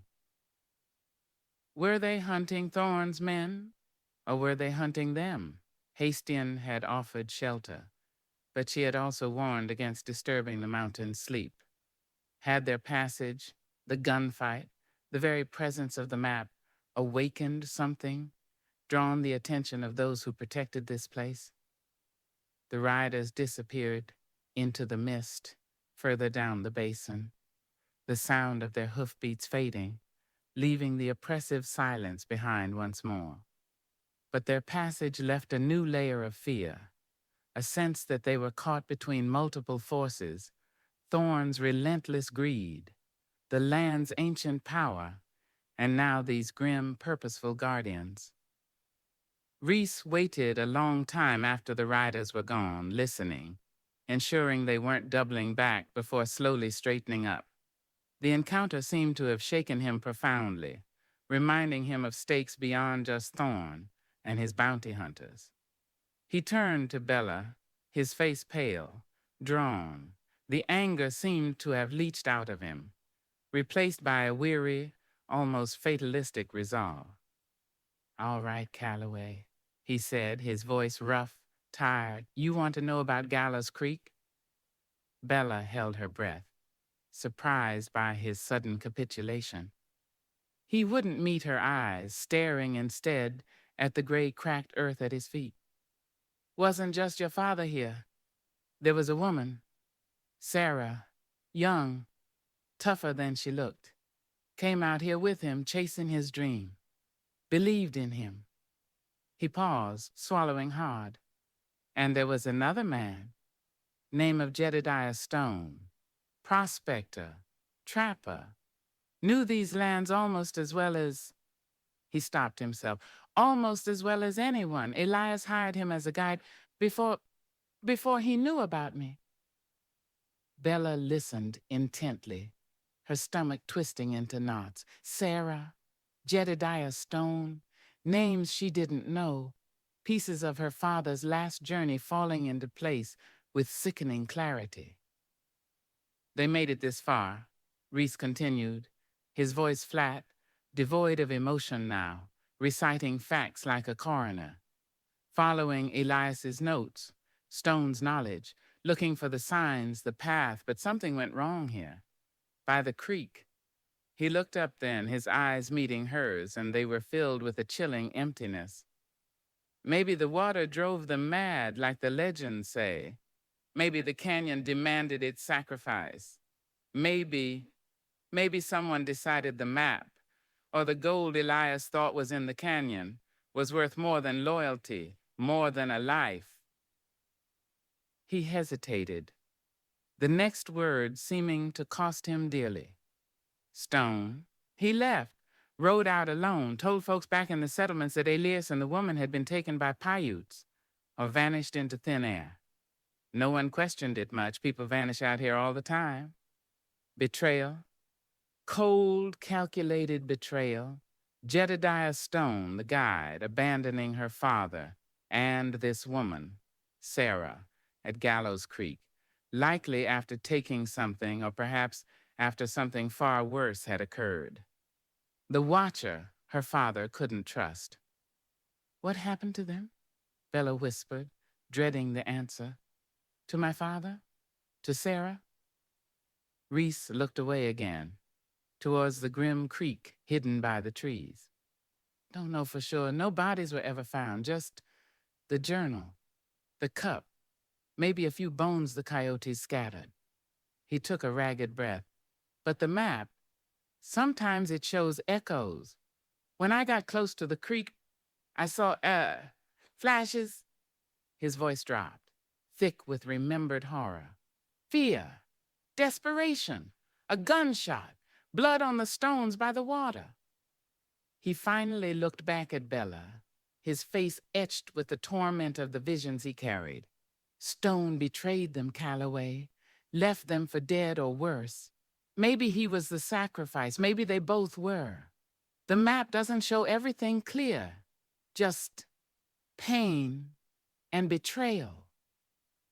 The threads connected, forming a tapestry of greed, abandonment, and likely murder, woven into the fabric of this desolate place.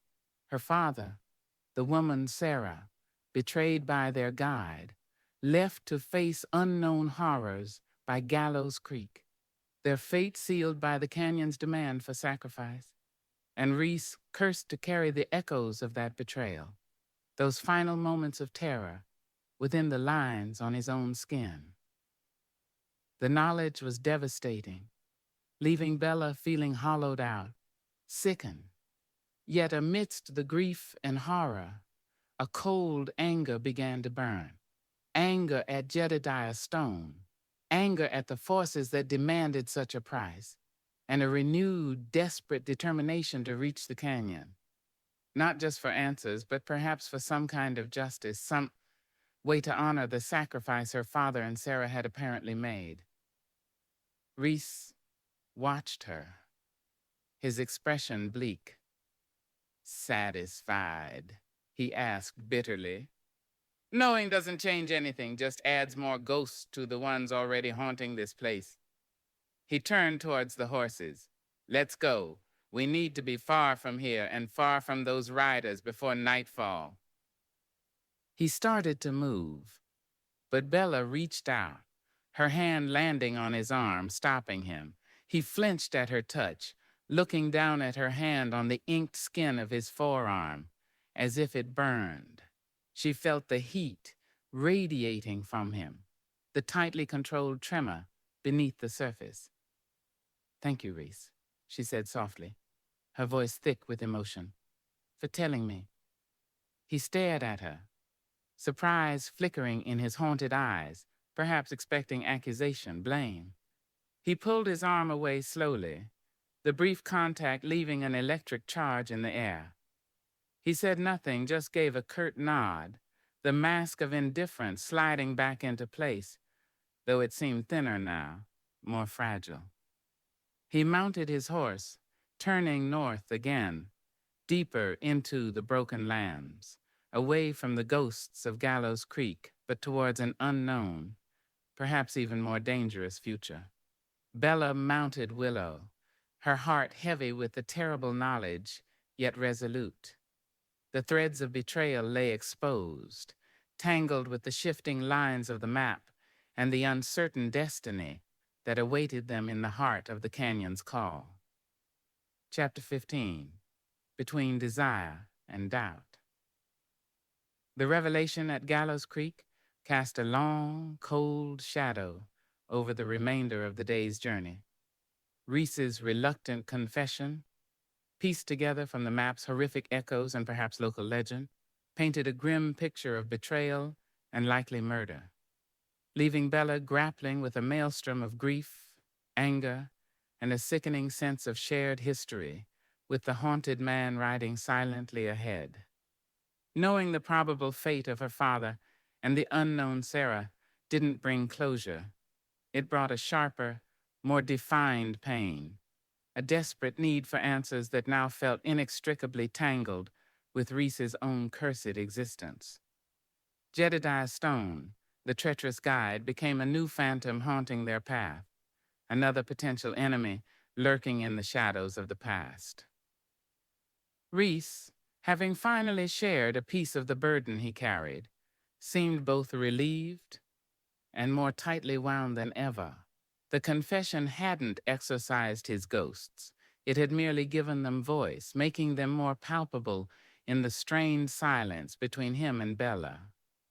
He avoided her gaze pointedly, communicating only through curt gestures or monosyllabic instructions regarding the increasingly bizarre terrain. The brief moment of shared vulnerability after his confession, her tentative touch on his arm, had evaporated, replaced by a reinforced wall of guardedness. Yet Bella sensed a subtle shift. His anger felt less directed at her, more inward, a self-lacerating fury mixed with the bone-deep weariness of a man resigned to his fate. The landscape mirrored their internal turmoil. As they climbed out of the petrified basin, leaving Gallows Creek and its grim secrets behind, the terrain became even more fractured, more chaotic. They navigated narrow slot canyons where the rock walls soared hundreds of feet overhead, blotting out the sky, the air still and strangely resonant.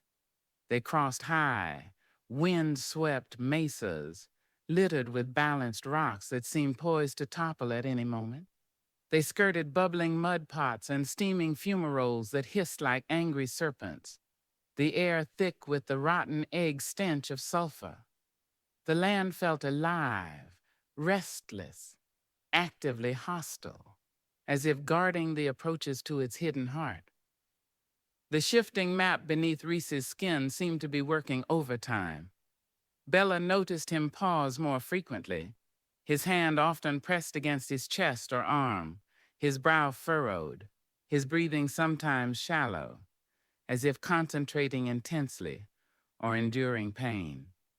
The subtle alterations in the ink she had witnessed earlier seemed to be happening more often now, guiding him through the bewildering maze, anticipating hazards, finding paths where none seemed to exist.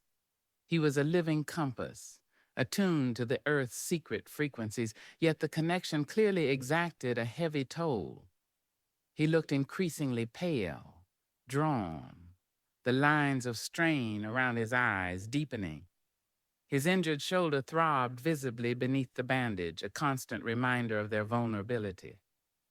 Bella's feelings towards him remained a turbulent, confusing mix. The suspicion lingered. Could he have told her more about Gallows Creek? Was his version the whole truth?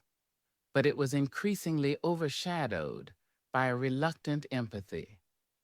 Witnessing the map shift, hearing his confession of the curse, seeing the physical and emotional toll it took, she began to understand the immense burden he carried. He wasn't just a fugitive marked by tattoos. He was inextricably bound to this powerful, dangerous landscape, a conduit for forces neither of them fully understood. And then there was the kiss. It hovered between them, an unspoken, electric charge. Every accidental brush of hands as they tended the horses, every shared glance across the campfire, every moment of enforced proximity in a narrow passage reignited the memory, the heat, the desperation, the raw, unexpected connection. Bella found herself watching the line of his jaw, the way his dark hair fell across his forehead, the strength in his hands as he handled the reins or his weapons.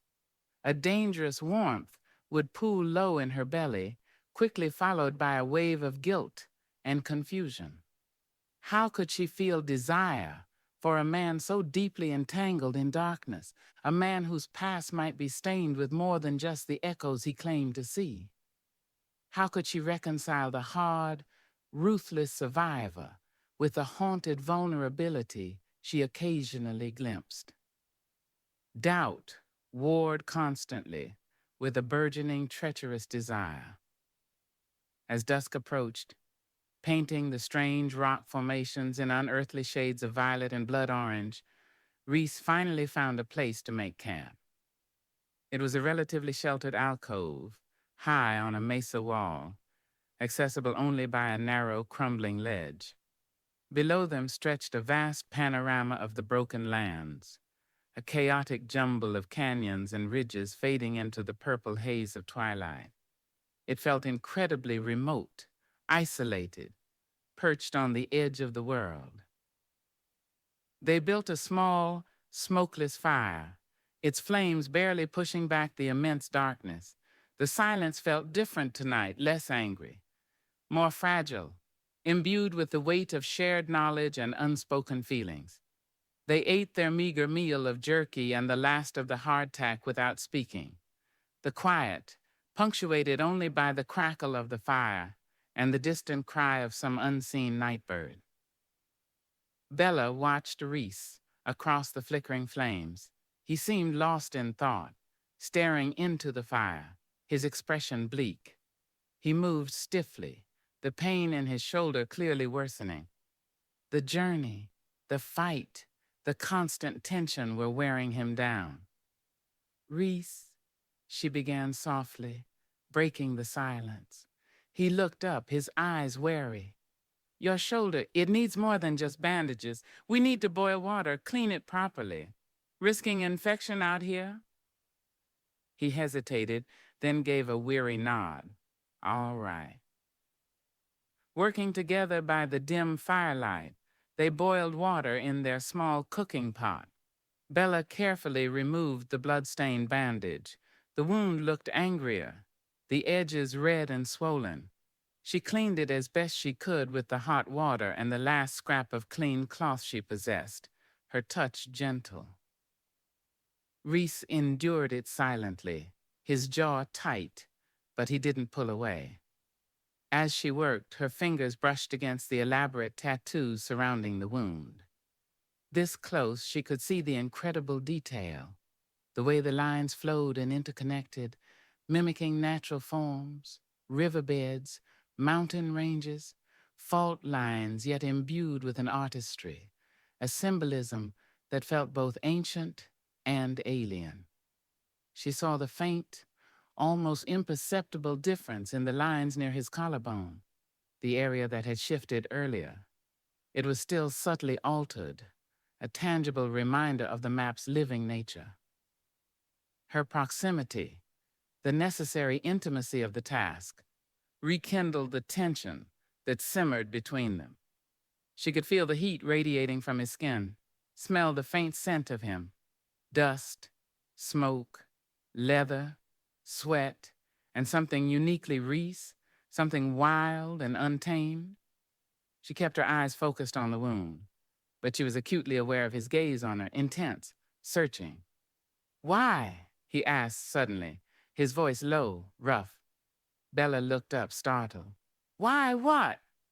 Why keep going? He clarified, his eyes holding hers. After Gallows Creek, after seeing, what this thing does? He nodded towards his own chest. After Thorn, after the fight, any sane person would turn back. Bella finished cleaning the wound, her hands trembling slightly. She met his gaze directly, holding it. Because my father didn't, she said simply. Because he believed there was something here worth finding, worth the risk. Because, maybe understanding this. She gestured towards the map on his skin. Is the only way to break the curse you think it is. She paused, then added softly, and because leaving you to face Thorn, or whatever else is out here, alone, doesn't feel right. His expression flickered, surprise warring with his ingrained suspicion. He searched her face, looking for deceit, for manipulation, but perhaps finding only a reflection of her own complex mix of determination and uncertainty. He looked away first, staring back into the fire, a muscle working in his jaw. "You're as crazy as he was," he muttered, but there was less venom in his tone, more a weary acknowledgement of a shared, perhaps inherited madness. Bella began applying a fresh bandage, improvising with another strip torn from her dwindling supplies. As she leaned closer to secure it, her hair brushed against his uninjured shoulder. He stiffened almost imperceptibly, but didn't pull away. The air between them grew thick again, charged with the memory of the kiss, with the undeniable physical awareness that defied logic and caution.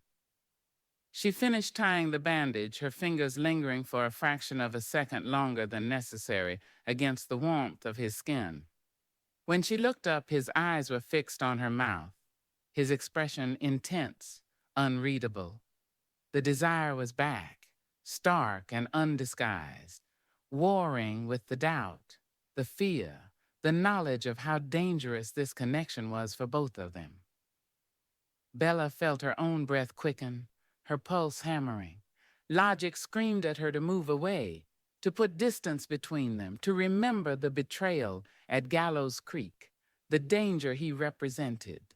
But her body felt rooted to the spot, drawn by the raw magnetism, the shared loneliness, the desperate need for human connection in this desolate, hostile landscape. Doubt battled desire within her, leaving her paralyzed, vulnerable. Reese leaned forward slightly, his movement tentative this time, questioning, not demanding like before. His eyes searched hers, asking a silent question, acknowledging the precipice they stood upon. One step, one touch, could change everything, could shatter the fragile truce, could lead them down a path even more treacherous than the one they currently walked. The fire crackled, casting dancing shadows that seemed to mimic the shifting lines of the map, the shifting landscape of their own volatile emotions. Outside the small circle of light, the vast emptiness of the broken lands waited, holding its breath, watching. The choice lay suspended between them, fragile as a moth's wing yield to the dangerous current pulling them together, or retreat back into the lonely guarded spaces they had inhabited before. Desire warred with doubt, the outcome utterly uncertain, terrifyingly potent. Chapter 16. The Watcher in the Waste. The air in the small alcove crackled, thick with unspoken questions, and the dangerous gravity pulling Reese and Bella towards each other. His eyes, fixed on her mouth, held a raw heat that mirrored the desperate pounding in her own chest. The firelight flickered, catching the stark lines of the tattoos across his shoulder, lines that seemed to pulse with a life of their own, a map leading towards unknown destinations, both geographical and emotional. Doubt screamed caution. Remember Gallows Creek. Remember the betrayal. Remember the danger this man embodies, but desire, potent and insistent, born of shared peril and undeniable chemistry, urged her closer, whispering treacherous promises of solace in the vast, uncaring wilderness. Reese leaned in, the fraction of an inch closing between them feeling like an insurmountable chasm bridged by sheer force of will.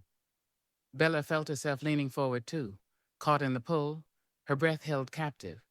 His scent, smoke, dust, horse, and that wild, intrinsic essence of him filled her senses. Her lips parted slightly, anticipating the impact, the brand. A sharp clatter echoed from below the mesa rim. A dislodged rock, an animal, or something else? The sound shattered the moment like brittle glass.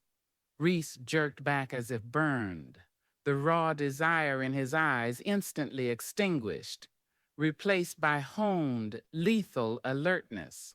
He spun away from Bella, grabbing his rifle, moving silently to the edge of the alcove, peering down into the shadowy depths of the canyons below. The transition was instantaneous, jarring from vulnerable man back to wary predator. Bella stumbled back, her heart hammering, breath rushing back into her lungs in a painful gasp. Shame and relief warred within her. Relief that the dangerous precipice had been avoided, that the fragile boundary hadn't been irrevocably crossed again. Shame at her own momentary weakness, her willingness to succumb to the treacherous pull towards this man whose secrets still lay buried like bones in the desert sand. The interruption felt like a judgment, a warning from the watchful land itself. Reese scanned the darkness below for long minutes, his body taut, listening intently. Finally, he seemed to relax fractionally, though the tension didn't leave his shoulders. Nothing, he muttered, more to himself than to her. Probably just a nightcat, or the wind. He didn't turn back towards her immediately, keeping his gaze fixed on the vast, indifferent panorama of the broken lands stretching out into the night.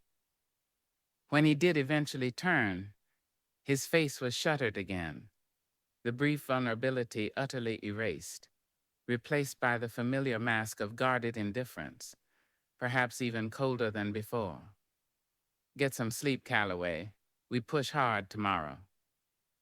He moved to the opposite side of the dying fire, rolling himself into his blanket, pointedly turning his back to her.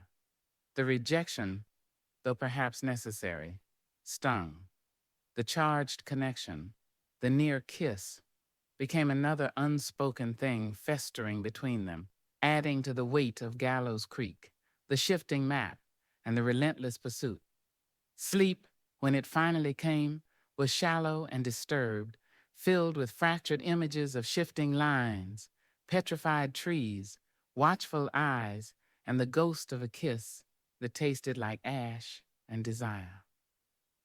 Dawn arrived reluctantly, filtering through layers of high, thin clouds that painted the sky in muted shades of gray and lavender. The air was cold, still, carrying the metallic tang of minerals from the surrounding rock. Breaking camp was a silent, awkward affair. The unspoken tension from the night before hung heavy, thicker than the morning mist clinging to the lower canyons.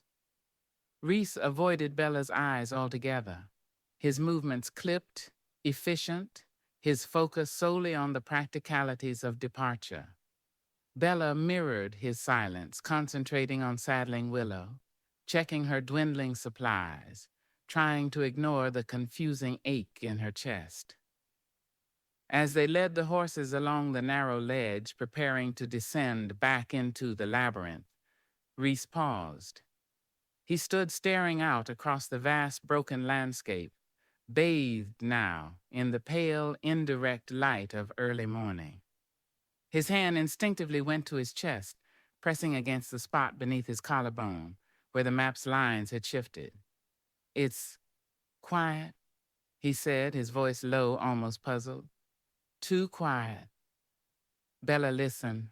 He was right. The usual pre-dawn sounds, the distant cry of a coyote, the chirp of unseen insects, the sigh of wind through crevices were absent. A profound, unnatural stillness held the land captive. It wasn't peaceful. It felt expectant, watchful, as if the entire landscape held its breath, waiting. "What do you mean?" she asked, unnerved. "The Guardians," he said, still scanning the horizon. "The riders we saw yesterday. They should be out, hunting, patrolling, nothing." He shook his head slightly. "And Thorn, even his kind usually make noise. Leave sign. It's like everything's hiding or watching." Watching. The word sent a chill down Bella's spine. Echoing her father's warning, "Cannot trust the watcher." Was this the watcher's influence? A presence so potent it silenced the land itself? They descended from the mesa, the horses picking their way carefully down the crumbling trail. The silence persisted, broken only by the clink of hooves on rock and the occasional nervous snort from Willow. Bella found herself constantly scanning the surrounding rocks, the shadowed mouths of canyons, the high ridges overlooking their path. The feeling of being observed was no longer just Reese's intuition. It was a palpable pressure, prickling at the back of her neck, making the small hairs on her arms stand on end. She felt exposed, vulnerable, like an insect crawling across a vast, uncaring palm. Reese seemed to feel it too. He moved with even greater caution than usual, his eyes missing nothing, his body coiled tight, ready to react. He paused frequently, not just to consult the internal compass of the map, but to listen, to scent the air, to study the ground for any sign, any disturbance in the unnatural quiet. Several hours into the morning's travel, as they navigated a narrow wash filled with smooth gray stones, Reese suddenly pulled up, holding up a hand. He dismounted quickly, crouching low, examining the ground intently. Bella reined in Willow, her heart beginning to pound its familiar rhythm of apprehension. Tracks, Reese breathed, his voice barely audible. Fresh. Bella slid off Willow, moving cautiously to his side. Embedded in a patch of damp sand, partially protected by an overhanging rock, were clear boot prints. Not the heavy, worn prints of Thorne's men, nor the soft moccasin tracks of the native guardians. These were made by sturdy, well-maintained boots, leaving a distinct tread pattern.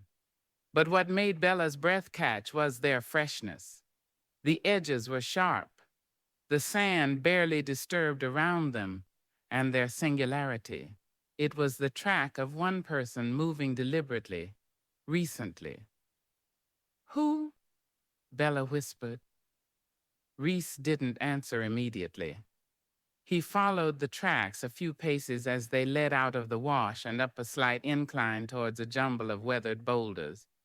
He scanned the rocks above, his eyes narrowed, searching. Moved careful, he murmured, knew how to place his feet, knew we were behind him, or was he ahead of them? Leading? Then he stiffened, his gaze fixed on something nestled amongst the rocks higher up the slope. He raised his rifle slowly. Bella followed his line of sight, her blood running cold. Perched on a high boulder, almost perfectly camouflaged against the gray and ochre rock, sat a figure, motionless, watching them. It was too far to make out features clearly, especially with the figure partially silhouetted against the brighter sky beyond the ridge, but it was undeniably human, solitary, holding what looked like a long rifle resting across its knees. The posture was relaxed, patient, yet radiated an unnerving stillness. Not the coiled readiness of Reese, nor the aggressive stance of Thorne's hunters, but the absolute confidence of something that belonged here, something that knew it held the advantage. The Watcher. The name screamed in Bella's mind. Her father's warning, "Cannot trust," felt like an icy hand gripping her heart. Was this him? The man who had watched her father and Sarah, perhaps? The man who knew the secrets of this place? Jedediah Stone or someone else entirely? Reese didn't hail the figure, didn't fire. He simply held his position, rifle ready, meeting the Watcher's stillness with his own. A silent standoff under the vast, indifferent sky of the broken lands. Who would move first? What were the Watcher's intentions? The Watcher remained utterly immobile for what felt like an eternity. Then slowly, deliberately, the figure raised one hand, not in greeting, not in threat, but simply holding it up palm outward for a brief moment. Then, with impossible speed and silence, the figure seemed to melt back into the rocks, vanishing from sight as if dissolving into the very stone. Gone. As quickly, as silently, as Hastien had vanished from the canyon rim. Reese slowly lowered his rifle, though his eyes remained fixed on the spot where the figure had been. He scanned the surrounding rocks, searching for any sign of movement, but there was nothing. Only the unnatural silence and the oppressive sense of having been scrutinized, assessed, and perhaps dismissed or warned. "Who was that?" Bella breathed, her voice shaky. "Was that Stone?" Reese shook his head slowly, his expression deeply troubled, confused. "Don't know," he admitted, his voice rough. "Didn't look like the descriptions I heard of Stone. Older descriptions, mind you. But the feel of him, that wasn't just some prospector." He looked back towards the fresh tracks in the sand. "He knew we were here, let himself be seen. Why?" Why indeed? Was it a warning? A challenge? Or was he, as Bella had feared earlier, herding them, guiding them subtly towards a destination of his own choosing? The Watcher's silent appearance and disappearance felt deeply ominous, adding another layer of dangerous uncertainty to their quest. Reese walked back to the tracks, studying them again. He then looked down at his own forearm, his brow furrowed. Bella saw him wince slightly, a familiar sign that the map was communicating burning, shifting. "The map," Bella prompted gently. "What does it show? Does it react to him?" Reese hesitated, then nodded reluctantly. "It quieted down," he said, sounding bewildered. "When he was there, like it was listening, respectful almost." He looked profoundly disturbed by this. "Then when he left, it flared." He touched the spot, below his collarbone again, pointing harder than before. "Same direction? Towards the canyon? Towards the sacrifice? Whatever the Watcher was, his presence seemed intrinsically linked to the map, to the land, to their destination. He wasn't just an observer. He was part of the equation, perhaps a gatekeeper, perhaps a judge." "He let us pass," Bella murmured, thinking aloud. "He showed himself, then let us go. Maybe he wants us to reach the canyon. Or maybe he wants us to walk right into Thorne's guns," Reese countered grimly. "Or into whatever trap lies ahead. Remember your father's words, Calloway. Cannot trust. That warning feels louder now than ever." He gathered himself, the brief moment of bewildered vulnerability, replaced by hardened resolve. "Doesn't matter who he is or what he wants, we keep moving faster now." He glanced back towards the empty rocks where the Watcher had perched. "Something tells me he won't be the last ghost we meet in this waste." They mounted up, the encounter leaving them both deeply unsettled. The silence of the broken lands no longer felt empty. It felt occupied, watched by unseen eyes, haunted by figures who could appear and disappear like smoke. The Watcher was real, a tangible presence on their trail. His motives unknown, his power uncertain, but his connection to their quest undeniable. The threads of betrayal, the shifting lines of the map, and the ghosts of the past were weaving a complex, dangerous web around them, drawing them inexorably towards the canyon's call, where the final price for passage remained terrifyingly unknown. Chapter 17. Unmasking the Marked Man. The unsettling encounter with the Watcher acted as a grim catalyst, pushing Reese into a state of heightened, almost feverish urgency. The unnatural silence of the broken lands felt less like stillness now, and more like a held breath. The land itself complicit in the Watcher's scrutiny. Whether the silent figure was a harbinger, a guardian, or a manipulator, his presence confirmed they were nearing something significant, something powerful enough to command the attention of such spectral entities. Reese's brief, bewildered admission that the map on his skin had quieted down in the watcher's presence, only to flare with renewed intensity afterwards, sent shivers down Bella's spine. The map wasn't just reacting to geography, it was reacting to power, to other forces at play in this strange, haunted territory. Reese drove them relentlessly onward, his face a mask of grim determination etched with pain and exhaustion. His shoulder wound, aggravated by the constant movement and tension, clearly tormented him, yet he refused to slow down, pushing himself and Bella through the increasingly bizarre and treacherous landscape there. He spoke even less than before, his entire being focused on interpreting the burning signals beneath his skin, navigating the labyrinth, and constantly scanning their surroundings for threats, thorns, men, the native guardians, or the unnerving reappearance of the Watcher. Bella matched his pace, fueled by a mixture of fear, adrenaline, and a stubborn refusal to be broken. The knowledge gleaned at Gallows Creek, the reality of the shifting map, the unnerving presence of the Watcher. It had all stripped away the last vestiges of naive hope for a simple discovery. This quest was steeped in darkness, betrayal, and forces beyond her comprehension. Yet the closer they got, and she felt they were getting closer, a strange resonance humming in her own blood now, echoing the mountain's call and the map's pull, the more determined she became to see it through.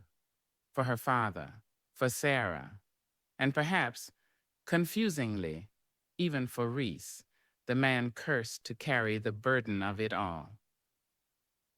Her feelings for Reese remained a tangled knot of desire and doubt.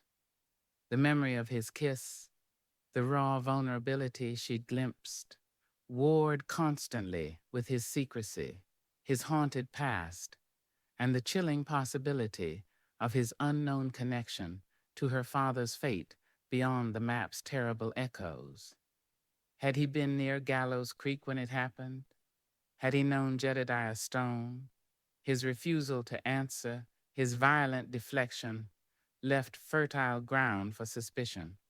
Yet watching him now, seeing the genuine torment etched on his face as he battled the map's influence and his own physical pain, she found it increasingly difficult to believe him capable of the kind of cold-blooded betrayal that had apparently transpired by the creek. He was a man haunted, hunted, cursed perhaps, but the core of him, she suspected, wasn't inherently evil, just deeply damaged. Late in the afternoon, after traversing a particularly confusing maze of narrow slot canyons, where the rock walls seemed to press in, whispering ancient secrets, Reese led them out onto a high, windswept plateau. This plateau felt different from the others. The rock underfoot was smoother, almost polished, and strange geometric patterns, too regular to be entirely natural, seemed faintly visible on the surface like the remnants of ancient pavestones. In the center of the plateau rose a single colossal spire of rock, shaped uncannily like a colossal, petrified serpent coiled towards the sky. The air here felt intensely charged, vibrating with the same resonant energy they'd felt during the mountain's humming, only stronger, more focused. Reese pulled his horse to a halt at the base of the serpent spire, his breathing shallow, his face pale and beaded with sweat despite the cool wind whipping across the plateau. He swayed slightly in the saddle, his hand pressed hard against his chest over the map. "Reese!" Bella cried, sliding quickly off Willow, rushing to his side. "What is it? Is it the map?" He nodded mutely, his eyes closed tight, his jaw clenched against a wave of pain or sensation that seemed to be overwhelming him. It's loud, he gasped out, his voice strained. Here, strong, almost unbearable. Bella looked up at the towering serpent spire, then around the plateau with its faint, unnatural patterns. This place was clearly a focal point, a place of immense power, intrinsically connected to the map and the canyon's call. We need to rest, she insisted, reaching up to help him dismount. He leaned heavily on her, his weight almost causing her to stumble. His skin felt feverishly hot through his thin shirt. You're burning up, the wound, the exertion. Not just the wound, he muttered, shaking his head, allowing her to guide him towards the base of the spire, where the rock offered some shelter from the incessant wind. It's the lines. They're alight, all of them. He sank down onto the smooth rock, pulling his knees up to his chest, his breathing ragged. Bella knelt beside him, her heart pounding with alarm. She placed a hand tentatively on his forehead. It was scorching. Whether from infection, exhaustion, or the map's overload, he was seriously ill. We have to stop here, Reese, she said firmly. Properly tend your wound. Try to get your fever down. Pushing further now is suicide. He didn't argue, seemed barely capable of it. He just huddled against the rock, shivering despite his fever, his eyes closed, lost in whatever internal battle the map was waging within him. Bella quickly unsaddled the horses, securing them nearby. She gathered dried brush miraculously. Some grew in crevices even here, and managed to build a small, sheltered fire. She retrieved her medical kit, her dwindling water supply, and the pouch of herbs Hastian had given them. She didn't know what the herbs were for exactly, but Reese had called them protection. Perhaps they could help soothe whatever agony the map was inflicting. She gently coaxed Reese to drink some water, then set about tending his shoulder again. Peeling back the bandage revealed the wound was definitely infected, red, swollen, hot to the touch, oozing slightly. Fear, cold and sharp, gripped her. Infection could kill as surely as a bullet out here, miles from any real help. She cleaned it as thoroughly as she could with boiled water, her hands trembling slightly. This was beyond her limited skills. Remembering Hastian's pouch, she opened it. Inside, the crushed herbs released a pungent, earthy aroma. Unsure what else to do, acting on pure instinct, she mixed a small amount with a little water to form a crude paste, and gently applied it as a poultice around the inflamed wound, hoping the ancient Paiute wisdom held some power against the infection. Reese flinched at her touch, but didn't protest, seemed almost unaware, lost in his feverish state. As she worked, kneeling close beside him, his shirt was partially open from her tending the wound. Her gaze was drawn, inevitably, to the vast, intricate tapestry of ink covering his chest and radiating out towards his arms and neck. In the flickering firelight, against his fever-flushed skin, the lines seemed darker, sharper, almost vibrating with latent energy. She could see the subtle shifts, the tightening spirals, the altered pathways more clearly now. It was mesmerizing, terrifying, beautiful, in a deeply disturbing way. And then she saw it, something she hadn't noticed before. Perhaps because it was usually covered, perhaps because she hadn't dared to look so closely. Tucked away just below his left shoulder blade, partially obscured by the complex geographical patterns, was a different kind of mark. Smaller, simpler, almost faded, but undeniably deliberate. Not lines or spirals, but a symbol. It was a brand, a crudely formed letter, S, intertwined with what looked like a stylized serpent or snake. Her blood ran cold. S, for stone? Jedediah Stone? The treacherous guide?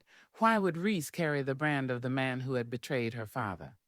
The man whose actions seemed to haunt Reese through the map's echoes? Suspicion, cold and sharp, flooded back, drowning out the empathy. Had Reese lied?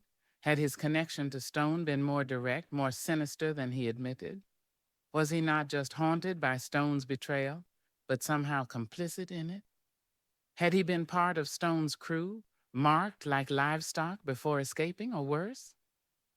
Her mind raced, replaying their journey, his evasions, his knowledge, his reactions, his initial reluctance to guide her, his exorbitant price, his insistence on avoiding certain areas, his familiarity with the broken lands, his violent reaction to her questions about Gallows Creek.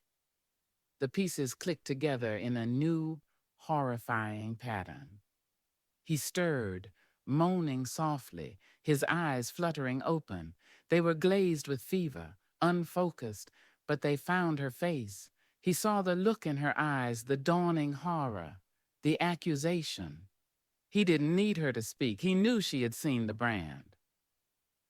A look of utter devastation crossed his face, more profound than the physical pain he endured. The carefully constructed walls crumbled, leaving behind raw, stark anguish. "Bella," he whispered. His voice cracked, hoarse. It was the first time he had used her given name. "Who are you, Reese?" she breathed, pulling back slightly, her voice trembling with a mixture of fear and dawning certainty. "What was your connection to Jedediah Stone?" He closed his eyes again, a single tear escaping, tracing a path through the grime on his temple. The silence stretched, filled only by the crackle of the fire and the lonely howl of the wind across the plateau. When he finally spoke, his voice was barely audible, stripped bare of all pretense, all defenses. "Stone wasn't just a guide," he rasped, the words seeming torn from him. "He ran things out here, prospecting crews, trapping lines, other things, darker things. He knew the canyons, the water holes, the tribes, knew how to bribe, how to threaten, how to disappear people who caused trouble or knew too much." He took a shuddering breath.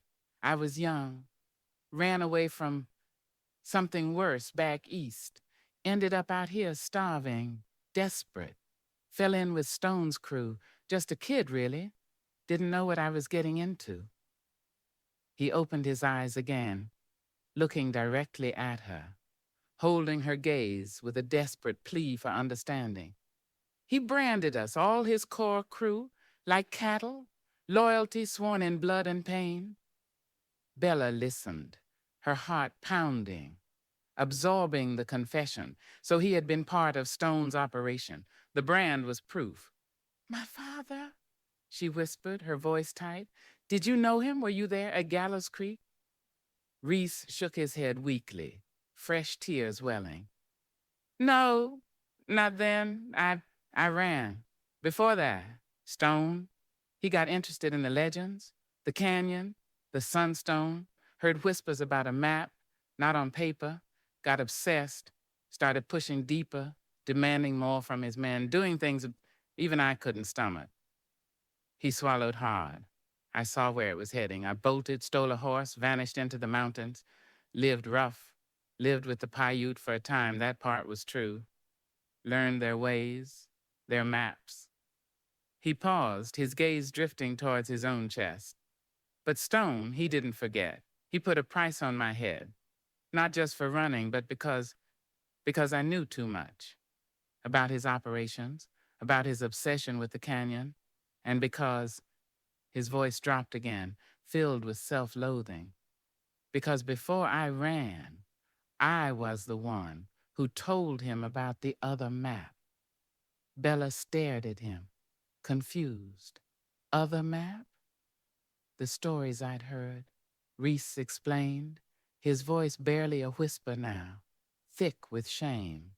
"From travelers, from natives, stories about a living map, a man marked by the spirits, or cursed by the land who carried the true path? I told Stone those stories, trying to, I don't know, impress him, maybe divert his attention. Never thought he'd actually find someone fitting the description. Never thought. He trailed off, unable to continue, but Bella understood. He hadn't directly betrayed her father, hadn't been at Gallows Creek, but his actions, his stories told to a ruthless man like Stone, had inadvertently put Elias Calloway, the man researching those very legends, perhaps even seeking the living map himself, directly in Stone's crosshairs. And the ultimate irony, the ultimate curse, was that Reese himself, the teller of the tale, would eventually become the embodiment of the legend he described. How? Bella breathed, gesturing towards the tattoos covering him. How did you become the map? Reese shuddered, closing his eyes again. After I ran from Stone, I went deep into the territories, trying to disappear. Got captured by others. Not Paiute, a hidden tribe deep in the southern ranges. They had their own legends, their own ways of marking knowledge onto chosen ones, sometimes unwilling ones. His voice was barely audible. They saw something in me. Maybe the lingering touch of Stone's darkness, maybe just desperation. They held me. They worked on me for months. Pain, fever, visions. I thought I'd die. When I finally escaped, I was this. He gestured weakly towards his skin. Marked, cursed, carrying the echoes of this whole damn cursed land, including the ghosts of the man Stone likely murdered because of the stories I told. The full, horrifying truth settled over Bella. He wasn't a simple murderer or betrayer. He was a victim, caught in a web of violence, greed, and ancient rituals, marked by both the ruthless Jedediah Stone and the mysterious tribe who had turned him into the living map. His guilt wasn't for direct action against her father, but for the indirect chain of events his youthful desperation and careless words had set in motion, and for carrying the very knowledge that had likely led to Elias's demise. His torment, the map's curse, wasn't just physical. It was the crushing weight of complicity, of inescapable connection to the tragedy. Tears streamed down Bella's face, now tears of grief for her father, tears of horror at Reese's ordeal, tears of complex, overwhelming pity for the broken man huddled before her. The doubt dissolved, replaced by a profound, aching understanding. She reached out again, her hand resting gently on his uninjured arm, over the intricate lines of the map. This time he didn't pull away. He leaned into her touch slightly, a desperate, almost imperceptible seeking of comfort, of absolution he clearly felt he didn't deserve. "It wasn't your fault, Reese," she whispered, her voice thick. "You were young, scared. You didn't know." He let out a ragged sob, the sound tearing through the silence of the plateau. The confession, the unmasking, seemed to have broken something within him, releasing years of buried guilt and pain. He leaned his feverish head against her shoulder, his body trembling. Bella held him, offering what little comfort she could, stroking his hair, murmuring soft words. The roles momentarily reversed. She was no longer just the client, the seeker. She was the witness, the confidant, the only soul in this desolate wasteland who now knew the full terrible truth of the marked man. The watcher had vanished, but in the vibrating silence of the plateau, under the coiled gaze of the serpent spire, Reese's own ghosts had finally, devastatingly, come into the light. Chapter 18, The Labyrinth of Stone. The raw vulnerability that followed. Reese's confession hung heavy in the air of the high plateau. fragile and exposed under the watchful eye of the serpent spire. The shared moment of comfort, Bella holding him as ragged sobs racked his feverish body, had forged a new, deeper connection, one built not on suspicion or volatile desire, but on the stark shared truths of their intertwined histories and the crushing weight of the map's curse. The unmasking hadn't brought absolution, perhaps, but it had brought a measure of understanding, clearing the poisoned air between them, replacing doubt with a complex, aching empathy. But the harsh realities of the broken lands offered little time for emotional reckoning. Reese's fever, fueled by infection and the map's overload, worsened through the night despite Bella's diligent care and the application of Hastings herbs. He tossed restlessly, muttering fragmented words, caught in fever dreams populated by shifting lines, pursuing shadows and the ghosts of Gallows Creek. Bella stayed awake, tending the fire, bathing his forehead with cool water, listening to the wind howl across the exposed plateau, and wrestling with her own turbulent emotions. Knowing Reese's past, understanding the source of his torment, didn't lessen the danger they were in, nor did it simplify her own feelings. The desire still flickered, now complicated by pity and a fierce, protective instinct she hadn't anticipated. By dawn, the fever had broken slightly, leaving Reese weak, drenched in sweat but lucid. The inflammation around his shoulder wound seemed marginally less angry, perhaps thanks to Hastings' poultice, but he was clearly far from recovered. Yet the map, the curse, wouldn't let him rest. Bella saw him wince, his hand instinctively going to his chest, as the sun's first rays struck the serpent spire, bathing it in an ethereal golden light. "It's pulling," he rasped, his voice weak but urgent. "Stronger now, the path. It starts here."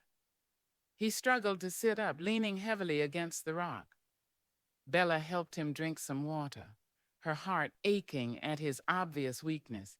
"Reese, you can barely stand. We need more time." "No time," he insisted, his eyes fixed on the serpent spire with feverish intensity. "Thorn, the guardians, the watcher, they won't wait. And the map, it feels impatient. Like the door is open now, but it won't stay open long." He met her gaze, his eyes clear now, filled with a grim certainty. "We go now, Calloway, or we never go." The choice was stark, brutal. Pushing forward with Reese in this condition was madness, but staying meant inviting discovery, capture, or worse. And ignoring the map's urgent pull felt like tempting fate, like slamming a door that might never reopen. Looking into his eyes, seeing the desperate resolve there, Bella knew there was only one answer they could both live with, however perilous. "All right," she said softly. "All right, Reese, we go." Preparing to leave was slow, agonizing work. Bella essentially had to do everything: saddle the horses, pack their meager supplies, help Reese struggle to his feet. He leaned on her heavily, his breathing shallow, his face pale and drawn. Mounting his horse seemed an almost insurmountable task, but he managed it, his body trembling with the effort, his jaw clenched against the pain. Bella worried desperately that he wouldn't last an hour, let alone navigate the challenges ahead.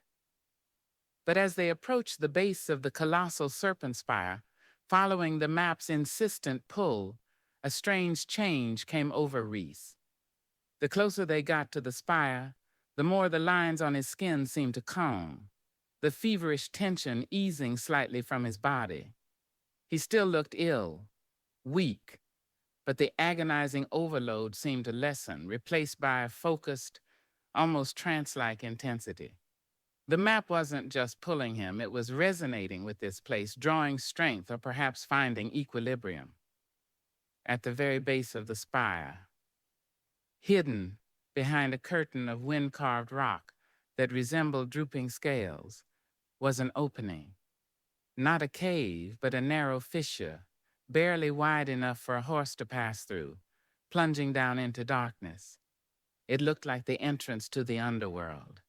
"This is it," Reese breathed, his voice filled with a mixture of awe and dread. "The labyrinth." Bella stared into the dark opening, a cold fist tightening in her stomach. This was the path the map indicated? A descent into the earth itself? It felt wrong, unnatural. "Are you sure?" Reese nodded, his hand resting on his chest over the map.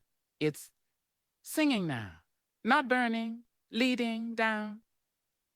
He looked at her, his eyes holding a flicker of the old guardedness, but also a shared understanding. "This is where your father would have come, where Stone would have tried to follow. This is the threshold the Watcher watches." Taking a deep breath, steeling herself, Bella nodded. "Lead the way." Reese nudged his horse forward, disappearing into the narrow fissure. Bella followed. Willow hesitating for a moment before reluctantly stepping into the oppressive darkness. The air immediately grew colder, damper, carrying the scent of deep earth, wet stone, and something else, something ancient and faintly metallic. The fissure wasn't straight. It twisted and turned, plunging downwards at a steep angle. The only light came from the entrance shrinking above them, quickly fading to a mere sliver. Soon, they were enveloped in near total darkness, the only sounds the echo of the horses' hooves on stone, their own breathing, and the soft drip of unseen water. Bella fought down a surge of claustrophobia. She couldn't see Reese ahead, couldn't see the path, couldn't see her own hands on the reins. She had to trust Willow's footing, trust Reese's guidance, trust the map resonating within him. It was an act of terrifying faith. "How can you see?" she whispered into the echoing darkness, her voice sounding small, unnaturally loud. "Don't need to see," Reese's voice came back, strangely calm, almost disembodied. "The lines, they glow. In my head, they show the way." The map glowed in his head, the confirmation of its mystical nature, its intimate connection to his consciousness, was both astounding and deeply disturbing. He wasn't just reading it, he was part of it, its perceptions merging with his own. They descended for what felt like an eternity, the passage twisting, narrowing, sometimes opening into slightly larger chambers where the darkness felt even more profound, swallowing sound. Bella lost all sense of direction, all sense of time. The only constant was the downward trajectory and the unnerving feeling of moving deeper into the planet's bowels. Was this the Lost Canyon? An underground realm? It didn't match any of the legends her father had collected, which spoke of sunlight, warmth, golden rock. Finally, after an immeasurable time in the suffocating dark, a faint luminescence appeared ahead. Not daylight, but a soft internal glow emanating from the rock itself. The passage began to level out, opening into a vast cavern. Bella gasped, reining Willow in behind Reese. The cavern was immense, its ceiling lost in shadows far above, but the walls glowed with a soft phosphorescent light pulsating gently, like a sleeping heartbeat. Veins of minerals, perhaps quartz or something stranger, laced through the rock, emitting an ethereal greenish-blue radiance, illuminating the space in an otherworldly twilight. Strange crystalline formations grew from the floor and hung from the ceiling, like frozen waterfalls of light. The air was cool, still, utterly silent. It was breathtakingly beautiful, utterly alien. "What is this place?" Bella breathed, awestruck. "Part of the labyrinth," Reese murmured, his voice hushed with reverence or fear. He seemed less ill here, the ambient energy of the cavern apparently soothing the map's turmoil. He looked around, his eyes wide, taking in the glowing spectacle. Never seen this chamber before. The map, it usually shows different paths. Different paths. The labyrinth wasn't a single route, but a network. And the map chose the way. As they moved slowly forward into the cavern, the glowing veins in the rock seemed to pulse slightly brighter near Reese, reacting to his presence, to the map he carried. The connection between him, the map, and this place was undeniable, tangible. The floor of the cavern was mostly smooth stone, but etched onto its surface, visible in the eerie light, were intricate patterns. Not random cracks, but deliberate designs, mirroring the complexity of Reese's tattoos, echoing the geometric strangeness they'd seen on the plateau above. It looked like a map itself, a vast, unreadable blueprint laid out on the cavern floor. They followed a path indicated by Reese's internal guide, winding between glowing crystal formations. The silence was absolute, profound. No drip of water, no scuttling creature, just the soft, ambient hum of the glowing rock. It felt less like a cave and more like a sanctuary, or perhaps a tomb. Towards the center of the vast cavern, the path led them to a pool of water. Unlike the grim Gallows Creek, this water was crystal clear, reflecting the glowing walls like a flawless mirror. It seemed impossibly pure, inviting. Reese stopped by the edge of the pool, staring down into its depths. He seemed drawn to it, mesmerized. "Water," he whispered, his voice hoarse. He was still feverish, dehydrated. Bella hesitated. The water looked pure, but in the Broken Lands, appearances were deceiving. "Are you sure it's safe?" Reese didn't seem to hear her.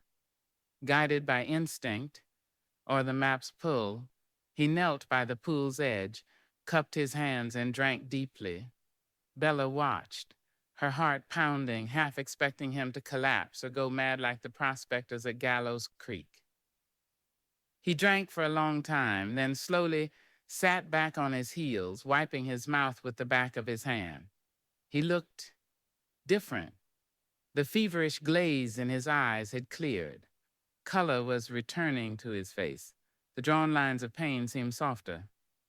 "It's clean," he said, sounding surprised, looking down at his reflection in the still water. "More than clean. It feels healing." He looked up at Bella. "Try it." Hesitantly, Bella knelt beside him, scooped up some of the cool, clear water, and drank. It tasted incredibly pure, refreshing, unlike any water she had ever known. As she drank, she felt a strange sense of calm wash over her, soothing her frayed nerves, easing the ache in her tired muscles. It felt like drinking liquid light. As she lowered her hands, her gaze fell on Reese's reflection in the pool beside hers, and she saw it.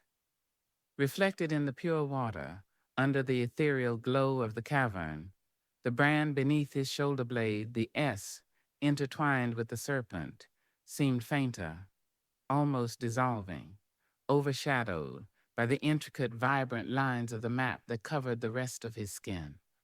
It was as if the healing water, the power of this place, was working not just on his fever, but on the scars of his past, diminishing the mark of Stone's ownership, emphasizing the deeper, more profound connection he had to the living map.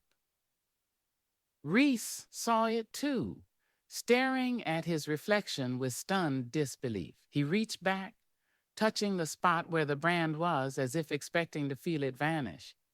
It was still there, of course, a physical scar, but its power, its symbolic weight, seemed lessened in this place under the influence of the map and the labyrinth's strange energies.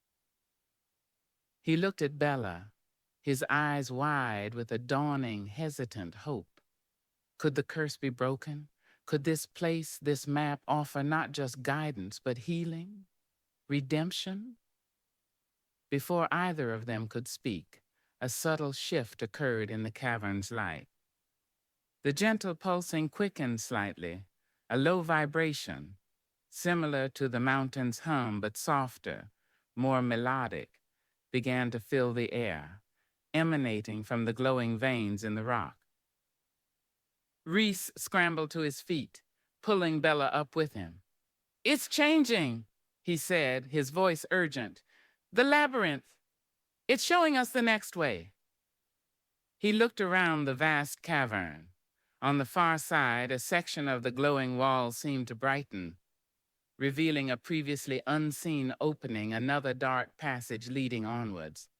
The map inside him surged again, not with pain this time, but with clear, undeniable direction, pulling, leading towards that newly revealed opening. "That's the way," Reese said, his voice filled with a newfound conviction, the doubt and fear momentarily eclipsed by the map's imperative. The way to the heart of it?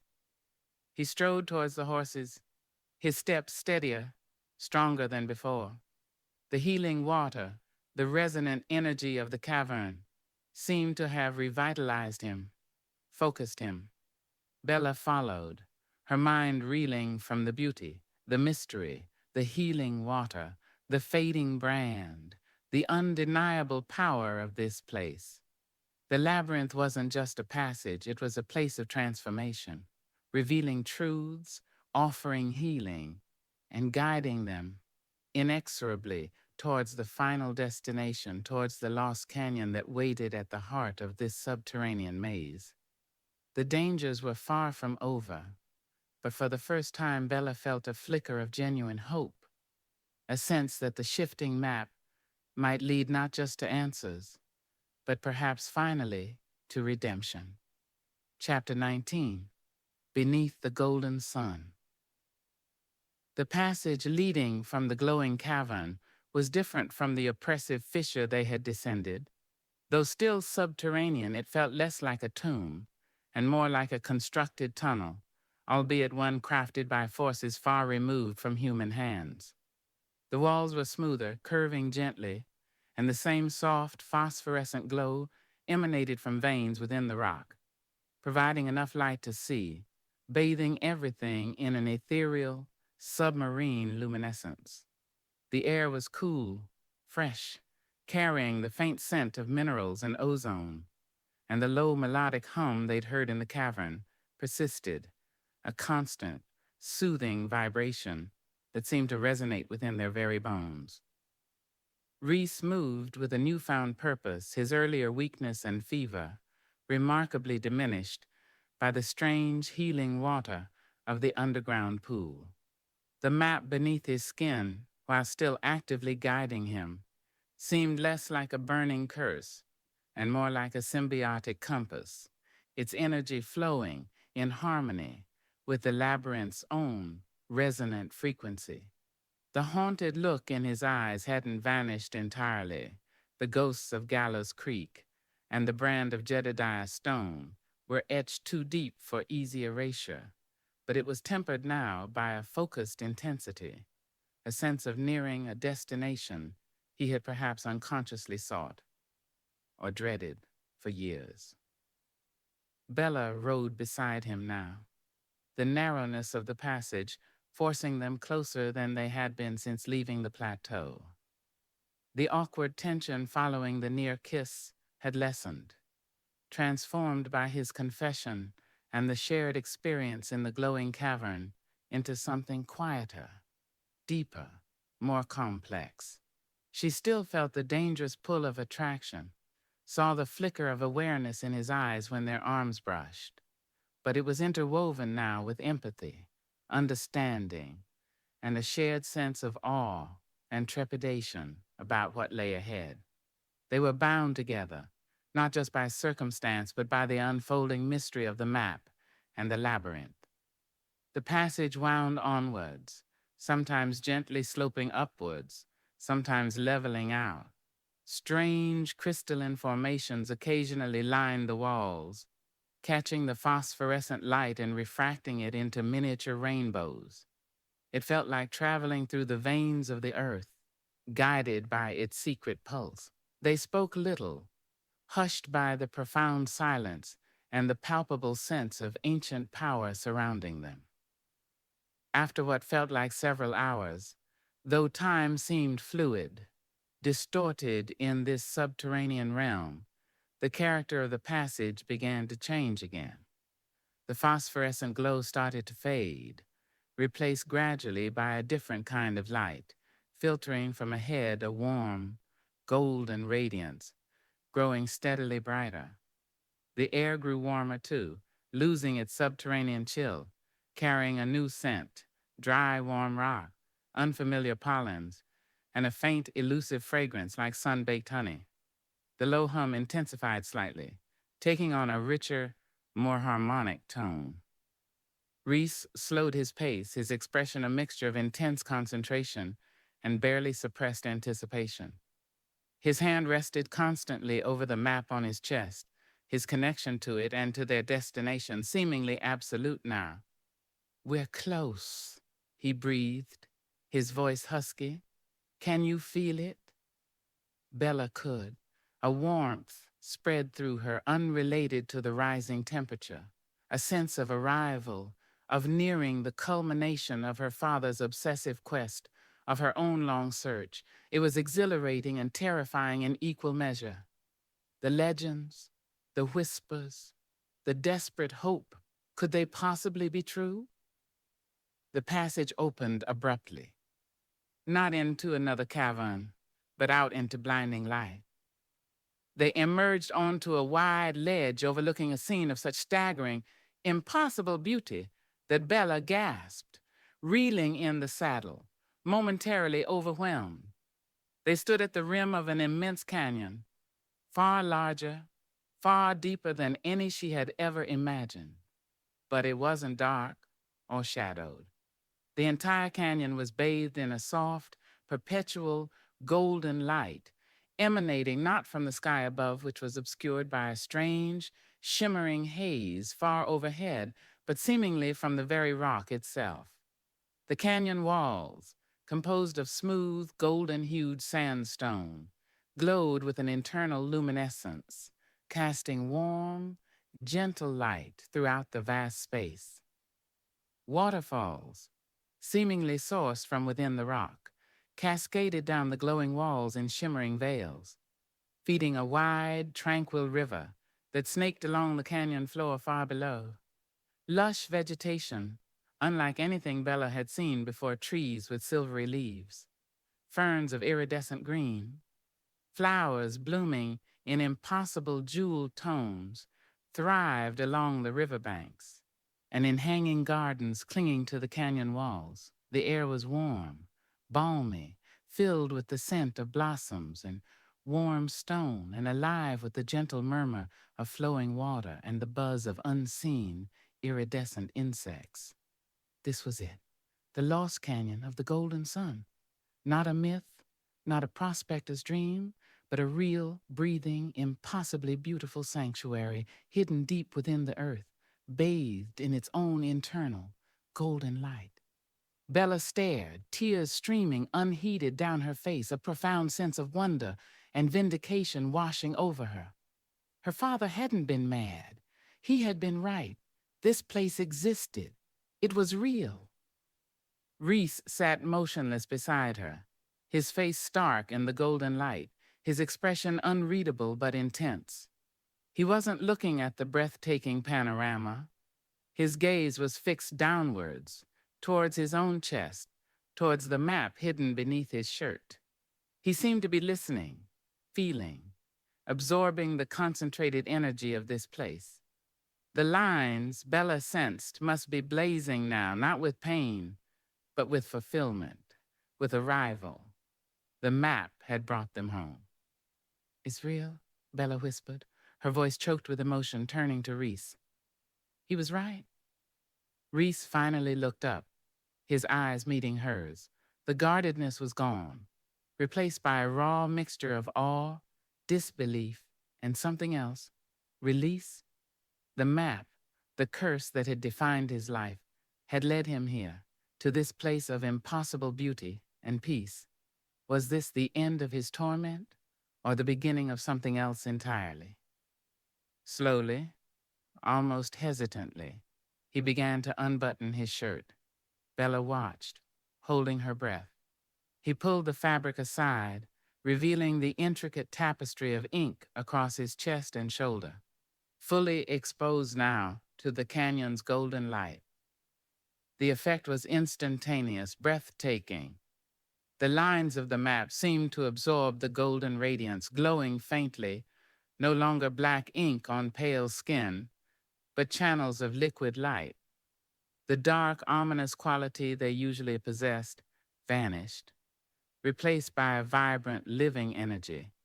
The geographical patterns remained, but they seemed softer, more harmonious, less like scars and more like pathways of light woven into his being. Even the brand, the mark of Jedediah's stone, seemed almost invisible now, completely overshadowed by the map's luminous transformation. Reese stared down at his own skin, touching the glowing lines with trembling fingers, a look of profound shock and wonder dawning on his face. The burning, the pulling, the painful overload, it was gone, replaced by a gentle warmth, a sense of connection, of belonging that he had likely never felt before. The curse here, in the heart of the canyon, felt lifted. It's quiet, he whispered, echoing his words from the plateau, but this time the quiet was peaceful, restorative. It's home. A wave of emotion washed over Bella joy for him. Relief, wonder, and an overwhelming sense of connection to this man who had suffered so much, who carried the living heart of this incredible place within him. She reached out instinctively, her hand hovering just above the glowing lines on his chest, feeling the warmth radiating from them, the gentle thrum of energy. He looked up at her, his eyes clear, vulnerable, holding hers in the golden light. The shadows of the past, the ghosts, seemed to recede, diminished by the overwhelming power and peace of the canyon. In this moment, stripped bare, bathed in golden light, connected by the map and the journey, the doubts and suspicions dissolved, leaving only the undeniable truth of the bond between them. He raised his hand, his fingers gently tracing the line of her jaw, his touch hesitant, reverent, utterly different from the desperate claiming of his earlier kiss. "Bella," he murmured again, his voice thick with emotion. She leaned into his touch, closing her eyes for a heartbeat, savoring the simple, profound connection. When she opened them again, she saw only him, the man beneath the map, the survivor, the guide who had led her finally to the place her father had dreamed of. Their lips met, softly this time, tentatively, a question asked and answered in the golden silence. It wasn't a brand, not anymore. It was a discovery, an exploration, a yielding, warm, gentle, filled with the accumulated weight of their shared journey, the fear, the pain, the anger, the dawning trust, the reluctant desire culminating in this moment of arrival, of peace. His lips were soft, seeking, hers answering with a quiet surrender, a fragile hope blooming in the sanctuary of the hidden canyon. They drew apart slowly, resting their foreheads together, breathing in the warm, fragrant air, the gentle hum of the canyon enveloping them.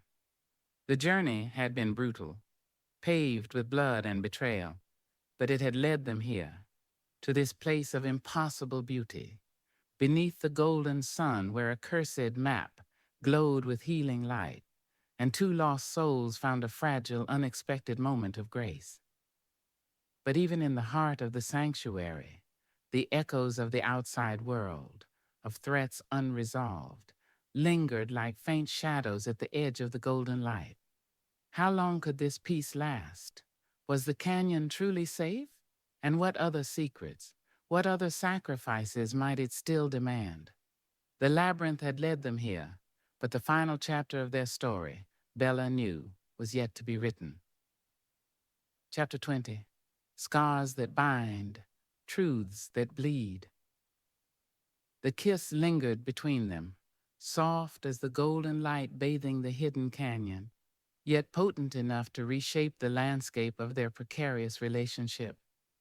Drawing apart, resting their foreheads together in the warm, fragrant air, Bella felt a fragile equilibrium settle, a sense of arrival that went beyond mere geography. They had reached the lost canyon, the place of myth, the destination her father had died seeking. And here in this sanctuary, bathed in impossible light, the map on Reese's skin had transformed from a burning curse into a luminous guide, its energy seemingly harmonizing with the canyon's own vibrant pulse. The hunted man beside her seemed, for the first time, to be experiencing a measure of peace. The torment momentarily quieted, the brand of his past overshadowed by the map's radiant awakening. Bella looked around, truly seeing the canyon now, her senses overwhelmed. The scale was immense, dwarfing any cathedral, yet it felt intimate, enclosed by the glowing golden walls that rose towards a shimmering hazy sky far above. The light wasn't harsh. It was soft, all-pervasive, seeming to emanate from the very stone, casting no sharp shadows, only gentle gradations of warmth. Waterfalls cascaded down these luminous cliffs, not crashing but descending in shimmering veils, feeding the tranquil river that wound through the lush vegetation on the canyon floor. Flowers bloomed in vibrant, unreal colors, sapphire blues, emerald greens, ruby reds, their petals seeming to capture and hold the golden light. Strange, graceful trees with silvery bark and leaves like spun moonlight lined the riverbanks. The air hummed with a low, resonant frequency. The sound they'd heard underground now felt as a gentle vibration in the air, in the rock, in their bones. It was a place outside of time, outside of the harsh realities of the broken lands they had just traversed. Reese, slowly, reluctantly, buttoned his shirt, concealing the glowing map once more, though its radiant energy seemed palpable even through the fabric. The act felt symbolic, a return, perhaps, to caution, to the ingrained habit of hiding the thing that defined and endangered him. But the transformation was undeniable. The haunted desperation in his eyes had softened, replaced by a stunned wonder, a cautious hope filtering through the ingrained layers of pain and suspicion. "Never thought," he began, his voice rough, unused to expressing such vulnerability. "Never thought a place like this could be real. Always figured the legends were just stories, ways to lure fools to their deaths." He looked around, truly seeing it now himself. Or maybe the stories were true, but the price, he trailed off. The mention of price bringing the shadow of Gallows Creek, of sacrifice, back into the golden light. Bella nodded, understanding the unspoken thought. "My father believed," she said softly. "He believed it was more than gold, a place of knowledge, healing maybe." She looked at Reese, at the fading weariness around his eyes, the slight easing of tension in his shoulders. It seems he was right. They stood on the ledge where the passage from the labyrinth had emerged, the entrance now just a dark slit behind them, almost invisible against the glowing rock. Below them, a winding path naturally formed or perhaps deliberately crafted, led down towards the canyon floor and the shimmering river. We should, Bella gestured downwards, hesitant to break the spell, yet needing to explore, to understand. Reese nodded, the guide instinct reasserting itself, though tempered now by the canyon's influence. Carefully, he cautioned. This place, it feels peaceful, but the labyrinth taught us things aren't always what they seem, and we don't know who else, or what else, might consider this home.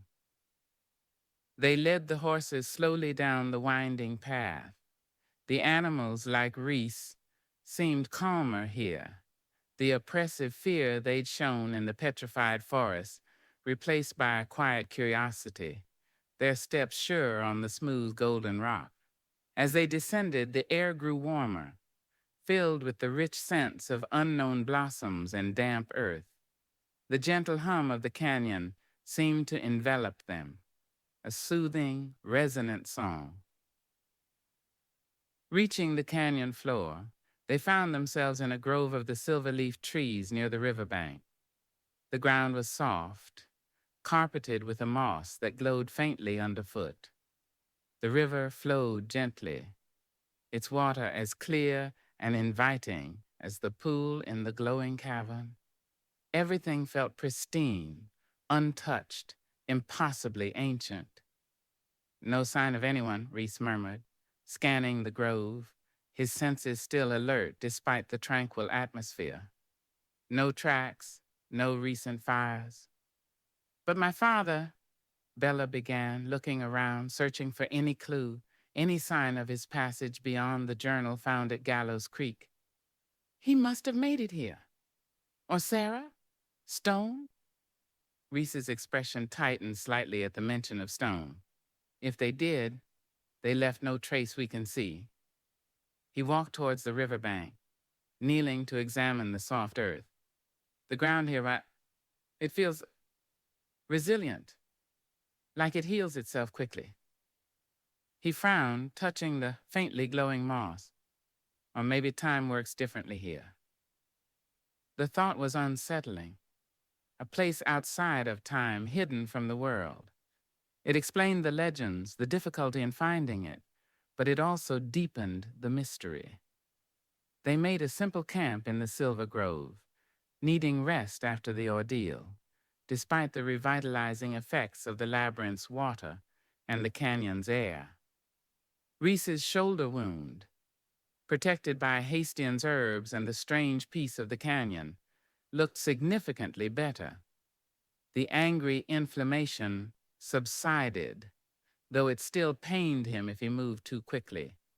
The fever was gone, leaving him weak but clear-headed.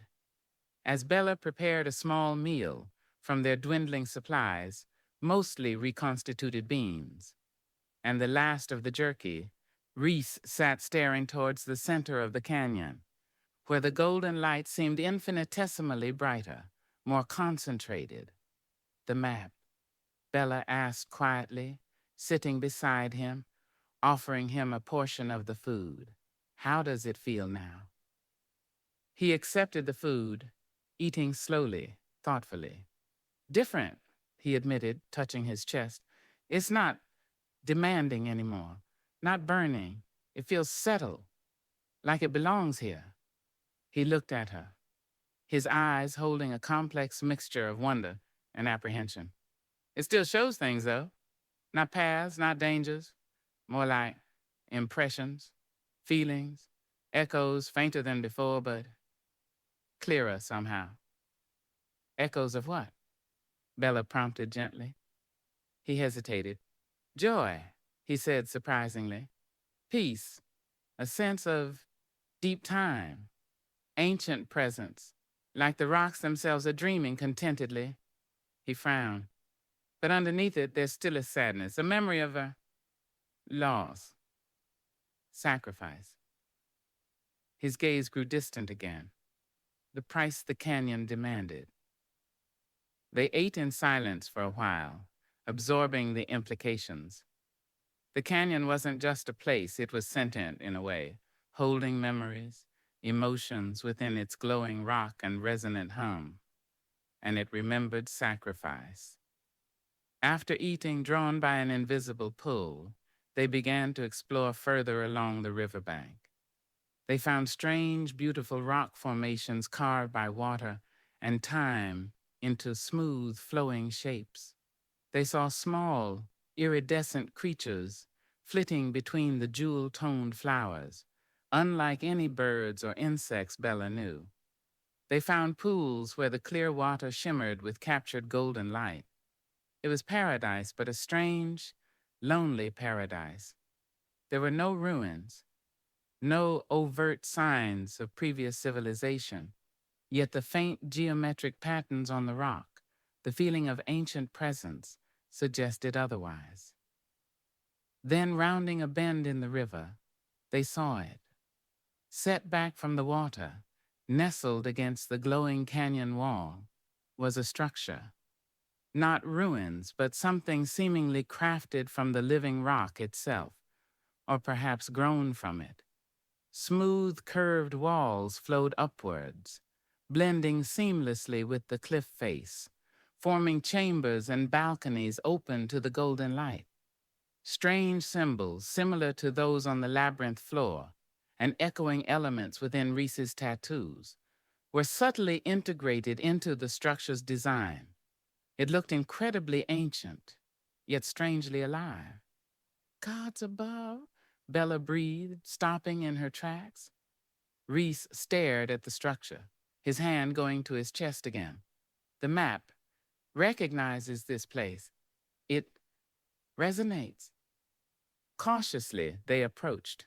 There were no doors, only arched openings leading into cool, smooth-walled chambers, bathed in the canyon's soft light. The air inside felt still, sacred. The walls were covered in intricate carvings, depicting scenes Bella couldn't decipher, celestial patterns, flowing lines of energy, figures that were neither human nor animal, and repeating motifs that strongly resembled the sunstone symbol her father had sketched. In the central chamber, the largest, the floor was slightly concave, like a shallow dish, and the geometric patterns were most pronounced here. In the very center lay a single, smooth, dark stone, roughly the size of a man's head, and it didn't glow like the surrounding rock. Instead, it seemed to absorb the light, possessing a deep gravitational pull. The heart, Reese whispered, his voice filled with awe.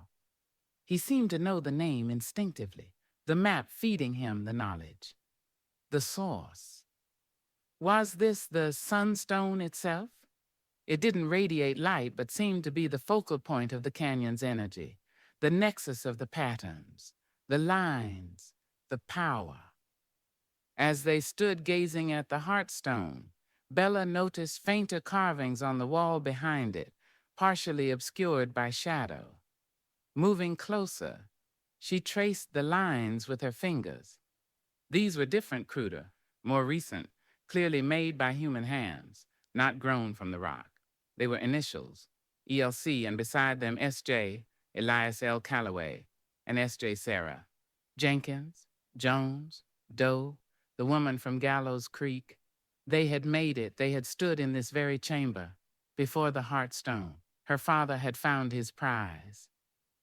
Tears filled Bella's eyes again, but this time mixed with a fierce surge of pride and connection. He had done it. He'd reached the heart of the mystery.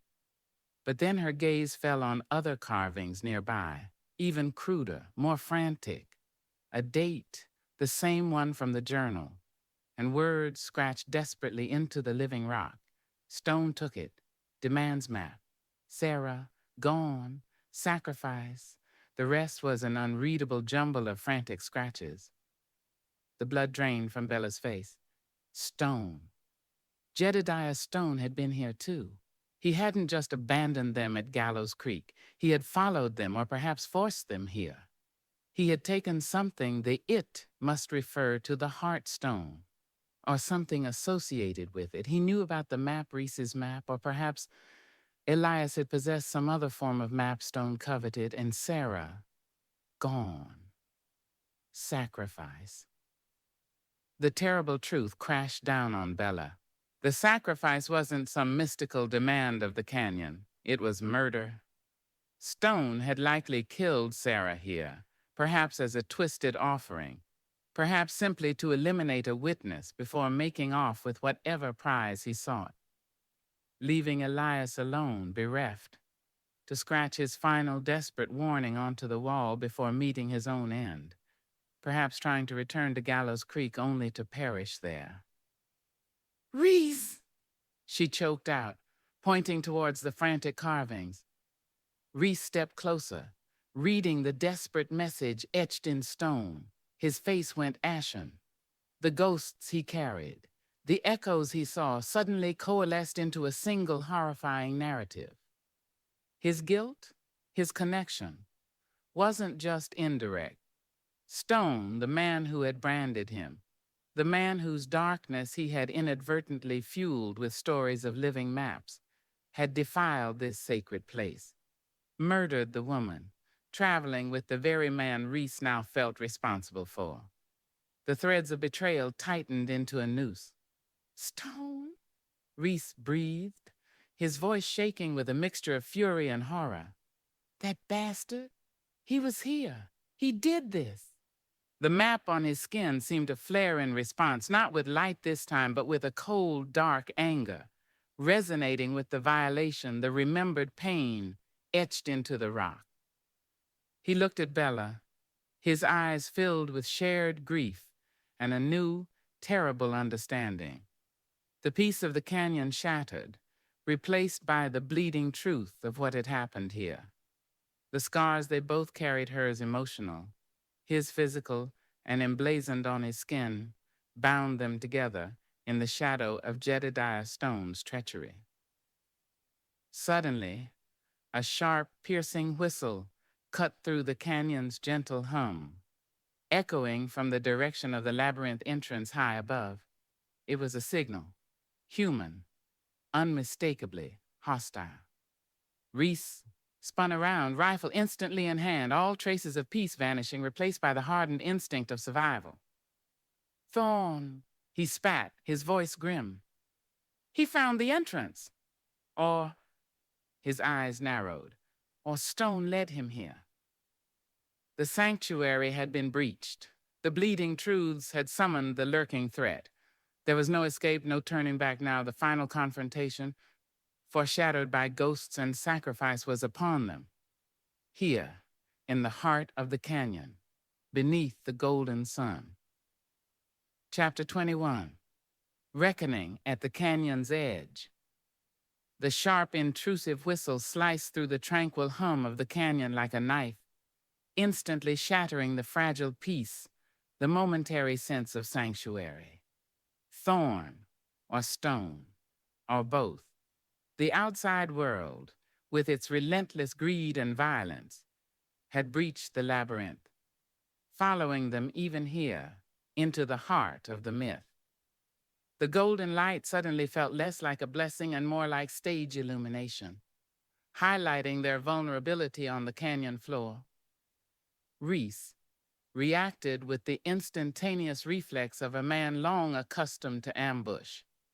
The awe, the dawning hope, the shared grief, all were ruthlessly suppressed, replaced by the cold, hard focus of survival.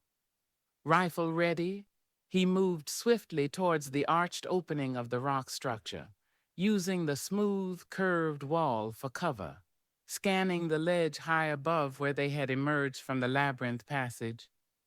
Bella scrambled after him, her own heart hammering against her ribs, the derringer clutched uselessly in her hand. The terrible irony wasn't lost on her, her father's desperate warning about Stone carved into the rock mere feet away. And now the legacy of Stone's treachery, embodied by Thorn's pursuit, had arrived at their doorstep. "How?" Bella whispered, peering cautiously around the edge of the opening towards the distant ledge. How could they find the passage? The map, Reese growled. His eyes narrowed, fixed on the ledge. It led us here. Maybe it leaves a trail others can follow, especially if they know what they're looking for. He glanced down at his chest, where the map pulsed with a renewed, agitated energy beneath his shirt. Or maybe Stone showed them, if he's working with Thorn. The implication hung heavy in the air.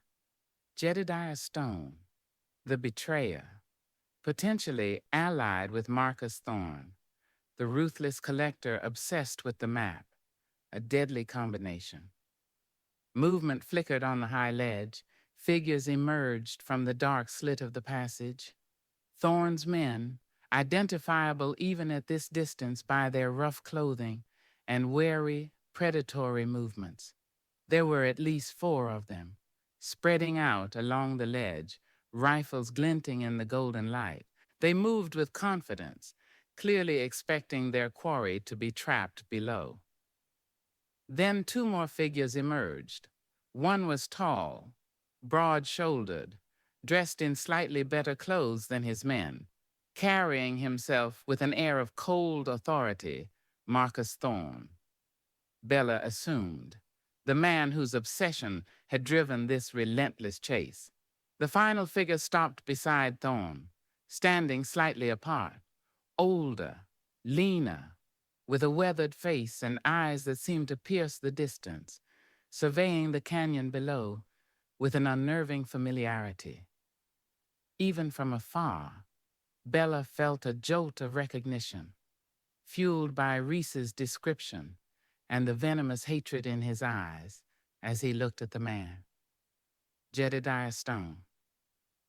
He was alive, and he was with Thorn, standing on the rim of the canyon he had desecrated years ago, looking down on the place where he had betrayed Elias Calloway and murdered Sarah. The Watcher. It hadn't been some mystical guardian. It had been Stone himself, observing them, assessing them, perhaps even guiding them here for this final confrontation. The cold-blooded audacity of it sent a wave of fury through Bella, momentarily eclipsing her fear. Stone? Reese breathed, his voice a low, venomous snarl. The knuckles gripping his rifle were white. The map beneath his shirt seemed to flare in response, radiating a cold, dark anger that Bella could almost feel across the distance separating them. Years of running, years of being haunted by the echoes of Stone's actions, years of carrying the brand of Stone's ownership. It all culminated in this moment. Thorn raised a hand, his voice carrying clearly in the canyon's strange acoustics, amplified somehow by the glowing walls. Reese! Calloway! A magnificent place, wouldn't you agree? Worth the journey, worth the price. He chuckled, a dry, unpleasant sound. My associate, Mr. Stone here, assures me this is the spot, the source of the power and the repository of the map. His gaze fixed on Reese. The map, Reese, hand it over. Not just the skin it's printed on stone tells me there's a focus. Something you carry. Something Elias Calloway failed to secure. He gestured towards the rock structure where Reese and Bella hid. Perhaps the Heartstone? Bring it out, along with yourself. Cooperate, and maybe, just maybe, the girl walks out of here. Bella felt Reese tense beside her. The Heartstone. Stone must have told Thorn about its significance, but Stone hadn't taken it. Years ago, Elias's carving said Stone took it, implying something else, perhaps something Elias had found or carried from the heart. What focus was Thorn talking about? He's bluffing, Reese muttered, his eyes never leaving the figures on the ledge. He won't let either of us walk away, not now, especially not Stone. What focus is he talking about? Bella whispered urgently. Did my father find something else here? Reese hesitated, then gave a curt nod. Maybe. The map, it feels incomplete, like it points here to the heart, but the heart itself isn't the final key. There's something missing, something needed to truly activate it or control it. He looked towards the central chamber, towards the dark stone resting there. Maybe Calloway found it. Maybe Stone took it from him, just like the carving says. Thorn was growing impatient. Reese, don't test me. We have the high ground. We have the numbers. Stone knows this place better than you do. There's no escape. He's right about that, Reese said, grimly under his breath. No way out through the labyrinth, not with them blocking the entrance. He scanned the immediate area, his eyes calculating, searching for any advantage. But maybe there's another way. His gaze drifted towards the tranquil river flowing nearby. Before Bella could ask what he meant, Stone stepped forward on the ledge, his voice cutting through the air, rougher than thorns, laced with a chilling familiarity. Reese, boy, still running, still carrying my mark, I see. He spat contemptuously. Always knew you were trouble, should have gutted you back when I had the chance. He looked towards Bella. And you must be Calloway's girl. Got his foolishness in your blood, looks like. Chasing shadows just like him. The casual cruelty, the utter lack of remorse, fueled Bella's anger into a white-hot flame. You murdered them, she screamed up at him, her voice echoing strangely in the canyon. You killed my father. You killed Sarah. Stone actually laughed, a harsh, grating sound. Sacrifices, little lady. Necessary ones. This place demands them, always has. Calloway wouldn't listen, too soft, too busy scribbling in his books. He patted the rifle he held. I just helped the canyon along, took what was owed. What did you take, Stone? Reese called out, his voice dangerously level. What focus did Calloway find? Stone grinned, a predator's smile. Wouldn't you like to know? Something powerful, something that resonates with that map you carry, something Thorn here paid handsomely for. And now his grin widened. He wants the final piece. You. Thorn gestured to his men. Enough talk. Flush them out, bring me Reese, alive if possible, and the girl. The men on the ledge began firing, their shots echoing like thunder in the enclosed space, ricocheting off the glowing rock walls. Bullets chipped stone near the opening where Reese and Bella hid, forcing them back into the relative safety of the chamber. We can't stay here, Reese yelled over the din. They'll pin us down, pick us off. He looked towards the back of the chamber, then made a decision. The river. It's our only chance. The river? Bella stared at him. Where does it go? Don't know, Reese admitted. The map. It shows the canyon, the heart, but the river. It flows out, maybe through another passage underground. It's a long shot. He met her eyes, his gaze intense. Trust me? Bella looked at him, the marked man, the survivor, the man who carried the echoes of her father's betrayal, yet had confessed his own complicated past, the man whose kiss still burned on her lips, the man whose map glowed with the canyon's light. Trust him? In this moment, facing certain death from above, trusting him felt like the only sane choice left. Yes, she breathed. All right. Stay low. Follow me. Keeping low, using the strange curved walls of the rock structure for cover, they moved swiftly through the back chambers, exiting through another arched opening that led directly towards the riverbank, partially screened by the silvery trees.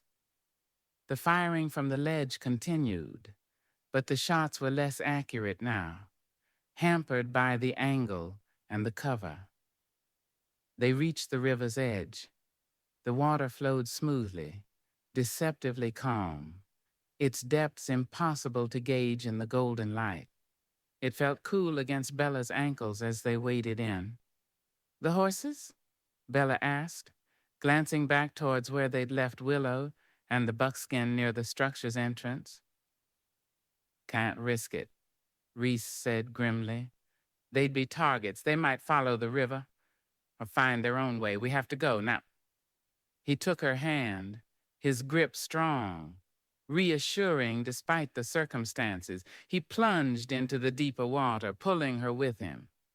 The current was stronger than it looked, tugging at them, cold despite the canyon's warmth. Reese struck out, swimming strongly downstream, keeping close to the bank, where the shadows beneath the glowing cliffs offered marginal concealment. Bella swam beside him, her sodden clothes weighing her down, her heart pounding with fear and exertion. Shouts echoed from the ledge above. Thorne's men had spotted them. Bullets splashed into the water around them, dangerously close. "Faster," Reese urged, pulling her along.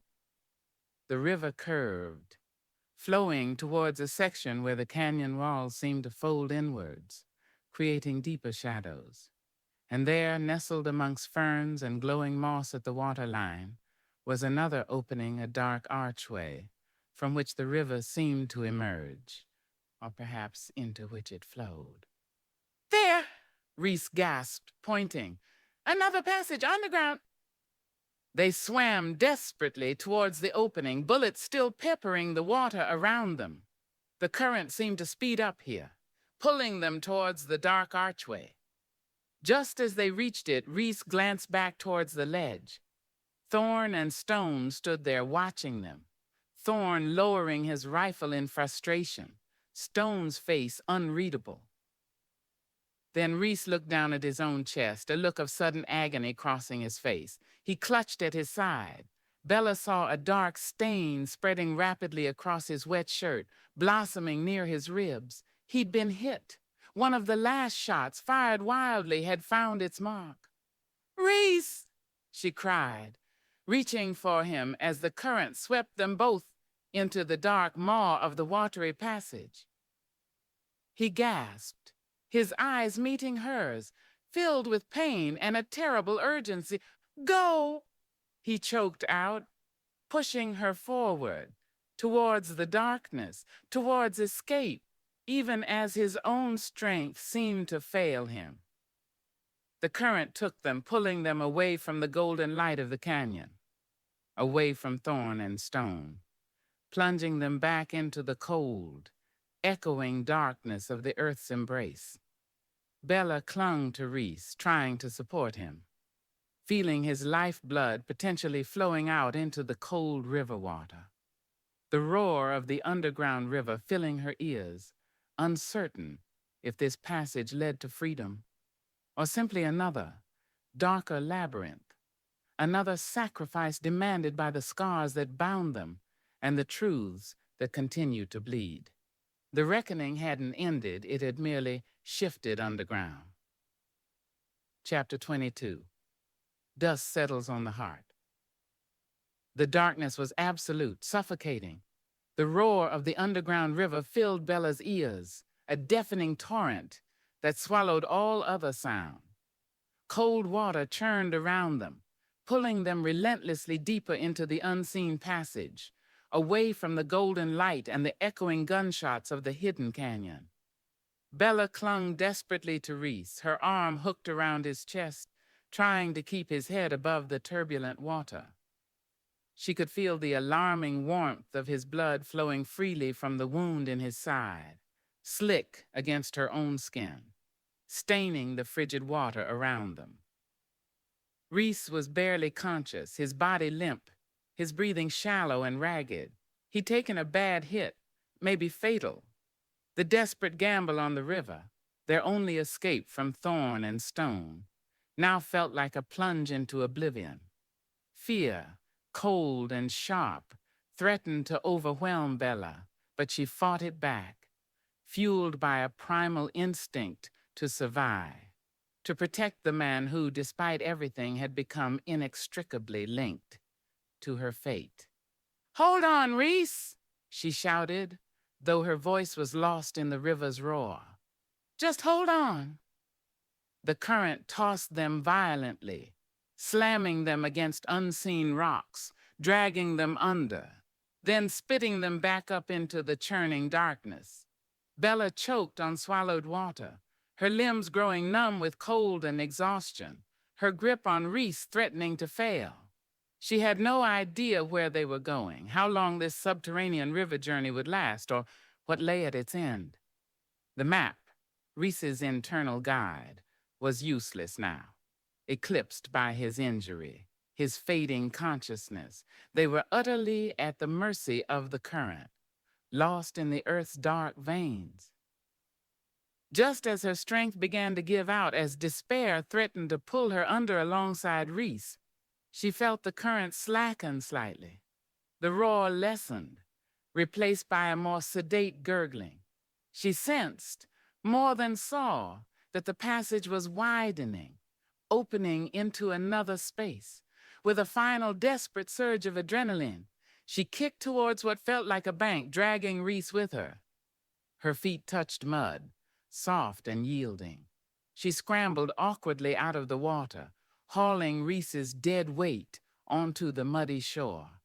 They collapsed together in the darkness, gasping for breath, shivering uncontrollably.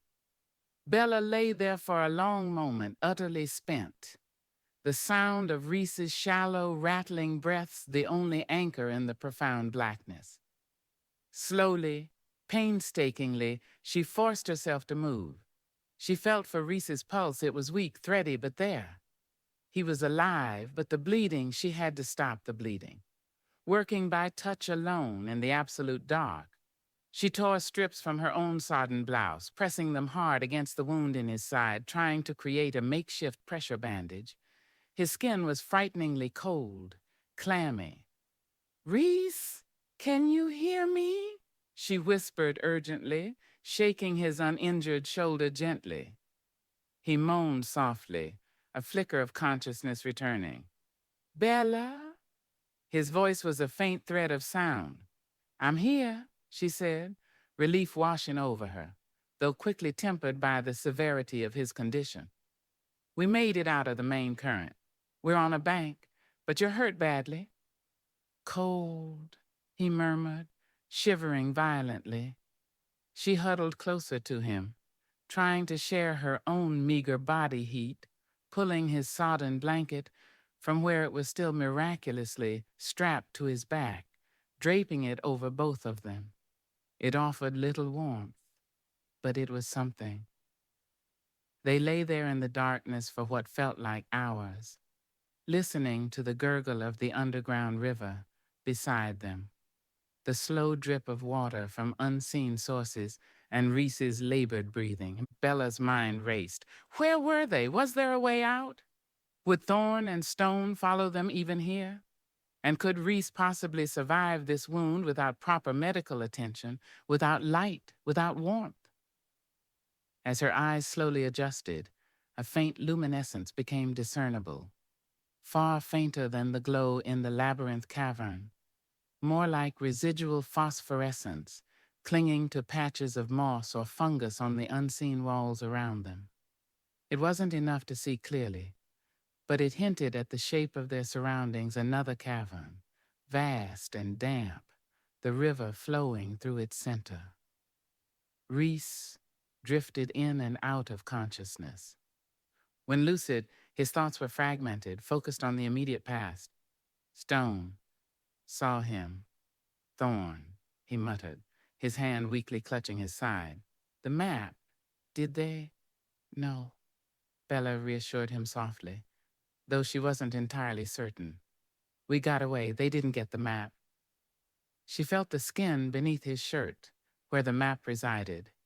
It felt cool now, dormant, no longer glowing or burning, as if the trauma of the gunshot, the plunge into darkness, had severed its connection to the canyon's power. Or perhaps it was simply conserving its energy. mirroring Reese's own ebbing life force. My father? Reese whispered later, his voice barely audible, his eyes fluttering open in the dimness, focusing on Bella with difficulty. His journal, the Watcher.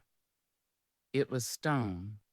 Reese, Bella confirmed gently. Jedediah Stone, he was with Thorn. He betrayed my father. He killed Sarah. Saying the words aloud, confirming the truth Reese had unveiled, felt both necessary and incredibly painful. Reese closed his eyes again, a single tear tracking through the mud on his cheek. My fault, he breathed. Told Stone the stories. No, Bella insisted, gripping his hand, trying to infuse her words with conviction. You didn't know what he was. You didn't know what he would do. It wasn't your fault. He didn't respond, lapsing back into silence, whether accepting her words or simply too weak to argue. She couldn't tell. Time lost all meaning in the damp darkness. Bella dozed fitfully, waking often to check on Reese, to listen for any sounds that might indicate pursuit. She reapplied pressure to his wound, offered him sips of the labyrinth water from her canteen. Thankfully, she'd had the presence of mind to refill it at the pool. The water seemed to help slightly, reviving him momentarily, but the blood loss had been significant and the cold was relentless. Sometime later hours, a day, Reese stirred again, more lucid this time. He looked around the dimly glowing cavern, his brow furrowed. Where? Another cavern, Bella explained. The river carried us here. I don't know where it leads. He lay still for a moment, seeming to gather his strength, or perhaps listening to something beyond the audible. His hand instinctively went to his chest. The map, he murmured. It's faint, but pointing, not back, forward, along the river. Hope flickered within Bella, fragile but persistent. The map was still guiding them, even in Reese's weakened state, even severed from the canyon's immediate power.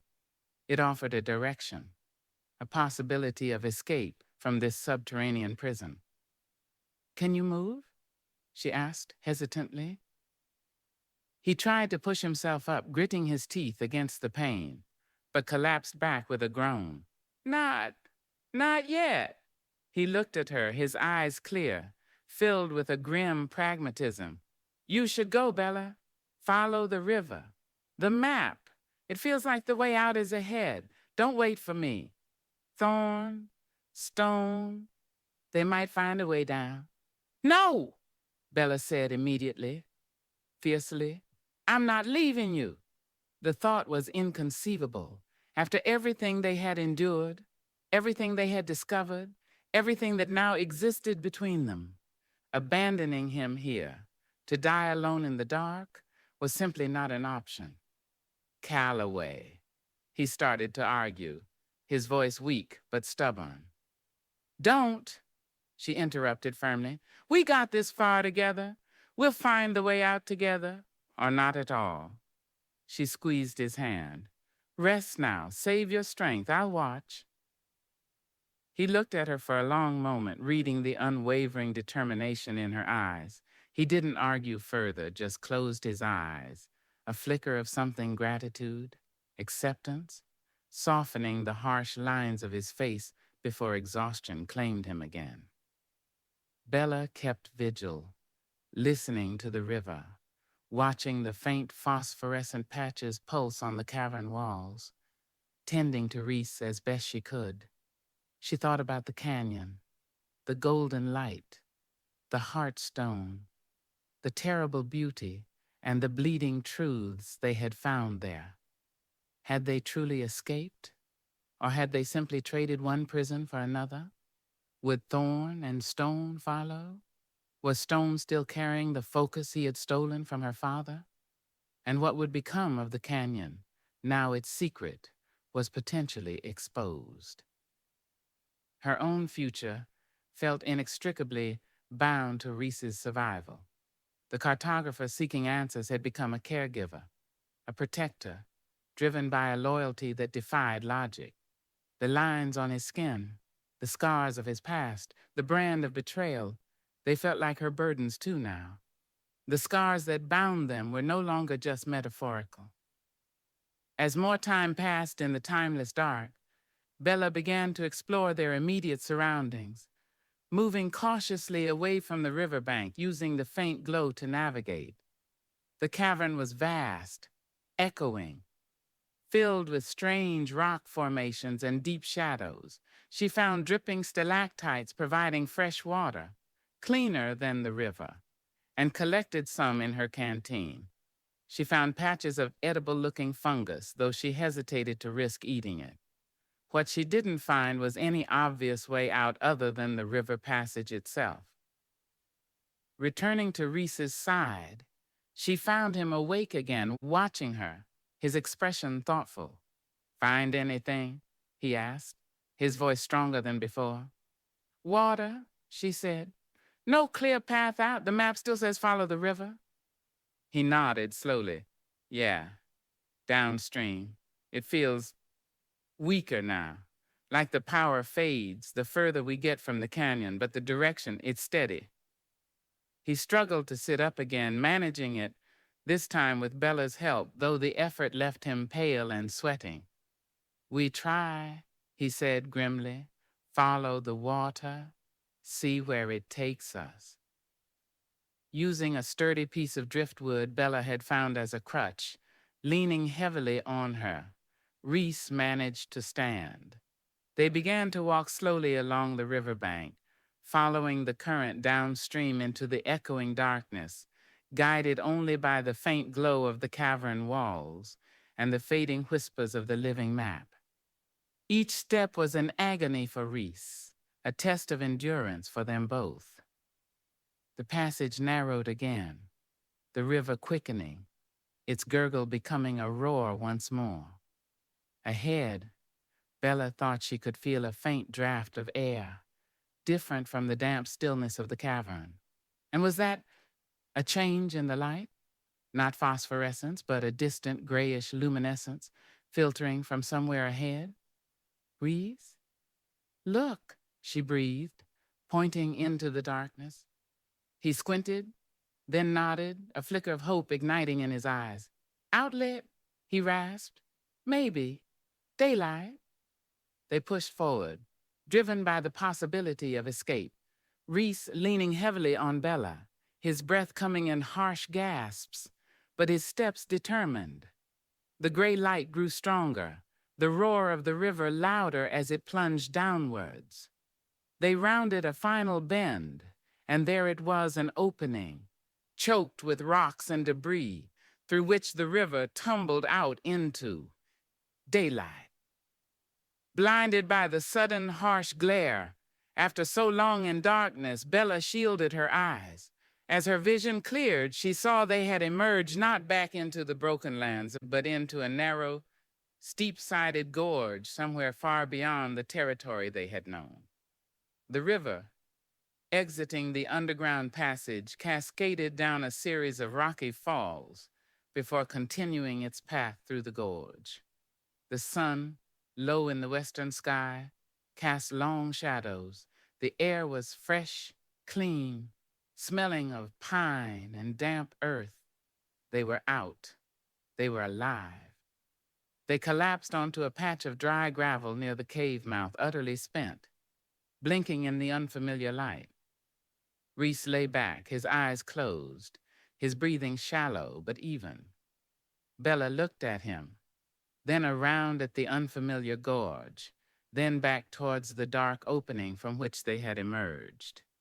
They had escaped the labyrinth, escaped the immediate threat of thorn and stone, but they were weakened, miles from anywhere, with no supplies beyond what they carried, and the enemies they had fled were still out there, driven by greed and obsession. The dust of the underground passage seemed to settle not just on their clothes, but deep within Bella's heart. They had found the lost canyon, witnessed its wonders, unearthed the truth of her father's fate and confirmed the reality of the living map. But the price had been steep, paid in blood, endurance, and shattered illusions. Reese was alive. The map was dormant. The brand was fading, but the future remained terrifyingly uncertain. The journey wasn't over. Perhaps, Bella thought with a weary sigh, the hardest part was yet to come. The dust had settled, but the echoes of the canyon, the ghosts of the past, and the scars that bound her to the marked man would follow them wherever the river took them next. Epilogue. Where the trail ends. The river spat them out into a world that felt simultaneously alien and blessedly ordinary. The harsh, unforgiving light of the setting sun painted the unfamiliar gorge walls in shades of ochre and rose, a stark contrast to the perpetual golden twilight of the hidden canyon and the absolute darkness of the subterranean passage. They lay on the gravel bank, drenched, shivering, Reese hovering precariously between life and death, the roar of the water tumbling from the cave mouth behind them, a fading echo of their desperate escape. That first night was a blur of frantic activity, fueled by sheer will, Bella dragging Reese further from the water's edge, building a pitifully small fire with damp wood scavenged from the gorge floor, tending his wound with trembling hands and the last of Hastian's herbs, forcing sips of water between his pale lips, whispering reassurances she scarcely believed herself. Survival, in the days that followed, became a raw, stripped-down existence. The gorge offered meager resources. Bella hunted small game with a desperation born of necessity, her shots clumsy at first, then increasingly accurate. She learned to identify edible roots and berries, guided by fragments of knowledge gleaned from books and observation, supplemented by a growing instinct, honed by the wilderness. Reese's recovery was agonizingly slow. Fever lingered. The wound in his side threatened infection constantly, and his strength remained terrifyingly depleted. Bella nursed him with unwavering devotion, cleaning his wound, rationing their water, sharing her own body heat during the cold nights, her resolve fueled by the memory of his confession, the shared ordeal, and the undeniable bond forged in the heart of the labyrinth. During his lucid moments, Reese was quiet, introspective. The map beneath his skin remained dormant, cool to the touch, offering no guidance, no visions, no torment. It was as if the trauma of the gunshot, the escape, or perhaps the distance from the canyon's potent energy, had forced it into a deep slumber. The brand, the mark of Jedediah stone, remained faint, seemingly diminished by the labyrinth's healing water, a physical reminder of a past whose power over him felt lessened, though not entirely erased. He spoke little of the canyon, of thorn or stone, his energy focused solely on the immediate struggle for survival. But Bella saw the questions in his eyes, the uncertainty about what the map's silence meant, whether the curse was broken or merely sleeping. They followed the river downstream, their progress dictated by Reese's slow recuperation. Days bled into a week, then two. The gorge gradually widened, the terrain softening into rolling hills covered in pine and juniper, recognizable now as the desolate fringes of settled territory, though still far from any town or outpost. They encountered no one, no sign of Thorne's men, no sign of the native guardians, no sign of the Watcher. It was as if the world beyond the broken lands had forgotten them, or as if the powers within that strange territory had ensured their passage remained secret, their pursuers perhaps consumed by the very forces they sought to exploit. Bella sometimes imagined thorn and stone trapped in the labyrinth, or facing the judgment of the canyon guardians, their greed leading them to a final, deserved reckoning. She would likely never know for sure, but the lack of pursuit felt like a quiet confirmation, a silence that spoke volumes. Eventually weak but walking, Reese was strong enough to travel more purposefully. They acquired, through means Bella didn't question too closely, likely Reese's old survival skills, resurfacing a pair of scrawny but serviceable horses from a remote, abandoned homesteader's cabin. With mounts beneath them again, the world opened up. But they didn't ride towards the nearest town, towards the telegraph lines and territorial marshals. The thought of explaining their journey, the map, the canyon, was impossible. Their story belonged to the realm of myth, unbelievable, dangerous. And Reese, despite the map's quiescence, still carried the marks, the history, the inherent risk of discovery. Instead, they turned south, then west, seeking anonymity, seeking distance, seeking a place where the dust of the broken lands could settle not just on their clothes, but on their hearts. 1 year later, the cabin stood nestled in a high mountain valley, far removed from territories marked on official maps, though decidedly part of the known world. It was small, sturdy, built by their own hands over long months, smelling of fresh-cut pine, wood smoke, and the clean, sharp air of the high country. A clear stream tumbled nearby, and aspen groves quaked golden on the slopes in the autumn light. It was a place of profound quiet, but unlike the watchful silence of the broken lands, this quiet felt earned, peaceful. Bella stood on the rough-hewn porch, leaning against a support post, watching the sunset paint the western peaks in strokes of fiery orange and deep magenta. A year. It felt like both an eternity and the blink of an eye since they had emerged, half drowned and broken, from the subterranean river. The memories were still vivid, the golden light of the canyon, the terror of the ambush, the desperate escape, Reese's near death, the slow crawl back to life.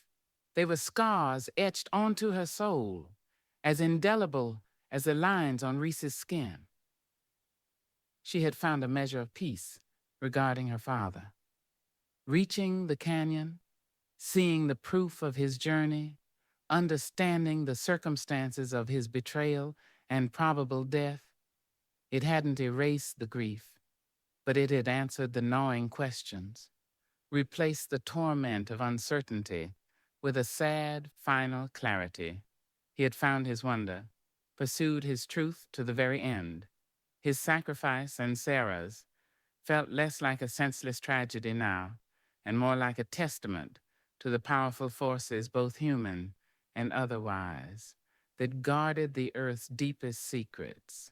She often reread the tattered remnants of his journal, the parts not ruined by water, finding comfort in his familiar handwriting, his relentless curiosity, his unwavering belief in the extraordinary. His quest was complete in its own bittersweet way. Hers had become something else entirely. A warm weight settled around her shoulders, Reese's familiar blanket, smelling faintly of wood smoke and him. He stepped onto the porch beside her, standing close but not touching, respecting the quiet space of her reflection. He looked different now, healthy, strong, the haunted gauntness replaced by the lean resilience of mountain life. The lines of pain around his eyes had softened, though the inherent watchfulness, the quiet intensity, remained. He moved with an easy grace, the stiffness from his old shoulder wound noticeable only when the weather turned cold. "Getting chilly," he murmured, his voice the low, familiar rumble that still sent a shiver down her spine, though now it was one of warmth, not fear. Bella leaned back against the post, turning her head slightly to look at him. It's beautiful, though. He followed her gaze to the sunset, a quiet appreciation in his eyes. He saw beauty now, she realized. Not just potential threats or escape routes, the canyon, the journey, the slow healing. It had changed him. Sanded down some of the roughest edges, allowed glimpses of the man beneath the layers of survival and pain. The map? She asked softly, as she sometimes did, needing the reassurance. Is it quiet? He instinctively touched his chest, a habit ingrained, but without the old tension. Quiet, he confirmed. Like sleeping under deep snow is there. Always will be, I reckon. Part of me.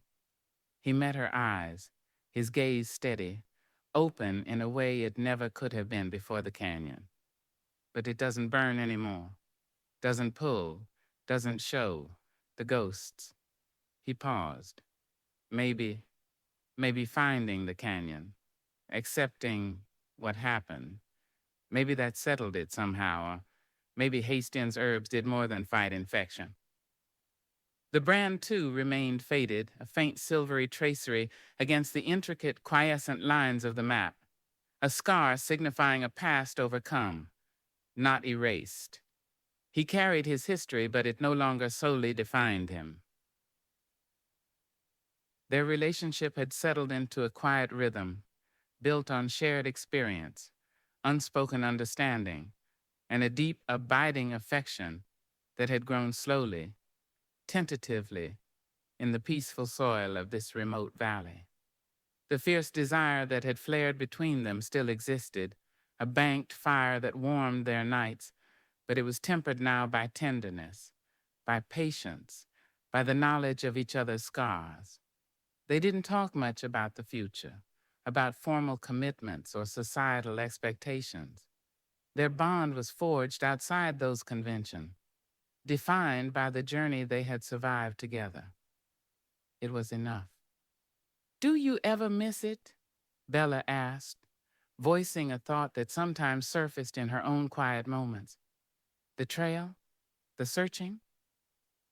Reese considered this, looking out at the vast expanse of darkening mountains. Miss the danger? The running? No. He shook his head. But sometimes I miss the quiet of the labyrinth, the feel of that water. He glanced at her. And the light in the canyon. A flicker of the old awe touched his face. Never seen anything like it. Me neither, Bella whispered. The memory of the golden light, the impossible beauty, was a shared secret, a sacred space in their minds. They never spoke of trying to find it again. Some places, they both understood, were meant to remain hidden, protected, their power respected, not possessed. Its existence was enough. The last sliver of sun dipped below the horizon, leaving the sky awash in deep purple and dusky rose. Stars began to prick the darkening canvas. The air grew colder, carrying the scent of pine and coming frost. Reese shifted slightly, his arm brushing against hers. This time, neither of them pulled away. He gently took her hand, his calloused fingers interlacing with hers, a simple gesture that spoke volumes more than any passionate declaration could. His touch was warm, solid, real. Think thorn or stone ever made it out? Bella asked quietly, the question less fearful now, more a loose end needing acknowledgement. Reese was silent for a moment, gazing into the gathering dark. Maybe, he said slowly, but men like that, driven by greed, blind to the real power, places like the broken lands, the labyrinth, they have ways of dealing with them, ways that don't leave tracks. He squeezed her hand gently.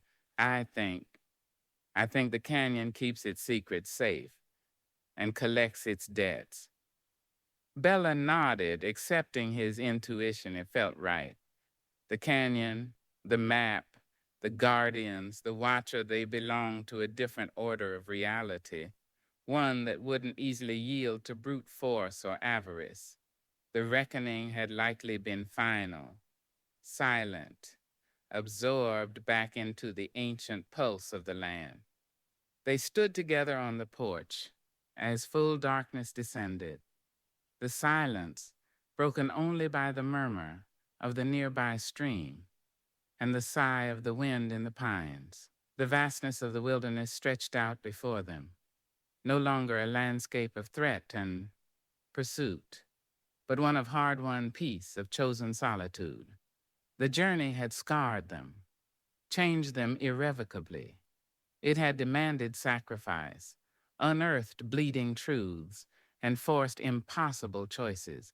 But it had also led them here, together, beneath a sky full of ordinary stars, the dust finally settling on their hearts, the quiet rhythm of their shared life a testament to resilience, to the enduring power of connection found in the most broken of lands.